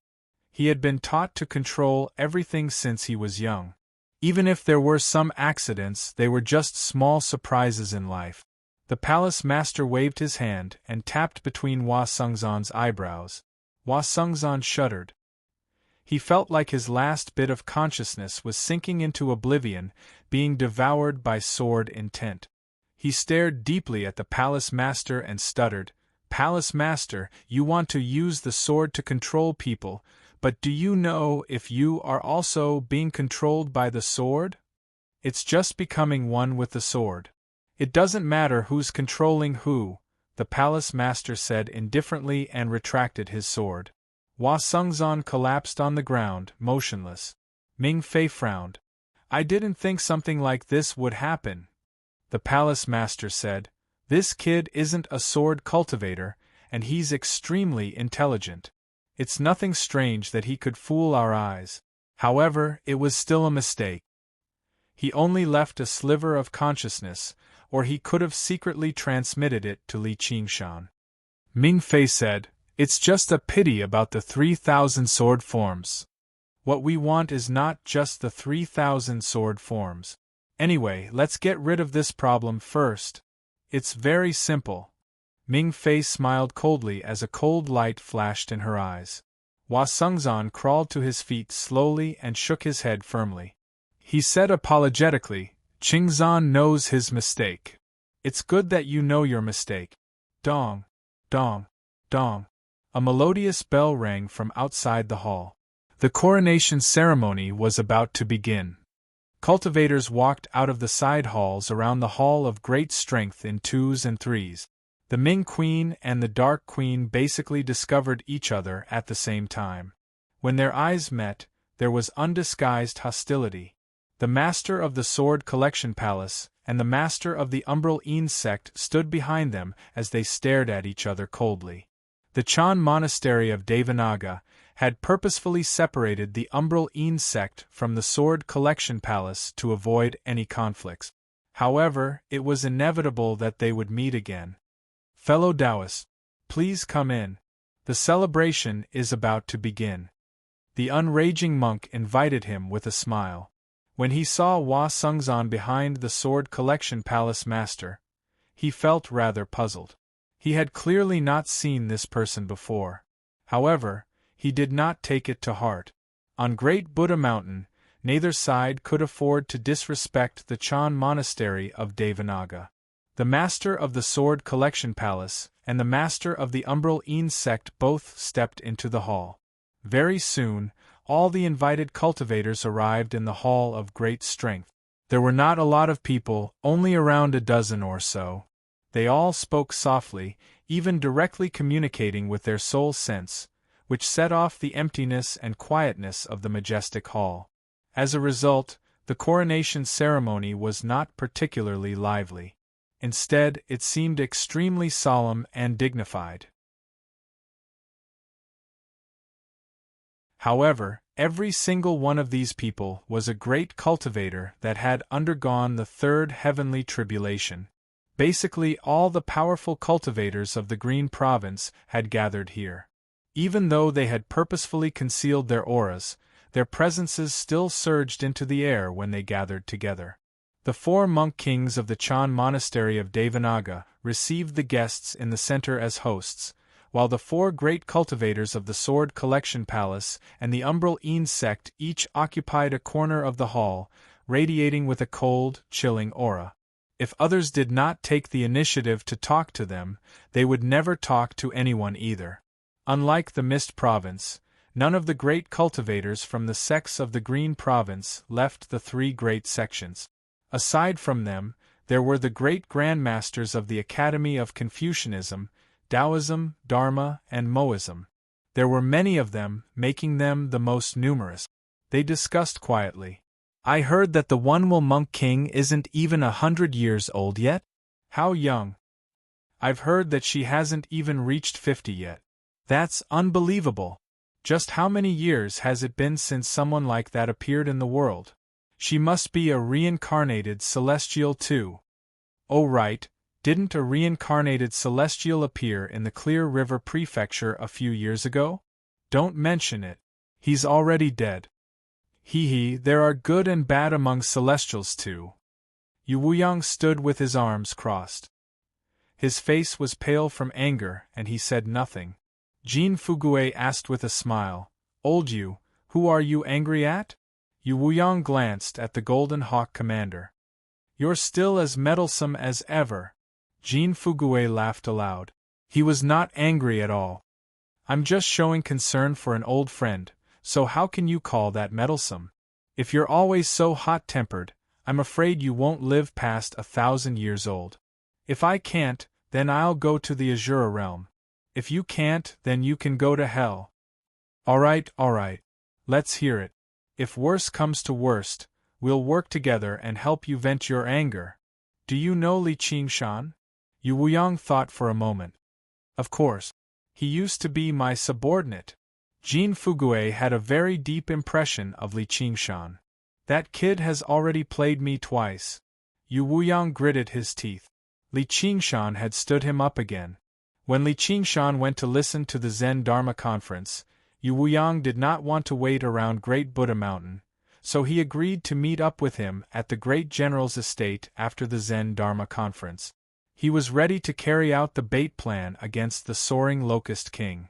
However, many days had passed since the Zen Dharma conference. Yu Wuyang had waited here and there, but Li Qingshan was nowhere to be seen. He was furious. The school of the military emphasized that military orders must be obeyed.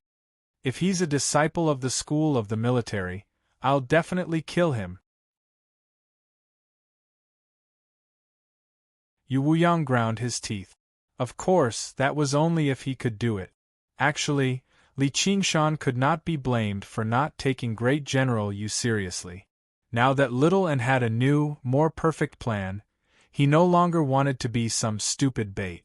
Originally, he planned on telling Yu Wuyang after drawing the sword in the Sword Collection Palace, but with so many things happening along the way, he completely forgot about it.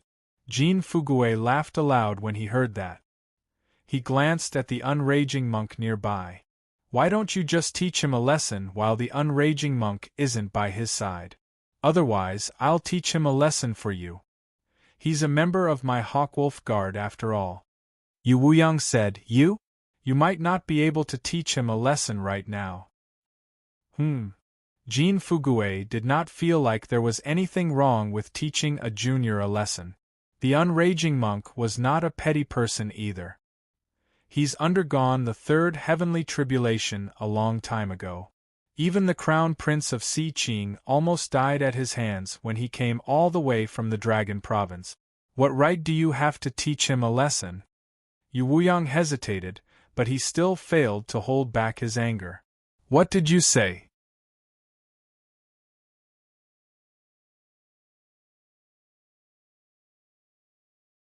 Chapter 1062. Jin Fugui doubted his ears. His impression of Li Qingshan remained the same as several decades ago. It was also because of Si Qing that the unraging monk had hurried over from the Chan monastery of Devanaga all the way to save him. That brat is very fierce. It's already good enough that he doesn't teach us old fellows a lesson. How would I dare to teach him a lesson? Yu Wuyang couldn't help but sigh with emotion. What are the two uncles whispering about? Gu Yenying walked over. You said you're old and that you should have worn my clothes a long time ago, Jin Fugui said with a smile. Forget it, I hate gold. As Gu Yenying spoke, she looked at Hua Sengzan. She felt that he had changed a lot. He was very different from the little blossom in her memory. Moreover, it was a little strange for him to appear here. Hua Sengzan sensed something and turned around to smile at her. Gu Yenying smiled back, but she felt strange and distant. She thought about it and didn't go over. Maybe it wasn't a bad thing for him. At this moment, Ji Xuanri suddenly made his way towards the master of the Umbral Een sect and the Dark Queen. This bold action made the hall suddenly fall silent. All the gazes gathered over. Everyone knew about the hatred between the two sections. Although Ji Xuanri was the crown prince of Qing province, he carried a sword on his back. Xian Ri greets the Dark Queen and the sect master.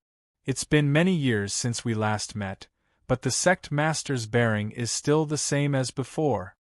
Ji Xuanri continued to smile warmly, as if he was not facing a great enemy of the Sword Collection Palace, but two seniors of his. His Highness, the Crown Prince, seems to be getting better by the day. The sect master of the mysterious dark sect nodded slightly and squeezed out a smile, which made him look even more gloomy. Crown Prince, didn't we just meet not long ago? Didn't you want to kill me? The Dark Queen stroked the cat in her arms. He looked at Ji Xuanri with disgust, and his words caused the atmosphere in the entire hall of great strength to freeze. Chu Lai King was currently conversing with the dauntless monk. When he heard that, he could not help but frown. Ji Xuanri became even more humble. You've misunderstood, Dark Queen. I definitely have no such intentions. Get lost. I feel disgusted just by looking at your face. The Dark Queen simply closed her eyes. It was not just to humiliate Ji Xuanri. The face and the name both made her think of the person she had lost. Ji Xuanri's smile stiffened slightly. He had originally wanted to come over and show off the magnanimity of the future King Chu. However, he never expected the Dark Queen to actually ignore the situation at all. She was not even afraid of offending Chu Lai King. He thought, what a crazy woman. Slut, don't be so shameless. Ming Fei placed her hand on the hilt of her sword and shouted, Xianri, why bother with this slut? Hurry up and come over. The Dark Queen said, they really are mother and son after all. They're both disgusting. Amitabha. The dauntless monk called out the Buddhist name loudly, his voice shaking up the entire hall. He stepped forward to mediate. This is a tranquil land of Buddhism. Can the two princesses give this old monk some face and temporarily set aside their grievances? Live together peacefully for a period of time? Across the entire Green Province and even the entire world, there were not a lot of people who would not give the dauntless monk face, but there just happened to be two of them here, and they were two furious women. Ming Fei did not seem to hear the dauntless monk at all. She sneered. Some sluts have lost their children. Seeing how we're united as mother and son, they'll obviously go mad with jealousy. The dauntless monk was helpless. If they don't give me face, then so be it. You dash, the Dark Queen widened her eyes and paled even more. This was the greatest pain she had ever experienced in her life. She said resentfully, I will definitely kill you. I will kill everyone in the Sword Collection Palace. The dauntless monk and the unraging monk looked at one another with bitter smiles. Originally, they wanted to discuss how to deal with the soaring Locust King after the ceremony. Now, even the ceremony was about to be ruined. They could not help but blame this Crown Prince Xianri for not picking the right time. All of you, shut up. Chu Lai King flew into a rage. A tremendous presence rushed into the air, and fierce winds whistled through the hall. With the King Chu's wrath, the Green Province shook up. Even great cultivators would be alarmed, but it was still useless. What? You're still going to protect this slut? She said she wanted to kill me. How laughable. A man who can't even protect his own child actually dares to order around. The Ming Fei and the Dark Queen actually targeted Chu Lai King together. Perhaps this was the only language they had in common. Chu Lai King's chest heaved, clearly angered to the limit, but he was unable to vent his anger. Just when the situation had spiraled out of control, a voice suddenly rang out, Father, please calm down. However, the voice did not come from Ji Xuanri. Instead, it came from behind the hall. It was a woman's voice, ethereal and captivating. In a daze, everyone caught a whiff of the faint fragrance of sandalwood. They saw a woman walk over from behind the hall. She wore a moon-white kasaya, untainted by even a speck of dust. Her long, dark hair reached the ground, and her beauty was like that of a goddess. Her footsteps were as gentle as if she was levitating through the air. You are, Chu Lai King was slightly taken aback. In that moment, he experienced a profound feeling. That was the connection of fate, the connection of blood and flesh. One will, what did you say? The dauntless monk raised an eyebrow. Father? Did I hear it wrong? Fine. My ears seem to be particularly bad today. Jean Fugue communicated to Yu Wuyang beside him. I also doubt whether I heard it wrong or not. According to my knowledge, His Majesty the King Chu doesn't have a daughter like that. Don't tell me that. Yu Wuyang seemed to think of something and exclaimed in surprise. The cultivators were surprised as well. They all discussed among themselves. She's one will. Sure enough, she's very young. But what's with father? Don't tell me he wants to recognize a foster father and mother after hearing about the Dark Queen's pain of losing her son? However, even the person who said that did not believe their own speculations. That was far too sudden. Buddhist disciples had always severed their ties with the secular world, and with her supreme talent, why would she need to seek connections? Is it coming? Gu Yenying smiled. Yenying, what do you know? Jean Fugue asked. You'll understand if you keep watching, Gu Yenying said with interest. Chu Lai King stared at Little Anne. Thousands of possibilities also appeared in his head, but they were all eliminated one by one. In the very beginning, only a single name remained, the name that was both the most likely and the most impossible. He still found it rather hard to believe. You're Xianyu? I've been called by that name before. Father still remembers it. Little and looked at Chu Lai King with a smile, overlapping with the figure in her memories. The Dark Queen held her breath the moment Little and walked out. Her eyes were locked onto her as her body trembled gently. A flush appeared on her pale face as she murmured, "You're my Yur." Little and bowed slightly towards Chu Lai King and arrived before the Dark Queen. She held her hands gently. "Mother, I've returned." It was time to take back everything she had lost.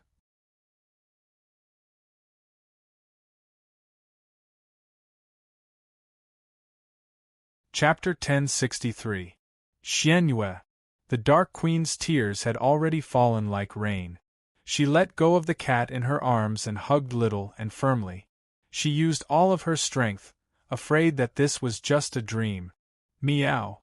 Xianyue landed on the ground gently and turned around, crouching beside them. She raised her head and looked at the mother and daughter embracing each other. She felt both happy and disappointed. "Sorry, Mother. I've made you wait." Little and gently stroked her back. She also felt warmth in her heart. For a moment, she felt like she was seeing an illusion. Their identities had been reversed, and she was no longer a child. "One will, are you really Princess Xianyue?"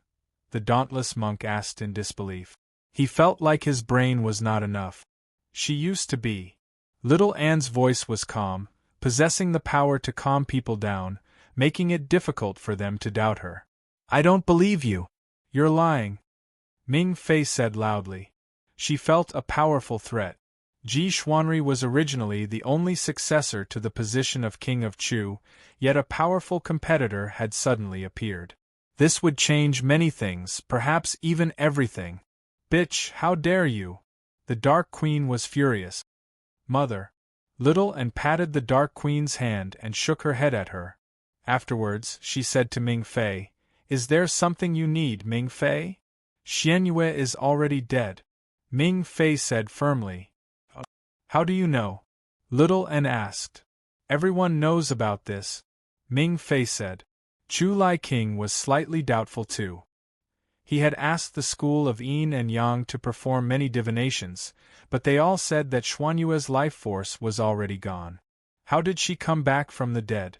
Little and said, "I did die once, but I was saved by someone. I came back to life again." "Who saved you?" "I will definitely thank him greatly," the King of Chu asked. "He's not a person of this world. He's already taken off and left." Little and raised her head slightly. Her gaze seemed to pass through the room and fly towards the distant horizon. Perhaps it was because she had heard him mention it too many times, but she also wanted to take a look beyond the 9 heavens. In the past she did not care about these thoughts. "You're lying, outsider.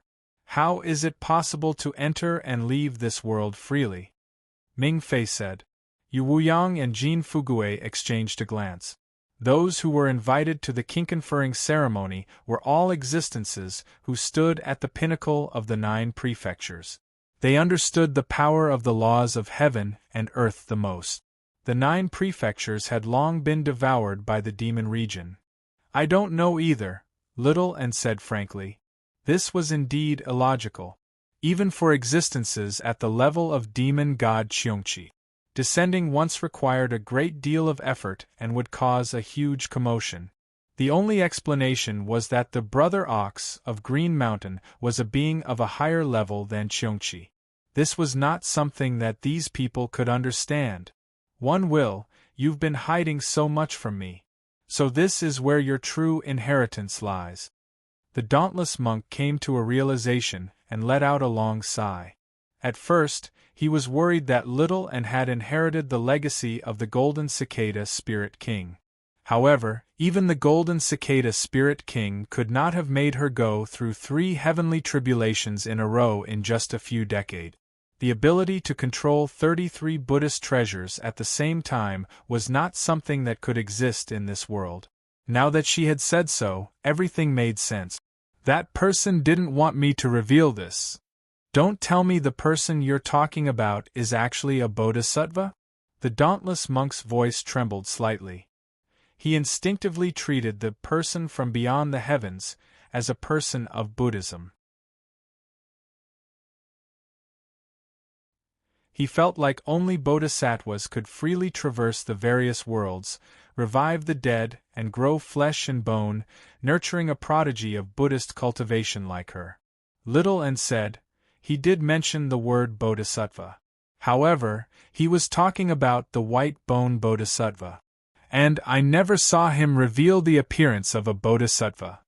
Bodhisattvas redeem people through their myriad incarnations, so it makes sense that they don't want to reveal their true appearance. The dauntless monk was ravishing with joy. He felt a sense of deep veneration towards Little, and who had seen a bodhisattva before. If all of this was real, then she was the chosen one. She was the hope of the Chan monastery of Devanaga, no, of all Buddhism in the world. He was also willing to believe that this was real. Compared to that, a measly position of monk king was nothing. A series of clangs rang out from behind the grand hall. The 7 treasures monk king gripped his staff firmly and was unable to hold back his excitement. His golden bracelet trembled. He had come with a decree to confer the title of monk king to Little Anne, and he planned on persuading Little Anne again. However, when Little Anne went out to reunite with her family, she had asked him to wait here. He never thought he would actually hear such a startling secret. Having been defeated by Little Anne's 33 Buddhist treasures, he basically believed her more than anyone else. He repeated inside, "So that's how it is. So that's how it is. I have to report this to the Imperial Preceptor. He has to get her to come to the Spirit Kingdom Temple. He has to get her to come to the Spirit Kingdom Temple. Amitabha. The Buddha is merciful." The 4 guardian deities brought their palms together and chanted the name of Buddha, bowing towards Little Anne. They were not bowing to her, but to the faintly discernible bodhisattva behind her. Immediately, the grand hall was enveloped in a mysterious, solemn, and religious atmosphere. The cultivators looked at one another. Those who were not Buddhists struggled to understand this feeling. If Little Anne really was the successor of a bodhisattva, then she was basically like a savior to the Buddhist disciples of this world. The bodhisattva must have enlightened Little Anne so that she could illuminate this world. So that's how it is. That's the only explanation for their cultivation speed and their unbelievable power. Though, that probably isn't some bodhisattva, Gu Yenying thought. She had seen Li Qingshan's demon form and Little Anne's skeletal form. She found it very difficult to believe that they were the handiwork of a bodhisattva. Under this atmosphere, Ming Fei was unable to harp on this topic anymore. She questioned, "All right, even if what you said is true, why did you only reveal yourself now? I remember that you were already a disciple of the Chan monastery of Devanaga many years ago. I was harmed by someone. My soul was damaged and my memories were damaged. In the beginning, I couldn't even speak. Even though there were some fragments of my memories, I couldn't confirm it. Only afterwards did I completely recover my memories. I've made you wait, Mother," Little Anne apologized. "Who harmed you? Was it this woman?" The Dark Queen pointed at Ming Fei and asked. Little Anne gazed deeply at Ming Fei. Her empty eyes actually made Ming Fei feel a sliver of fear. That was not the gaze of looking at a person, but more like gazing at emptiness. Chu Lai King frowned. If Xian Yu really did accuse Ming Fei of being the murderer, then the problem would be severe. Little Anne shook her head gently. "I'm not too sure either. After all, I was still young back then. But that's not important. What's important is that I'm back, isn't it?" "Yeah, you're right." Although the Dark Queen struggled to quell her resentment, she did not want to pursue the matter right now and ruin the joy of their reunion. "No matter who the murderer is, I will make them pay the price." Chu Lai King let out a sigh of relief. Basically, he had acknowledged Little Anne's identity indirectly. Even without the profound connection of his closest kin, he did not believe there was a need for her to pretend to be his daughter. "Thank you, father." Little Anne bowed and turned around. She said to the head of the Sword Collection Palace, "Palace Master, you can take out the Xieji's horn now, right? Did I lie at all?"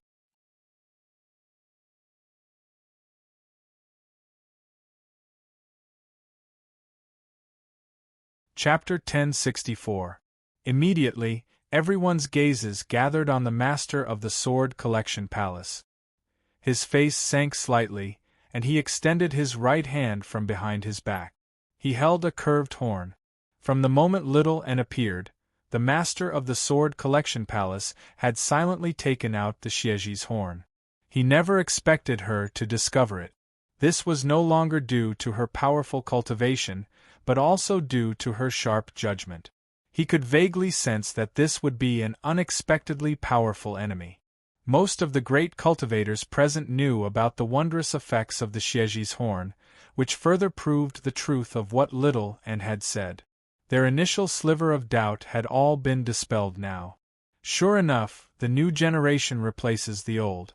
Now she's a true prodigy. Jean Fuguet sighed. Princess Xianyue, the One-Will Monk King, and the unbelievable successor of the Bodhisattva combined made Ji Xuanri, the crown prince of the Green Province, pale in comparison. He could already foresee that her existence would definitely influence the overall situation of the world. Amitba, congratulations to Your Majesty the King of Chu, congratulations to the Dark Queen. The family has been reunited, and the pearl has been recovered. The dauntless monk smiled. In the past few years, my daughter has been so cute and taken care of me. I'm extremely grateful. I almost forgot to congratulate the Chan Monastery of Devanaga for gaining another monk king. The fierce king of Chu also smiled delightedly.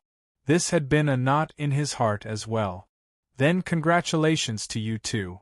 The dauntless monk and Chu Lai king exchanged glances and smiled. The relationship between the Chan Monastery of Devanaga and the king of Chu's estate was basically a win-win situation. This was good for both of them. The cultivators all congratulated Chu Lai King and the dauntless monk before congratulating Little Anne. Ming Fei's expression constantly changed. The master of the Sword Collection Palace closed his eyes as if he was thinking about something. Little Anne said nothing, only nodding with a smile, but no one would find him rude. Everything had developed according to his expectations. She had not let him down after all. From now onwards, her will could represent the Chan Monastery of Devanaga and even influence the entire cultivation community of the Green Province. Whether it was killing the Soaring Locust King or assisting the Golden Cicada Spirit King in ascending, she could do it with ease. The only pity was, he was not here. Sister Xianyu, welcome back. It's great that you're still alive. This way, all the misunderstandings can be resolved. Ji Xuanri walked forward. His face was filled with a warm smile. If someone who didn't know what was going on saw it, did he really think that it was because of sibling love? Little Anne was about to answer when his heart suddenly skipped a beat. He turned to look outside the Hall of Great Strength. Ji Xuanri was no longer in his eyes. Didn't I warn you? Piss off. Don't disgust us. The Dark Queen's voice was filled with delight. Damn bitch, Ji Xuanri thought. A sliver of anger flashed through his eyes, not just because of what the Dark Queen had said, but because her appearance had disrupted his entire plan.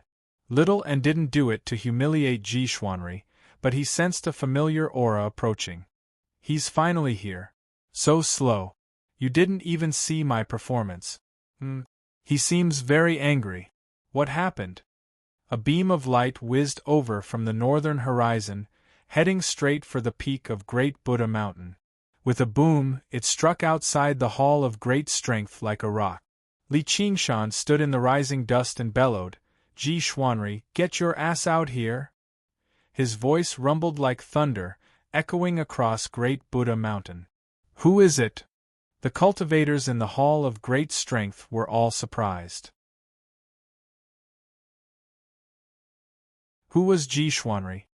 He was the crown prince of the Green Province, the future King Chu. Only the Dark Queen was bold enough to humiliate him to his face. Who else was bold enough to tell him to piss off? However, Ji Xuanri began laughing. He communicated with Ming Fei. Mother, our esteemed elder has arrived. Finally, a portion of the plan was back on track. Ming Fei sneered too. Originally, she thought she would have to do something else to infuriate him, but in the end, he was even more brainless than she imagined. Li Qingshan, O Li Qingshan, Great Buddha Mountain is where you die. The people who kill you will be your fellow disciples. Li Qingshan stepped into the hall of great strength. The golden tiles beneath his feet shattered, and his black hair drifted backwards. He raised his thick eyebrows and pursed his lips. He was furious. Even though he did not give off any aura, he possessed his own intimidating bearing. All the cultivators felt a fishy wind blowing against their faces. It was as if a ferocious tiger had barged into the crowd and was looking for prey. When they met his gaze, they felt a sense of wariness. He really is vicious and powerful. I finally believe he can kill, is bold enough to kill the crown prince of Si Qing. Jin Fugue was stunned at first before sighing in amazement at Yu Wuyang. This kid is getting bolder and bolder. I'd like to see how he deals with this today. However, Yu Wuyang was rather worried. Although he had been stood up twice, they were still fellow cultivators. He did not want Han Qiongji to be sad either. Li Qingshan glanced around and saw Hua Sengzan in the corner. Seeing how he was fine, as if he was unharmed, he eased up slightly and strode over. There was a flash before him, and Ji Xuanri blocked his way again. He asked with a smile, Qingshan, what business do you have with me? Li Qingshan was no longer swayed by his words. He spat out 2 words, piss off. Ji Xuanri shrugged and backed to one side. Ming Fei barked, how dare you? How dare you offend the crown prince? What do you think your punishment is? She turned around and said to the dauntless monk, Dauntless abbot, is this how the Chan monastery of Devanaga teaches their disciples? Qingshan, what's wrong? What happened? The unraging monk grabbed Li Qingshan's shoulder and asked frantically, Master, this is a matter between me and the Sword Collection Palace. There's no need for you to interfere. Li Qingshan gently pushed the unraging monk away and took a step forward.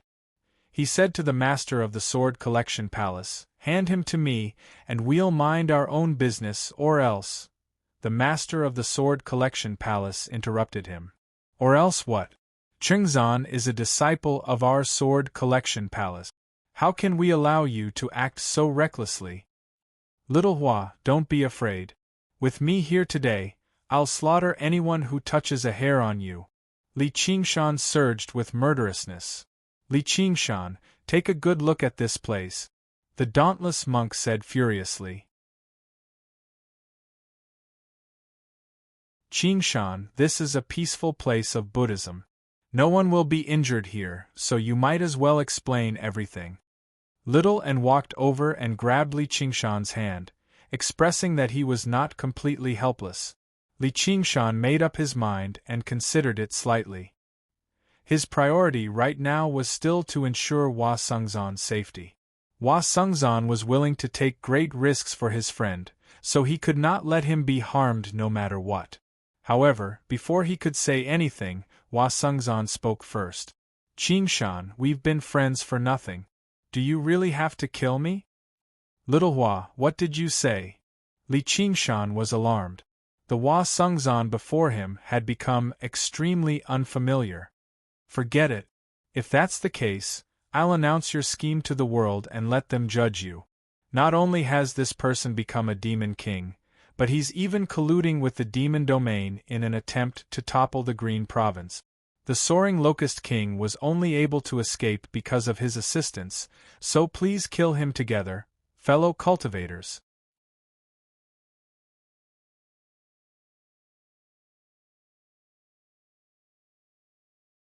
Chapter 1065.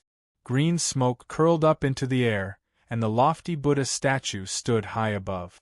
Its eyes were slightly shut, completely unfazed. The murals depicted arhats and goddesses, as well as the living beings of the 8 tribes, all in different expressions. They were lifelike, overlooking everything in the hall. "Please punish him together." The 4 words echoed through the hall like a bolt of lightning, landing in everyone's hearts. They all looked at Li Qingshan. Demon King. Releasing the soaring Locust King. Colluding with the demon domain. As long as any single one of these accusations were true, it would be enough to kill him right here and now. Li Qingshan stood proudly, unfazed. His heart sank. He was not worried about these slander and accusations. He was worried about Hua Sengzan. Even when his life was threatened, he believed that Hua Sengzan would never say something like that unless his mind was under control. Is this the secret of the sword? The Sword Collection Palace. Little and wanted to speak up for him, but he saw Li Qingshan's face sink. He said nothing. He did not want to argue with his friend. Now that the situation had developed to this point, there was nothing he could do about it. He had not spent all these years of arduous cultivation to bicker with others. As a result, Little and let go of his hand and silently retreated to one side. Ji Xuanri smiled. Sister Xianyue, with your current identity and status, you should draw a clear line between you and people like that. Little and smiled at him. She was devastatingly beautiful. Ji Xuanri was stunned. He was speechless. Fellow Hua, you said my disciple colluded with the demon domain and released the soaring Locust King. Do you have any proof? The Unraging Monk asked. Unraging Monk, it's already come to this, yet you still want to protect him? If you don't believe me, then please ask him to release his aura. Let's see whether it's demon chi or not. Hua Sengzan was aggressive. His face was filled with regret and helplessness. He had used his intelligence and wisdom to put Li Qingshan to death. The Unraging Monk frowned. This was indeed the greatest flaw. Li Qingshan's cultivation was without a doubt that he was a demon king. The various twists and turns in this matter were difficult to explain to others. Once it was exposed, it was inevitable that people would believe him slightly if he colluded with the demon domain, which would be a huge scandal for the monastery. Gu Yenying frowned slightly. There was something wrong with Xiao Hua's behavior. Chu Lai King said, Li Qingshan, release your aura. As for whether or not you colluded with the infernal domain, you can use the Xieji's horn to verify it. This king will prove your innocence. There's no need. I'm not innocent, and I don't need any innocence. Li Qingshan refused indifferently. He was already tired of following the plot set up by others. Wasn't it enough to be played to this extent? So what if he could prove he was not colluding with the infernal domain in the end? Would he be able to save Hua Sengzan? Perhaps he had already lost this friend forever. You! Chu Lai King raised an eyebrow. He never expected him to refuse so straightforwardly. In other words, you admit you're a demon king, colluding with the demon domain and releasing the soaring Locust King? Ming Fei communicated with him at the same time. Kid, how does it feel to be betrayed? You brought this upon yourselves. Originally, all you had to do was refine the soul-switching sword obediently. Li Qingshan did not answer. He remained silent like a rock. Hua Sengzan continued, and I even know a great secret about this person. He has another identity. Li Qingshan raised his hand and pointed directly at Hua Sengzan. Right when everyone thought he would retort angrily and threaten him, he said seriously, This person is my friend. I want to take him away. Those who stand in my way will die. Hua Sengzan shuddered inside. He met Li Qingshan's eyes, only to see that there was no hatred or blame in his black eyes, only apologetic and concerned. Li Qingshan, you won't be taking anyone away today. Ming Fei glanced backwards. Chengzan, what other identity does he have? Tell us. She was rather curious as well. Just what other secrets did Li Qingshan have yet to expose? The sight of friends killing each other sure was touching. Qingshan. Hua Sengzan's voice was hoarse. His expression twisted as he struggled. His handsome face immediately became rather vicious. His body slowly bent and he knelt on the ground. A sliver of determination flashed through his eyes as he gritted his teeth. A strand of blood flowed out from the corner of his mouth, dripping onto the golden brick. Everyone was stunned. The dauntless monk was alarmed. Seeing blood in the grand hall was extremely ominous. Chengzan. Li Qingshan's eyes immediately reddened. He wanted to go over, but Ming Fei blocked his way again. Li Qingshan, stop putting on an act. If you want to silence me, you'll have to get through me first. Then she communicated secretly, you sure can put up with it.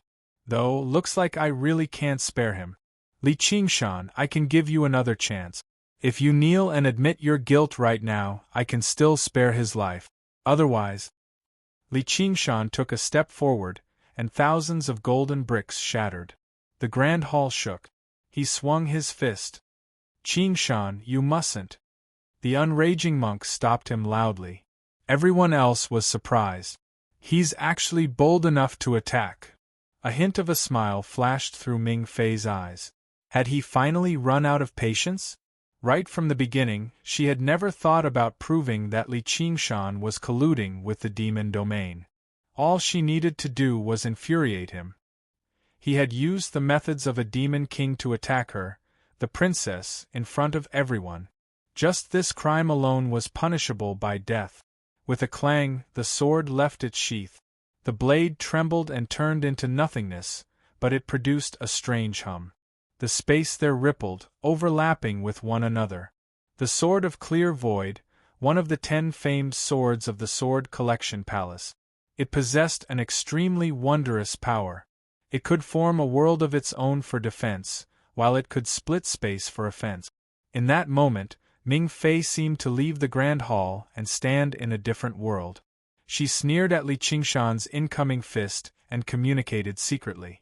When I faced that bitch the Dark Queen that day, I was only intentionally hiding my strength. Do you really think you can harm me? Ming Fei suddenly discovered that Li Qingshan's eyes had turned red. It was not a bloodshot red, but a clear, scarlet red. His long hair fluttered like fire, and his face became extremely unfamiliar. A pair of curved ox horns grew on his head, engraved with the 2 words North Moon. In an instant, a demonic aura soared into the sky, causing everyone's expression to change. Even the majestic golden Buddha statue dimmed. The nightmare tiger's demonic eye. Ming Fei's breathing halted. She became dazed, and she could not help but feel a hint of fear. Strength of the earth. Ming Fei widened her eyes. The incoming fist rapidly expanded, filling her entire field of vision like a mountain. Tremors of the ox demon. Black cracks crisscrossed, and the overlapping space shattered. The sword of clear void materialized before shattering loudly. Fury of the tiger demon. Li Qingshan let out a furious roar, and his fist landed heavily on Ming Fei's face. How could this be? Ming Fei's face was filled with disbelief. Then, her beautiful face shattered like the clear sky sword. The vibrating power spread through her entire body, turning her into a bloody mist. Thousands of blood droplets swept past everyone's eyes, splashing onto the Buddha murals and dyeing the hall of great strength red.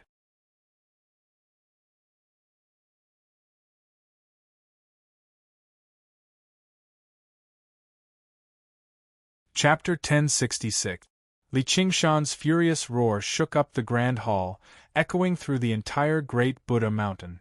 A small, white sword flew out from the thousands of droplets of blood. It was also sent flying by the punch, spinning as it stabbed into the lotus pedestal beneath the Buddha statue. The small sword was semi-transparent, and the figure of a woman who resembled Ming Fei could be vaguely seen. It was Ming Fei's sword infant. Li Qingshan pulled back his fist, but he did not take another glance at it. Who are you? Ming Fei was terrified. She recalled Hua Sengzan's unspoken secret. Crack. A black crack appeared on the sword infant. The sword infant trembled a few times, but it was unable to stop the crack from spreading. It enveloped the entire sword before shattering loudly. Dazzling light shot out from every single door and window.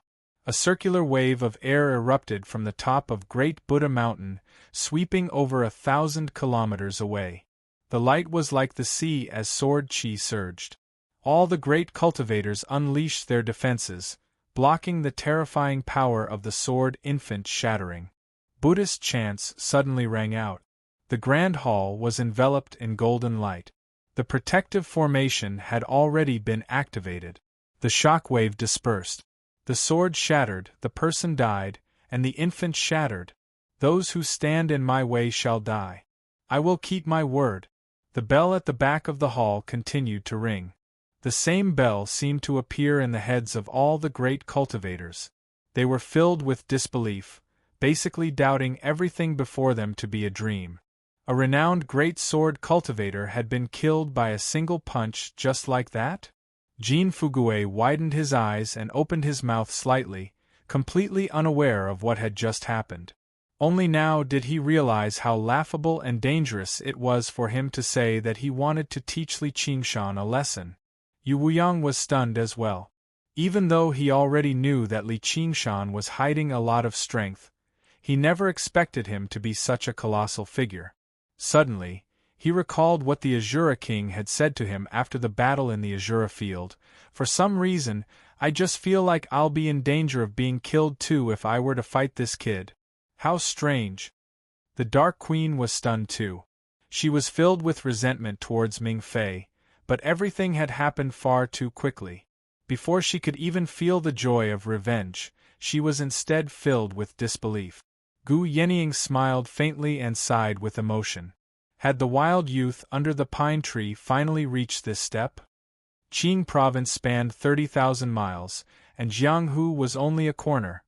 This was what she had told him back then, and to him now, Qing province was only a corner. The dauntless monk shut his eyes painfully. Was it another golden cicada spirit king? No, it was a fiendish demon that was even more terrifying than the golden cicada spirit king. Even the current golden cicada spirit king would not dare to brazenly attack and kill Ming Fei in front of so many mighty cultivators in the Hall of Great Strength. I am North Moon, Li Qingshan said proudly. Hua Sengzan would rather bite his tongue off than reveal the secret. Let him announce it to the world.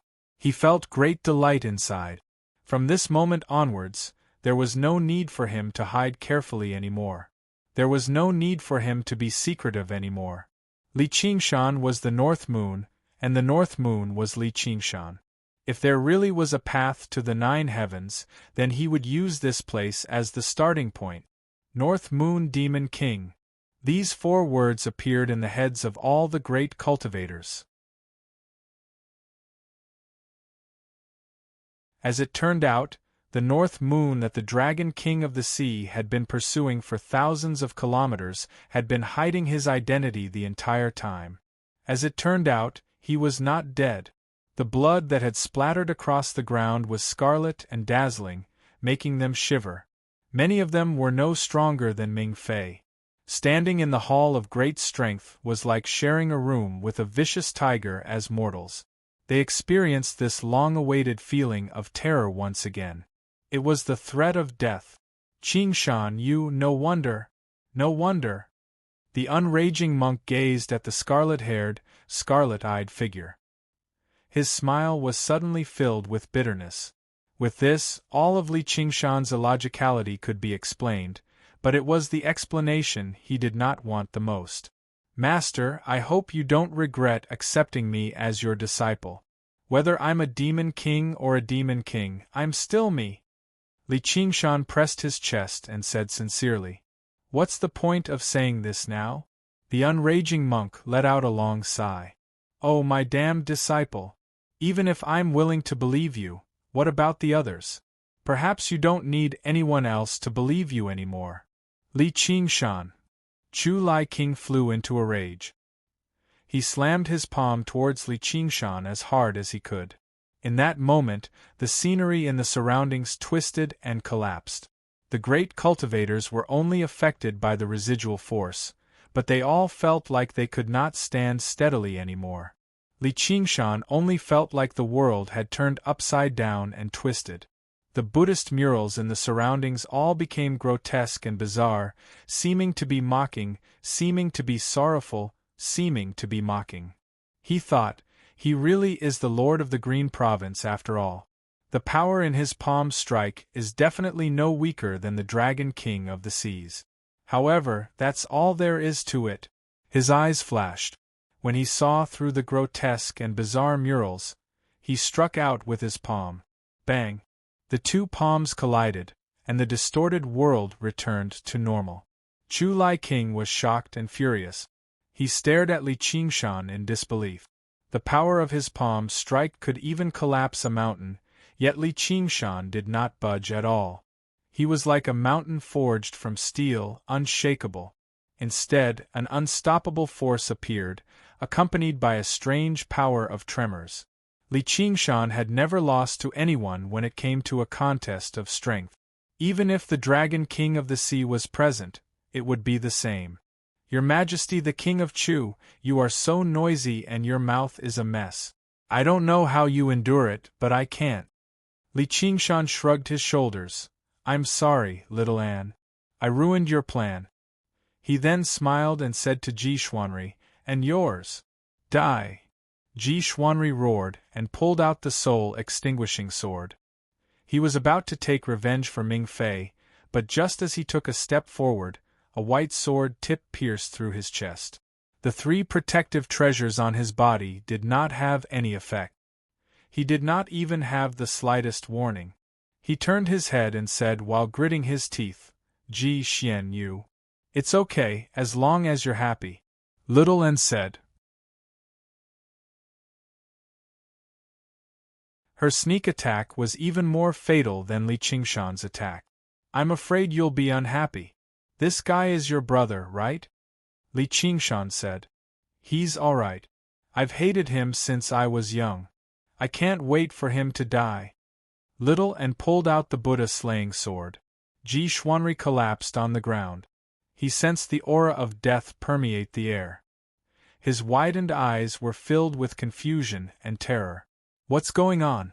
I've only been struck once. I don't want to die. The samadhi flames of white bone erupted from his wound and swallowed him instantly. In the moment before his death, he suddenly understood what Hua Sungzan had said. Everything might not be as you expect. Xuanri. Chu Lai King was utterly furious. This was the successor he had placed all of his hopes on. One will. The expressions of the 4 monk kings all changed drastically. The shock inside was even greater than when Li Qingshan killed Ming Fei. This sinister, strange method did not seem like a Buddhist cultivation method no matter how they looked at it. Instead, it was filled with blasphemy, even more so than demon folk.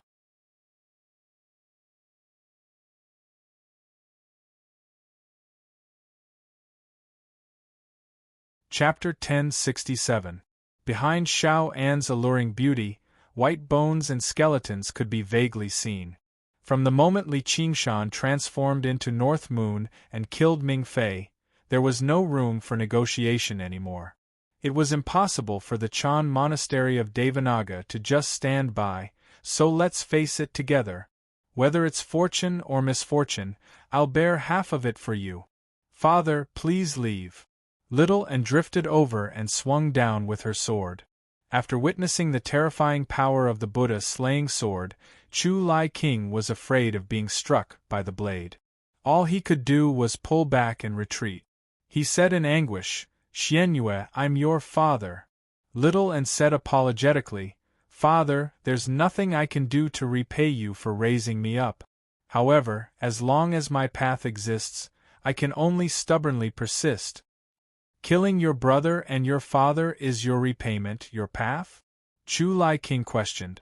In the blink of an eye, great joy had turned into great sorrow.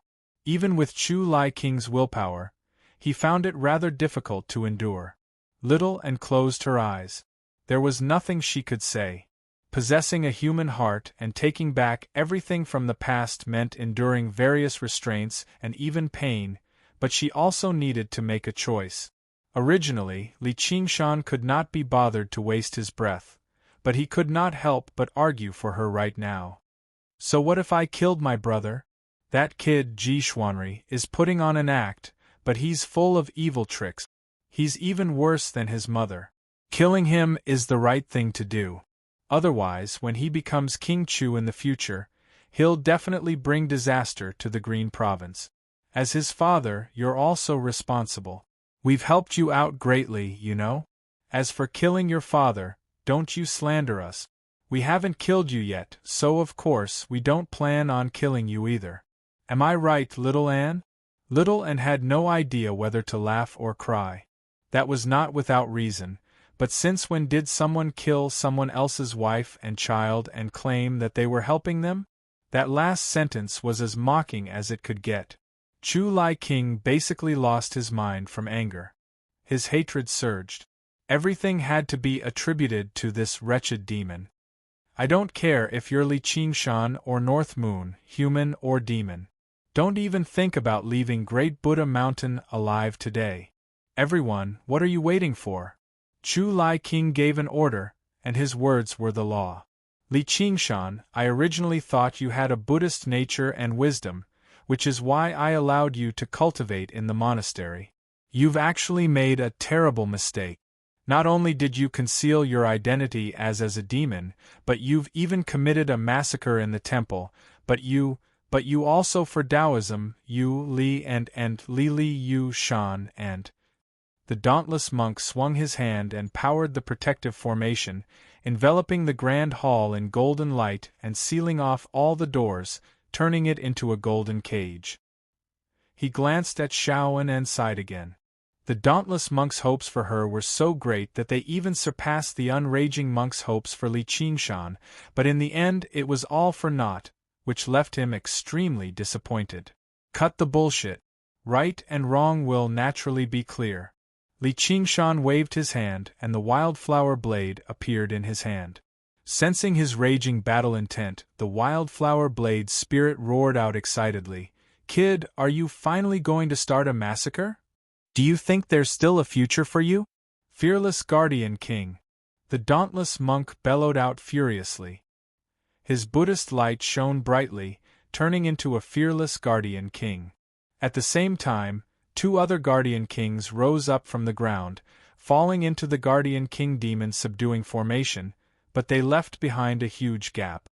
Unraging! The three Guardian Kings looked at the unraging monk together. The unraging monk closed his eyes before suddenly snapping them open again. With a flash of light, he turned into the unraging Guardian King and filled in the gap. The four Guardian Kings fell into a formation together and bellowed out at the same time, "Guardian King Demon subduing." Their voices rumbled like thunder. The golden light condensed into a huge golden mountain, crushing down on Li Qingshan. It suddenly came to a halt a meter away from his head. That's not necessarily true. Li Qingshan supported the golden mountain with a single hand. The strength of the earth flowed out endlessly from beneath his feet, but the golden mountain was even heavier than regular mountains. The four Guardian Kings worked together and pressed down inch by inch. With a thought, Li Qingshan used the gravity of the earth.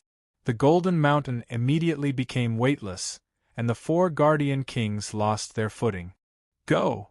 Li Qingshan raised his hands and pushed as hard as he could, sending the golden mountain flying towards the majestic Buddha statue in the hall.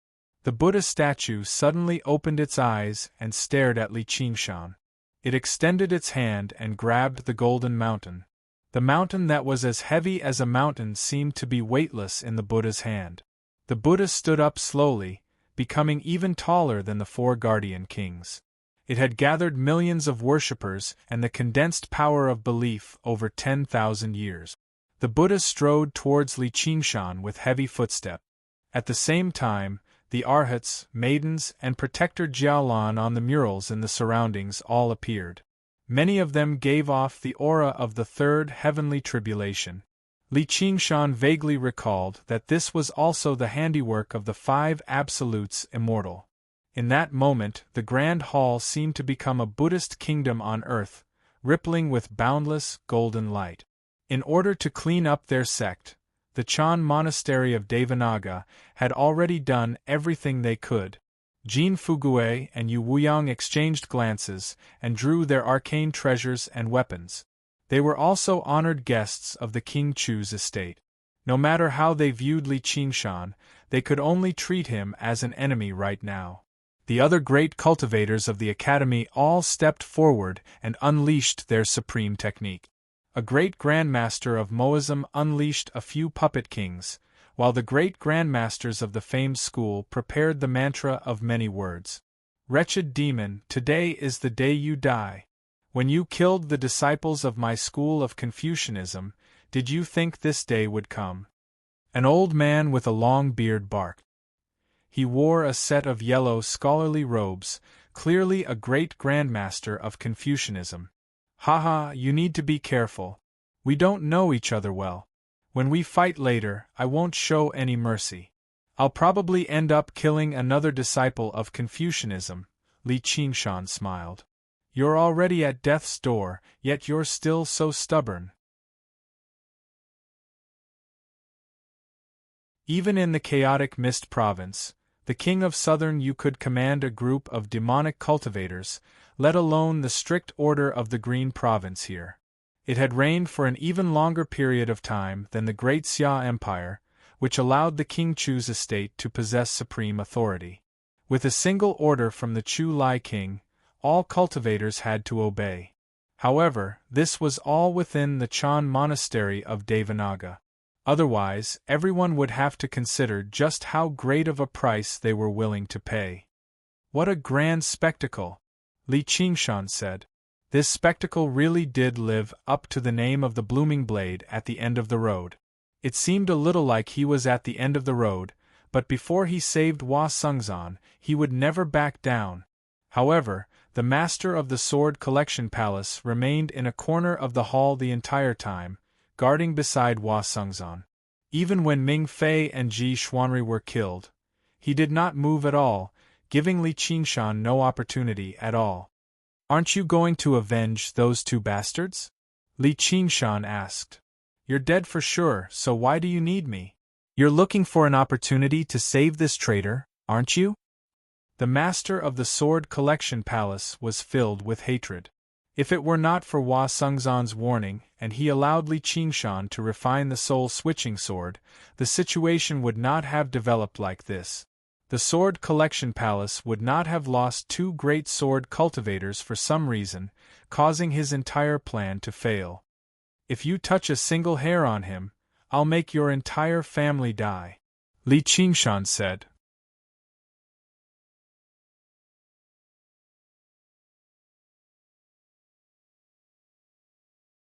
Chapter 1068. He swung the sword with heavenly reliance, revealing his abilities. There were no complicated moves, only determination to cut through everything.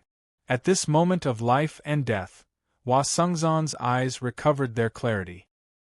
His mind was unprecedentedly clear. The light from the sword filled his vision, but the figure in white remained in his mind. He smiled. He still could not forget her after all. You're looking to die. Li Qingshan's eyes almost popped out of his head. He spread his fingers and reached out, using the gravity of the earth. Hua Sungzan immediately rose into the air, flying towards Li Qingshan. However, he was not as fast as heavenly reliance. Just when he was about to be cleaved in half, he extended a jade folding fan and blocked heavenly reliance. The atmospheric winds and the light clashed violently, kicking up violent gusts of wind that rumbled through the hall. Gu Yenying arrived with the wind, arriving first despite having set out later. Her white clothes drifted about. Commander Gu. Hua Sungzan widened his eyes and stared at her deeply. Gu Yenying, do you want to help this wretched demon as well? Don't forget who you are. The palace master glared at Gu Yenying, and his gaze condensed into an invisible sword intent. This person has publicly exposed the wretched demon's evil deeds. You should be rewarding him. Why must you kill him? Gu Yenying's eyes turned into a hawk's eyes, as if they could see through everything. She nullified the invisible sword intent, which made her seem even more valiant. He's a member of my sword collection palace now. I have my own ways of dealing with him. Do you really think you can stop me? The palace master slapped the hilt of his sword, and heavenly reliance turned into a streak of light as it shot off. Sword manipulation had always been the foundation of cultivators of the sword. After it left his hand, heavenly reliance was like a serpent that had plunged into the ocean. It was even faster than when it was in his hand, slashing towards Hua Sungzan viciously. Scorching wind hell. However, Gu Yenying seemed to have been expecting this. Before the flying sword had even shot out, she had already unfurled her jade folding fan. With a gentle wave, rolling hot winds whistled and swallowed Hua Sungzan, sucking him into the scorching wind hell. Self-created domain. The heavenly sword missed and flew back into the palace master's hand. He pointed the tip at Gu Yenying. Gu Yenying, I'd like to see how long you can last. If you don't hand over Hua Sungzan, don't even think about leaving. Hua Sungzan knew far too many secrets of the sword collection palace. He had to die. Very long. Gu Yenying smiled. Thank you, Commander Gu, Li Qingshan said. You're welcome. This is my friendship with Little Flower. It has nothing to do with you. But you better do something. Gu Yenying waved her hand without even turning her head. She waved her jade folding fan, stirring up a hot wind to melt the whistling sword chi. A self-created domain and the manifestation of hell. Such a move was indeed powerful, but it also required a great deal of effort. It was impossible to maintain it for a long time, not to mention the fact that he had to block the attack of a great sword cultivator. All right. Li Qingshan no longer had any worries. He looked around at the hostile faces around him and the boundless Buddhist kingdom that glowed with golden light. Pride immediately filled his chest, and he raised his blade. I'd like to see what you're capable of. If you end up dying under my blade, don't even think about regretting it in the afterlife. Come. Wretched demon, don't you dare speak so arrogantly. The first to strike was a pale-faced, slightly plump, middle-aged man in the distance. He was the Grandmaster from the famed sect. He formed a seal with his hands and called out. Freeze. The simple word contained endless power.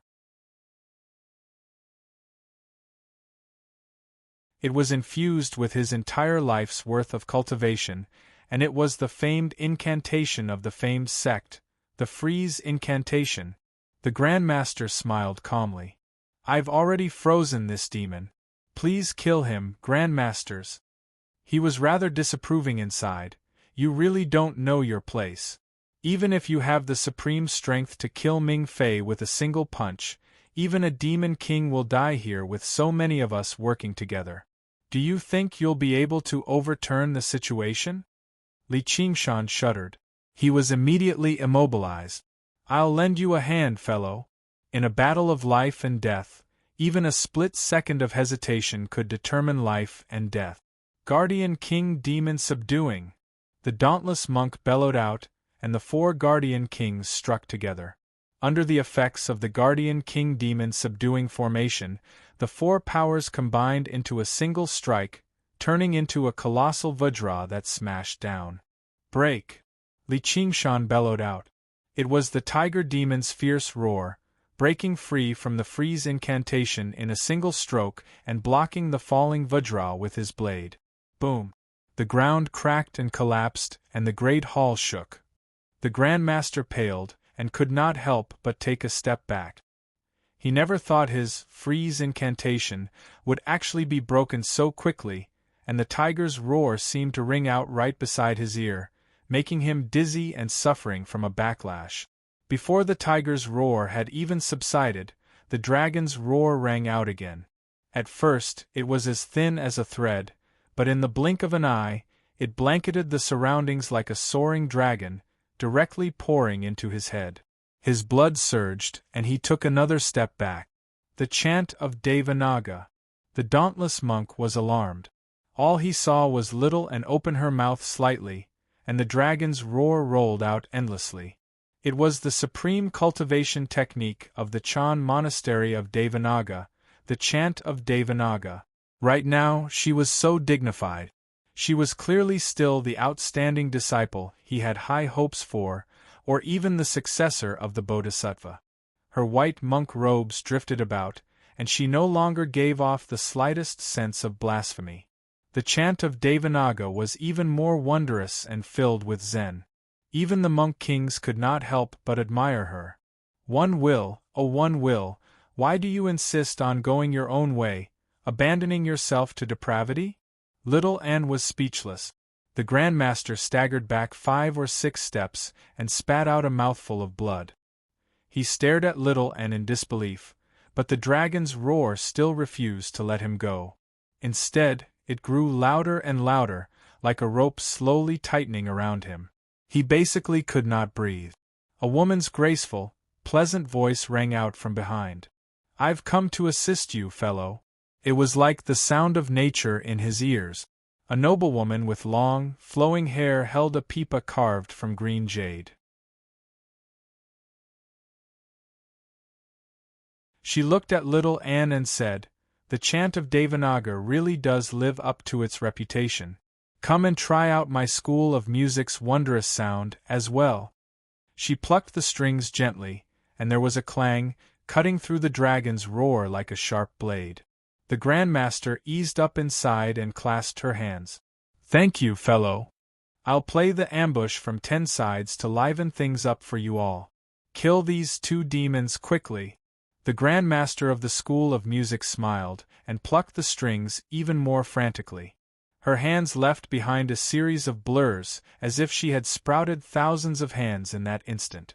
There was the noise of the large strings twanging, the small strings cutting, the cavalry charging forward, and the clang of blades and spears. The invisible music rushed towards Li Qingshan and Little, and like an army. Suddenly there was a flash beside her. Her dress drifted about, and a gloomy voice rang out by her ear. "Who do you want to kill?" "Your Highness." "Don't." She raised her head and met the Dark Queen's cold gaze before seeing the myriad ghost banner in her hand. With a wave of the myriad ghost banner, the wails and wails of 10,000 ghosts rang through the grand hall, drowning out the surging music. The army had all been reduced to ghost. The Grand Master of the School of Music was sent flying, colliding heavily against the glistening wall. The strings snapped one by one. "Dark Queen!" The Grand Master glared at her furiously.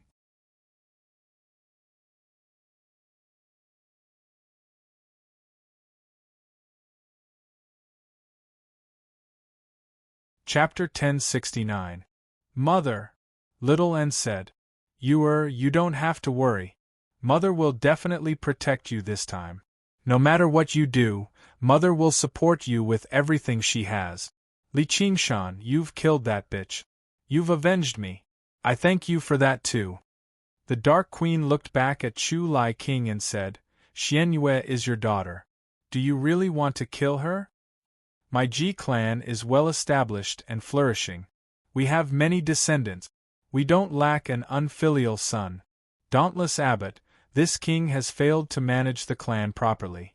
I've let down my ancestors, so please don't hold back.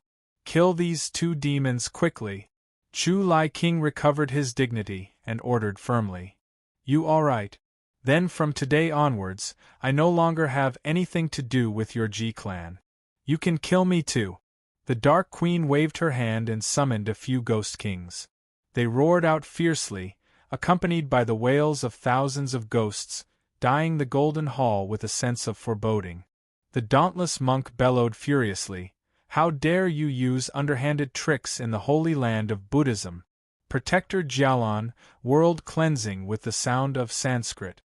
Above Great Buddha Mountain, a protector of Jialan flickered in and out, producing an obscure, sacred sound of Sanskrit. It was even vaster and more profound than the chant of Devanaga. Jalon was a great protector of Buddhism. The protector deities of all the temples were Main, Sanskrit, Heavenly Drum, Miautan, Buddhist Slave, and so on. There were a total of 18 deities. Sanskrit Jalon was one of them. The protective formation of the Chan monastery of Devanaga was called the world-cleansing formation of Sanskrit. All the bells and drums above and below Great Buddha Mountain rang out together, as if they were accompanying the sound of Sanskrit. They formed a great, golden river that poured into the grand hall. The wails of thousands of ghosts immediately vanished. The roars of the ghost kings immediately turned into miserable cries. Smoke rose up from their bodies as they rapidly shrank. Demons and ghosts had always been suppressed by the Buddhist Dharma. The Dark Queen's expression changed. She also felt a tremendous pressure fall on her. She endured it with difficulty and gritted her teeth. The hell of scorching wind Gu Yenying unleashed was affected slightly too. She thought, fighting on Great Buddha Mountain really isn't a wise choice. The two grandmasters of the School of Fame and Music felt completely at ease. Their bodies submerged in the great, golden river, and their wounds rapidly healed up. They sneered at the Dark Queen. It made no difference whether she was present or not today. If you want to die then to come to die. Mother, don't worry. Qingshan and I will take care of this matter. At this moment Li Qingshan, kinked to Qing. Kinkto to be to be to Qing. At this moment, Li Qingshan said to Shaoan without even looking back, "Have you learnt it?" "I've learnt it." Little and nodded and let go of Li Qingshan's hand. Ever since she arrived beside Li Qingshan and stood beside him, they had held hands. This was not to comfort and encourage one another. Instead, Li Qingshan was passing on the 3,000 forms of the sword scripture of heaven and earth to her. Sure enough, she did not disappoint him. Then come. Li Qingshan laughed aloud and communicated with the wild flower blade soul. What are you waiting for? Are you really going to use this move? The wild flower blade soul asked in surprise and doubt. Why are you suddenly concerned about me? I'm just afraid that you won't be able to hold on before you can even launch a single strike and explode. You'll embarrass me. I don't want to end up in the hands of these bald donkeys. You bitch, shut up! Li Qingshan barked. All right, I'd like to see how you die. One with the blade. The wildflower blade soul was furious. Thank you for your auspicious words, Madman's End. Li Qingshan laughed out loud. At the end of the wildflower blade's edge, suddenly bloomed. Large and enchanting petals wrapped around Li Qingshan's hands. The patterns spread along his arms, and in the blink of an eye, they covered his entire body. They flashed with a faint metallic luster, causing his incomparably handsome face to have an even more sinister and cruel appearance. The figure of the wildflower blade soul was faintly discernible, overlapping with his body and merging into one. Li Qingshan's body trembled violently as he knelt on one knee. The tiger demon's fury had already pushed his potential to the limit, and with the addition of the madman's end, he had broken through his limits, causing an enormous burden. The Vajra pestle took the opportunity to press down heavily, wanting to smash him into powder. However, limits are meant to be broken through in the first place. Li Qingshan laughed maniacally as a sharp light flashed past his eyes. His scarlet hair fluttered like fire, and his phoenix wings suddenly spread open. A gust of wind swept through, displaying an extremely powerful battle stance. Break! With a flash of the saber, the Vajra pestle was broken. The surface of the cut was as smooth as a mirror. What saber is this? The dauntless monk was alarmed. The Vajra had been condensed from the four of their powers through the Guardian King's demon-subduing formation. It was far tougher than regular arcane treasures. Even the famed Sword of the Sword Collection Palace could not break it so easily. Break! Li Qingshan's figure spun, and the ending flower saber danced wildly with him. The frenzy contained a profound saber intent, and black cracks spread on the saber's edge, containing the power of the tremor of the ox demon. In an instant, the Vajra demon subduing formation burst forth with thousands of blade lights, like a wild flower in full bloom. The Vajra demon subduing formation was broken. The 4 great Vajras retreated one after another. They had no choice but to retreat. Their unbreakable golden bodies were as weak as paper in the face of this saber light. The saber radiance was like a tornado, whistling as it broke through the hall and the roof. The layer of golden light couldn't stop it at all. Li Qingshan rushed out of the hall. In an instant, the boundless blue sky filled his heart. He looked up at the distant 9 heavens, and a bright smile appeared on his face. It wasn't just his blood that was boiling, but his soul as well. "Don't you dare leave, wretched demon!" The dauntless monk was both surprised and furious. Originally, he thought it was an impregnable cage, but it could not stop a single slash from his blade. In a daze, he discovered that he had still underestimated his strength. He was powerful enough to rival the 10 demon kings. Li Qingshan looked down and turned around.